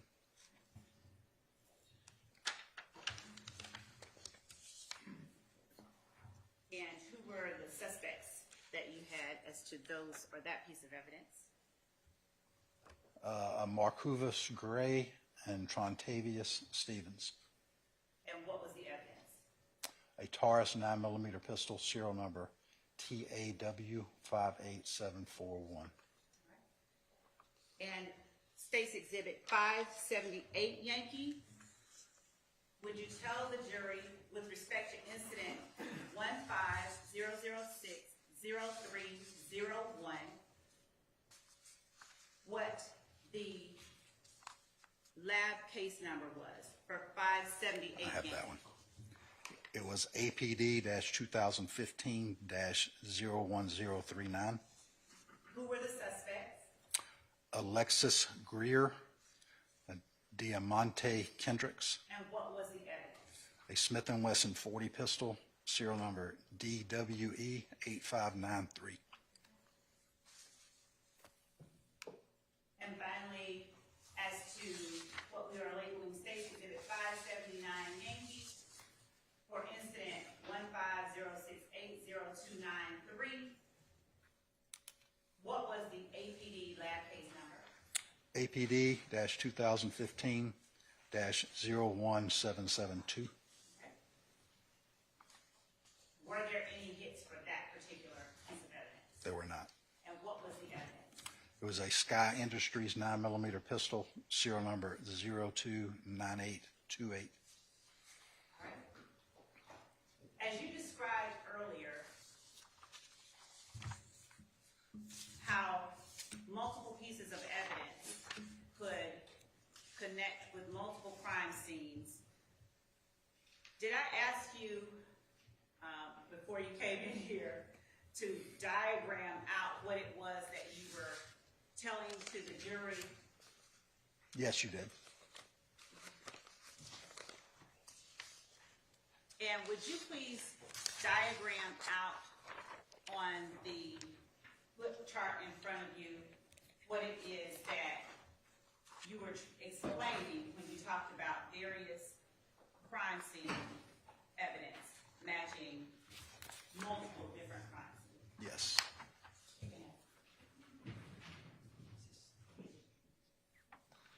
You can have it. Thank you. Here it is. And if you would explain as you draw what it is that you're drawing. I'm going to go by the complaint numbers and just describe the calibers.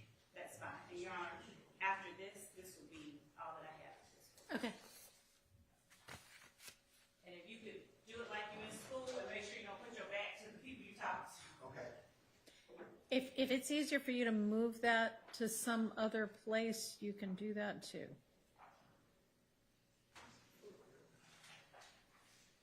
All right, so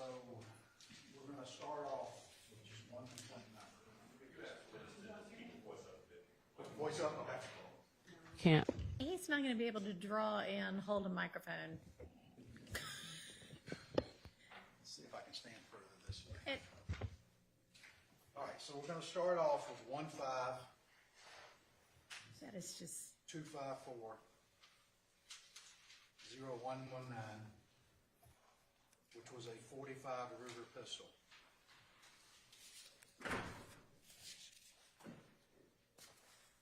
So from that one, we got potential leads. 15 118 0588, and also 15078 3205. And what were those lead numbers? 355 and 356. Would you put them on there?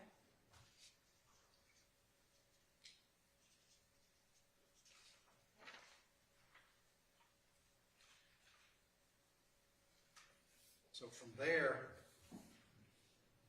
this case, 15118-0588, also had 7.62 by 39 cartridge cases.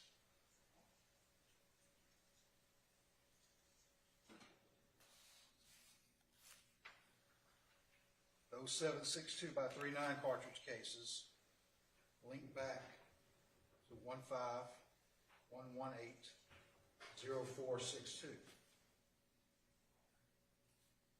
So that is going to be Is that lead 405?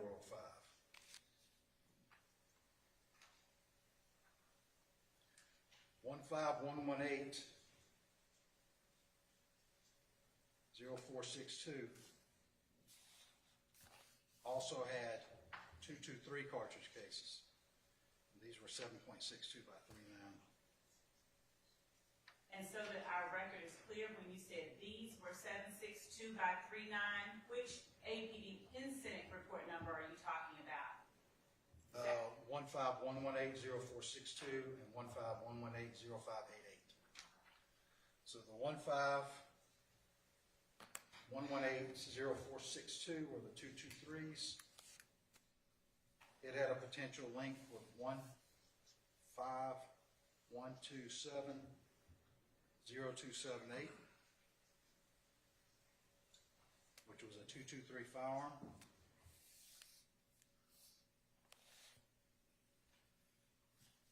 I'll have to excuse my writing.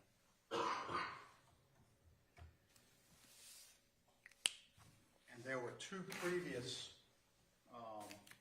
leads to those 223s that were not in this stack. Okay. So they were the ones that we had discussed. So those case numbers were 15027-2672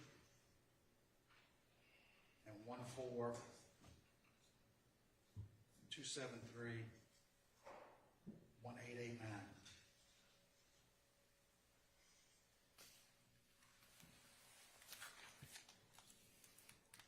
So that's all from that section for those particular cases. Okay. Now the 16103, 1208 was a CZ 9mm pistol that had a potential link with 15008-0094. And what number was that? Was that lead 444? 444.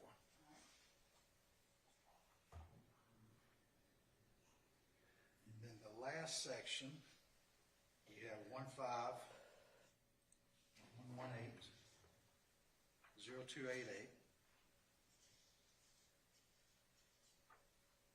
that were 40 cartridge cases.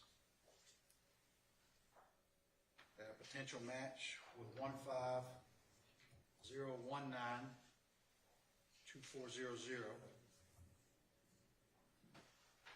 But 15118-0288 also had .45 ACP cartridge cases that potential leak was 150922269. And those were 407 and 408. And I'm going to give you what has been labeled as State's Exhibit 580 Yankee and ask you if 580 Yankee accurately reflects what you just drew. It does. And Your Honor, as a demonstrative, I'm tendering 580 Yankee. All right. That's admitted. No objection as a demonstrative only.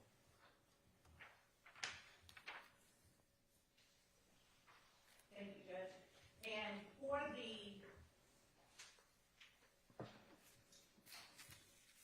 just as an example of the imagery that you look at,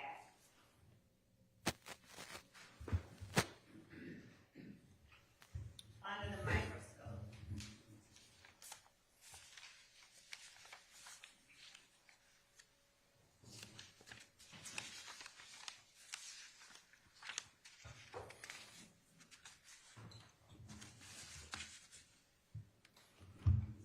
as we're pulling that up, I have a couple of final questions for you. Do you have any way of knowing, once a knifing hit comes in, who it was that possessed a particular firearm at any particular time? I have no idea.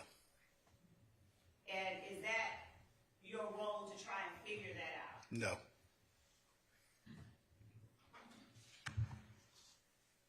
Your Honor, at this time, if there is no objection, we would tender the exhibits that we referenced with this witness. But if there is, we can refrain from doing that.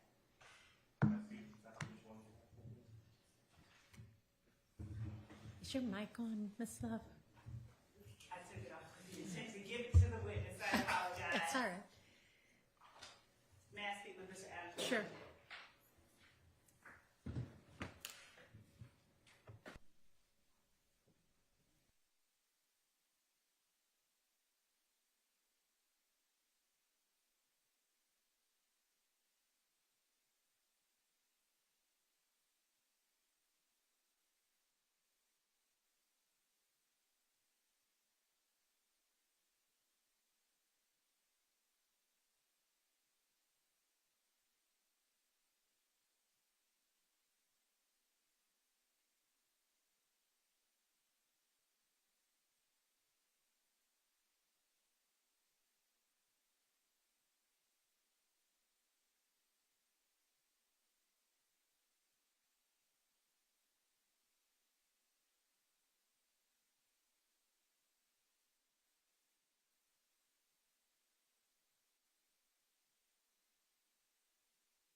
Objection.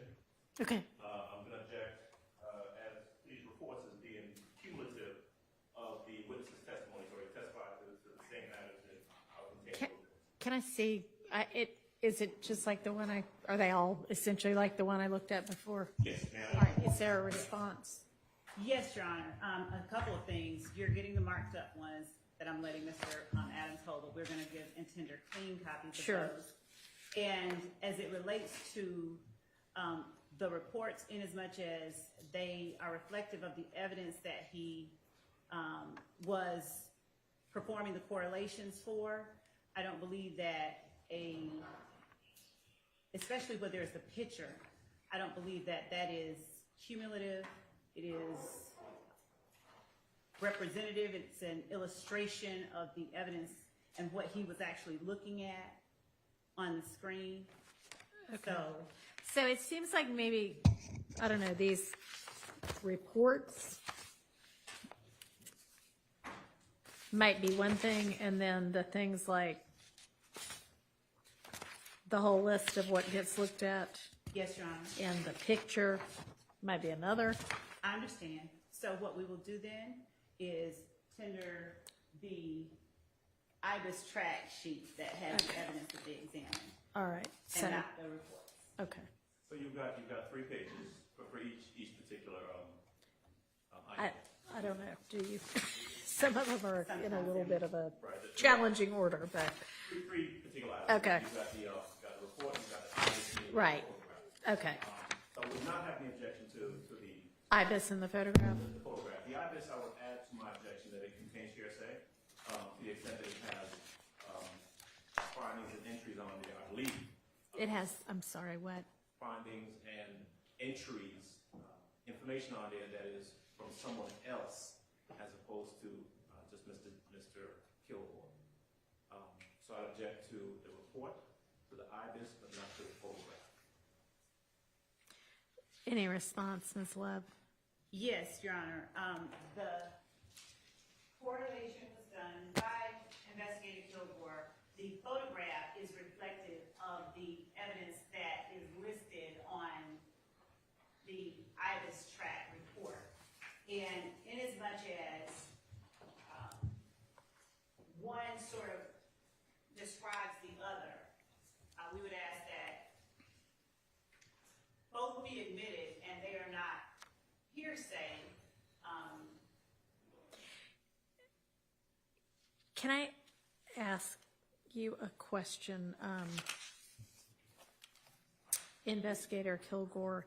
The things on the IBIS track that are like the firing pin outline and inner and outer outlines, is that something that a human being puts in, or is that something that the IBIS, whatever it, or the NIBIN and IBIS generate after evaluating on their own as supercomputers or whatever? The firing pin outline and the breech face outline and all that, when the computer is taking the images, it has they have circles And that then go on there. spitting out that information. So when it takes the picture, it's measuring the diameter of the primer, the diameter of the firing pin impression.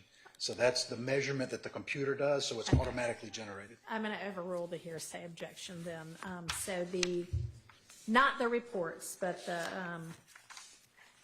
pictures in the IBIS, those documents are admitted over hearsay objection. All right, I'm going to hand all these back and y'all can sort out what actually goes in. Sure. All right, is there cross? All right.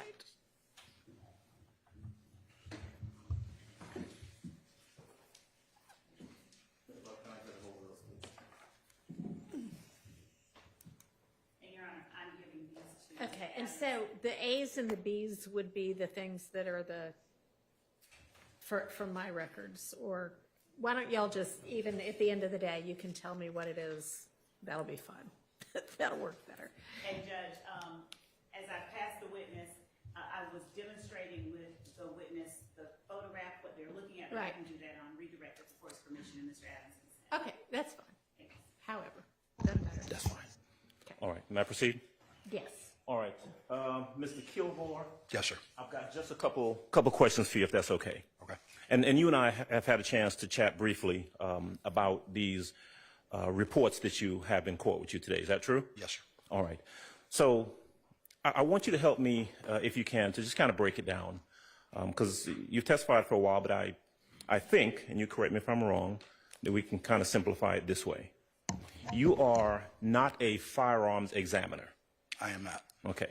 So a person that actually looks at evidence and makes a determination, for example, of whether a particular cartridge was fired from a particular gun, is a firearms examiner. That's not you. Correct. Okay. In your capacity, and you work for APD. Yes, sir. Right? You work with their lab. Yes. All right. What you do, if I heard you correctly, is that you receive items of evidence tied to particular cases, right? Yes. Those items of evidence come into you from whoever the case agent is, the case detective or police officer, right? Yes. So, for example, a detective, I'm just using this name, Thorpe, might submit cartridge cases to the lab for them to be recorded, analyzed, for you to examine their characteristics. Is that fair? Yes. All right. You were asked on direct examination, okay, who's the suspect? What's the suspect name or the victim name or something like that? You remember those questions? Yes. That's not something that you do. You don't make a determination as to who a potential suspect is or who a potential victim is in a particular case that comes to you, right? No, we only record what comes in the packaging or a submission form. If it has that, we just record what's there. Okay. So the submission form is, as you referenced, when you get those items of evidence, and hypothetically I'm talking about, let's say, some shell casings, right? You would have a submission form that has those items and it has some information, usually filled out, I presume, by the detective, that has the name of a potential suspect, the name of a potential victim, perhaps. Correct. All right. You would not know whether that's accurate or not. That's just the way the information comes in. Correct. A detective, for example, may label someone as a suspect. Later on, may turn out that person's not a suspect. Correct. Right. You have nothing to do with that. Nothing. All right. And you can't vouch for the accuracy of those recitations by the detective or the case agent or police officer. Correct. All right. You get the items. It may be a cartridge case. True? Yes. Maybe a gun. Yes. It may be a projectile, perhaps? We Or not? sometimes get projectiles, but the NIBIN system is not set up to do projectiles. Okay.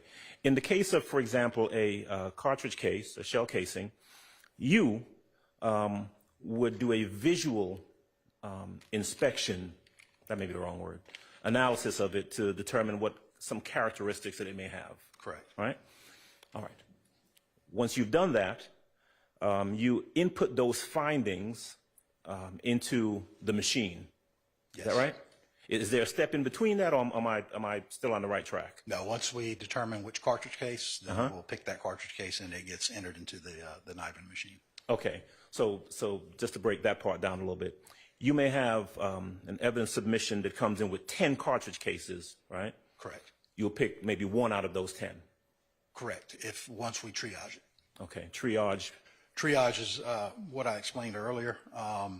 So if we get 10 cartridge cases, and 5 of them are 9mm and 5 of them are 40s.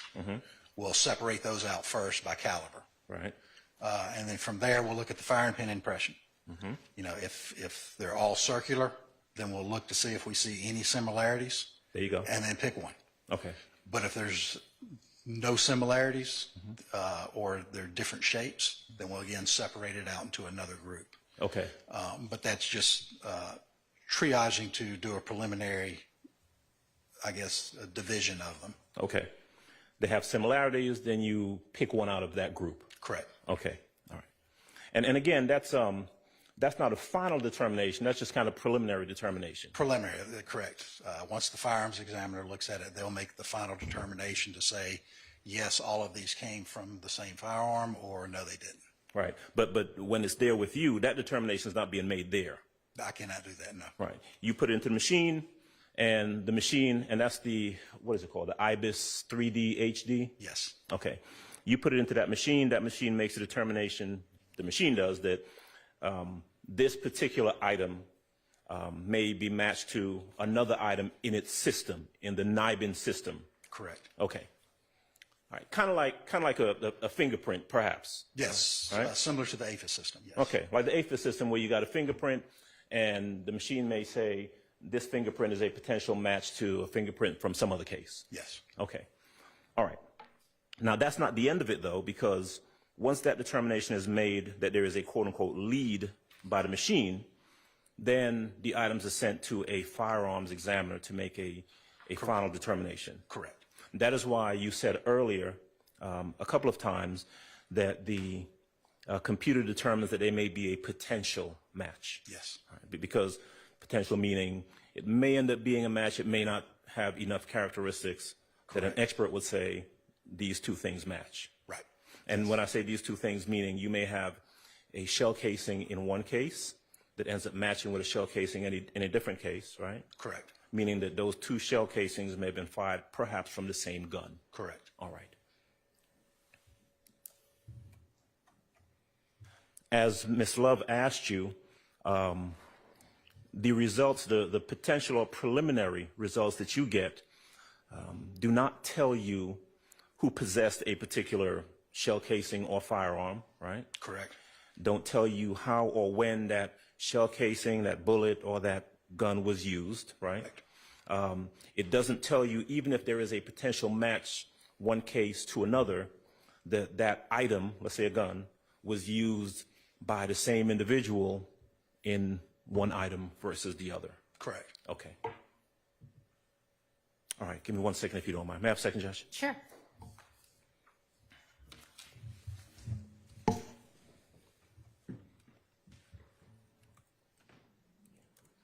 think that's all, Judge. Thank you. All right, thank you. Any other defense questions? Any redirect? Just briefly, I was going to. So, Investigator Kilgore. I'm going to try and talk loudly enough so that I can be heard here. I'm going to show you what has been admitted as State's Exhibit 570 Yankee Bravo related to hit number 444. And ask you, once this has come on the screen, if you will describe for the jury what information it is that you are looking at to perform the correlation you talked about earlier.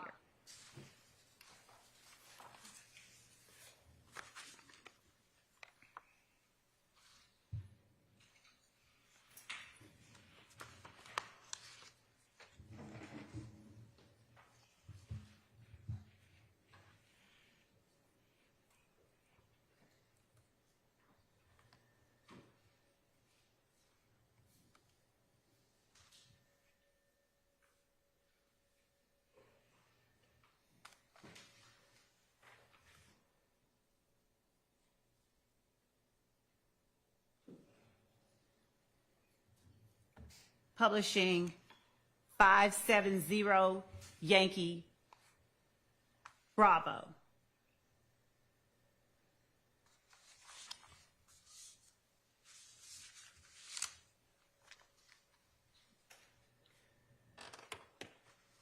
As we look at 570 Yankee Bravo on the screen, would you describe for the jury what the information is that we are looking at?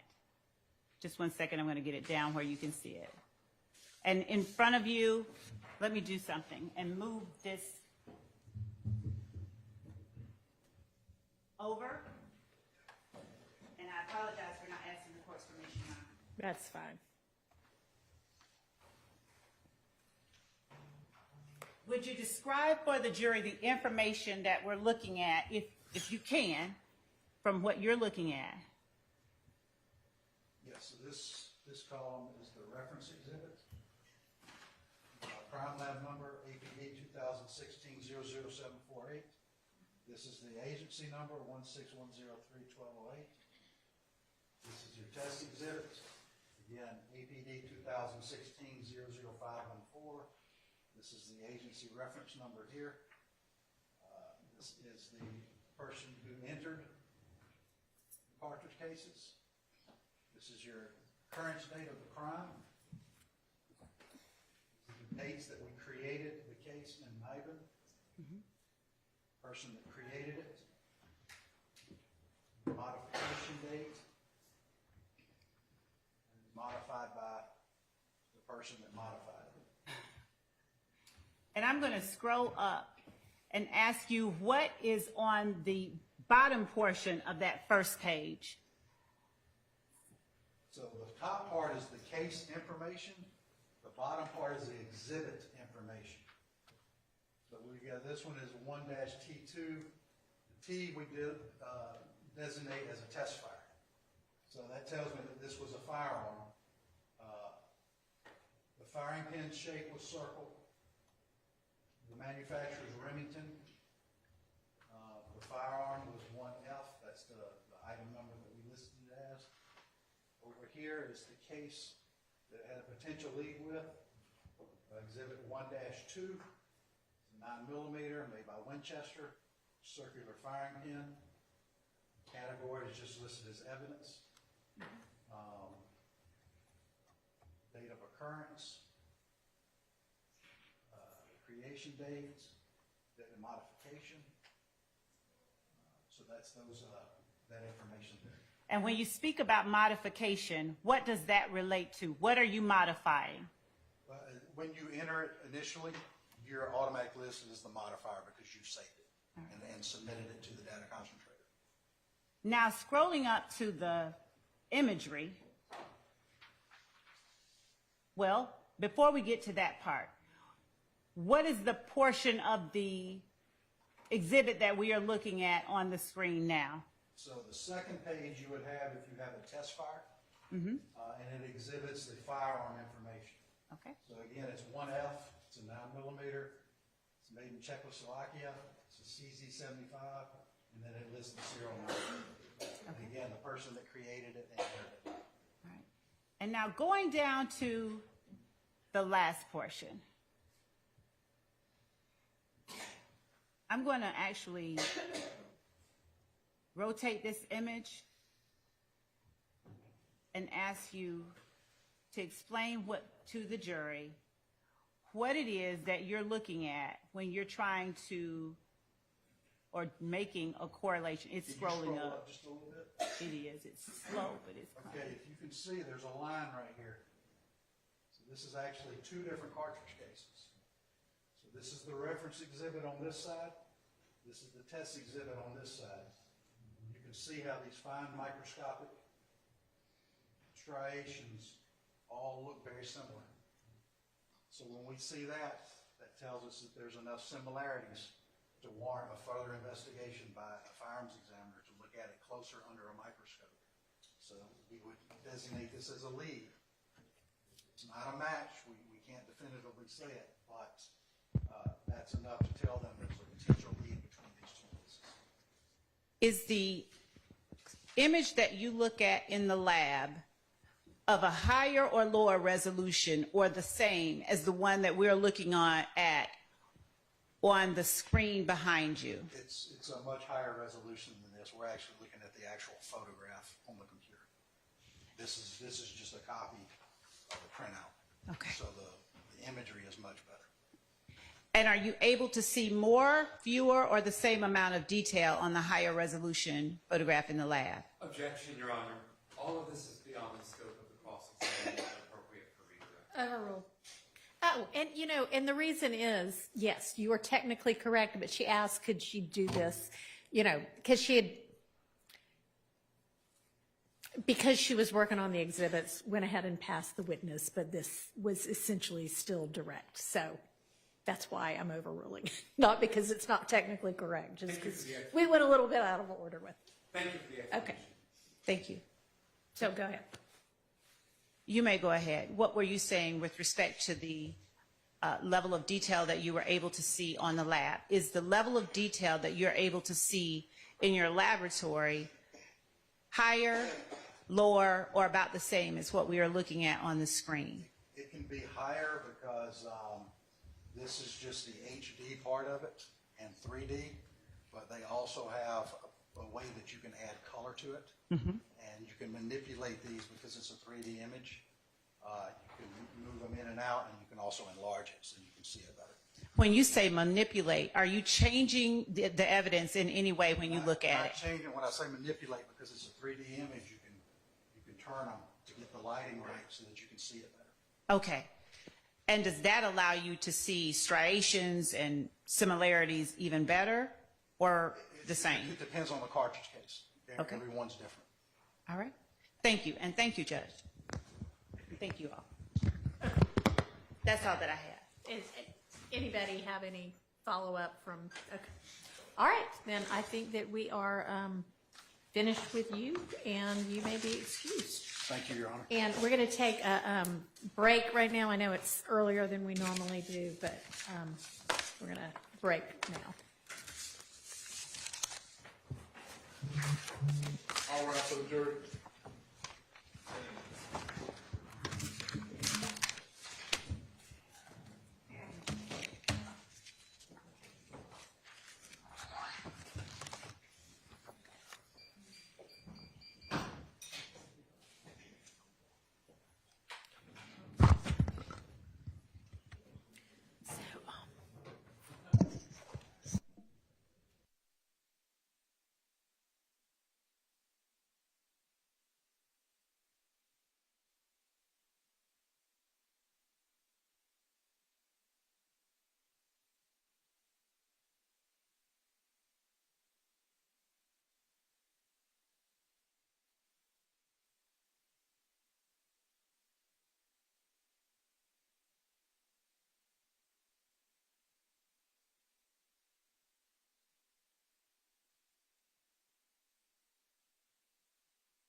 May I approach with a member of the prosecution team?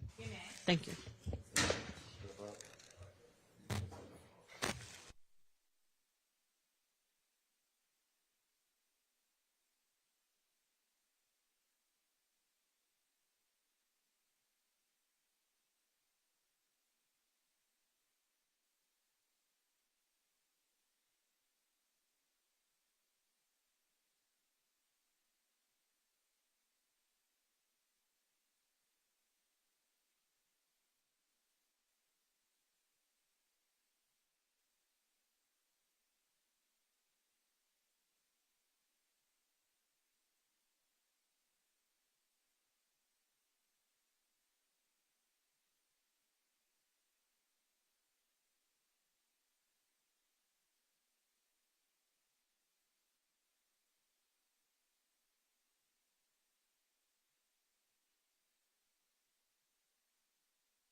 hate to tell you, but I'm doing all right. We are not going to start your testimony this afternoon after all. And hopefully first thing in the morning, we'll see you at 9. Do you want to just let the jury know that we're finished for the day? Laura, can you do that? Or, yeah, you can do that. Thank you.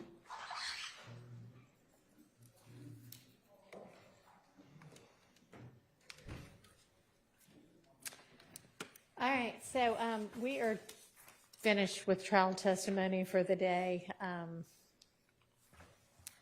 don't know if you want, I mean, I know that I have the information about why. I don't know if it's okay to share with everybody the information about why. I'm kind of looking at you. Okay, all right. We are finished for the day with trial testimony, and I am going to go ahead and excuse Mr. Nichols, who is going to waive his presence for this next thing that we have are going to be discussing. But the next thing I want to discuss is something we're going to have to sort out anyway, which is, I don't know if y'all got copied on, but I got a letter through Ms. Persifield. Yeah, I think y'all, or maybe y'all on it. Yeah, the letter from not from Miss Merchant, from Natalie Merchant. Natalie Merchant. Oh, God. Ashley Merchant, and the defendants don't even know who that is because that was so long ago. But anyway, so she has some issues she needs to have, I guess, the state sort out, and we might as well just all sort it out here together. One of them is she's really not going to be available past, the 15th of November, and had apparently been told, and I guess we had, or the state had Mr. Arnold on the witness list for today, but she got told, I guess, by one of the investigators from the DA's office that it actually wasn't going to be today. It was going to be not for several weeks. And she just kind of, I think, is saying, could you actually give me a somewhat solid date on when he's going to be called? Are y'all able to do that? I mean, it doesn't have to be like, by the day, but, Your Honor, so prior to getting this letter, we thought that it would be maybe that week of Thanksgiving. However, given the letter, I think some of okay, our it cannot be the week of Thanksgiving. She is not available, which means he is not available after the 15th of November. So that's why we need to look. Did you already know that? No, I don't think we knew about what she put in this letter today. We had some dates, I believe, up until October, like these last few weeks, nothing past, nothing in November. I don't, and I haven't been the one primarily speaking with her, but my understanding is we knew dates up until the end of October, nothing until November, until this letter. Well, so we now now we know can, that if y'all don't have him testify before November 15th, it's not really going to happen. okay, so now that we know that we can, if you can give us a tomorrow, I think we can decide when. All right, and then with regard to, I don't know if y'all read it yet, but she's wanting to be fairly clear that if the state intends to ask him anything other than the wording on his guilty plea, there's going to need to be a immunity order. Yes, Your Honor, she made us aware. Don't want to talk about this when the jury room door is open. Okay, go ahead. Yes, she didn't make us aware of that, and so that is a part of our consideration if we so decide to ask anything let's outside. get that all, wrapped up well in advance, because it sounds like she's going to probably want to come in here maybe with Mr. Arnold, maybe without, I don't know, but get sort of, I don't know, some kind of, you'll see if you can nail it down without the court's input and just present me with an order, but if not, then I don't want to wait until the last minute. And I would, she has asked for at least a week's notice, which I don't think is unreasonable. Yes, and we plan on doing that. Okay. All right. Well, and Mr. Nichols is still here, so you got to hear all of that too. So I guess we'll just end early today. Okay. Much to my chagrin. All right, see everybody at, why don't we all plan to get here at 8:45.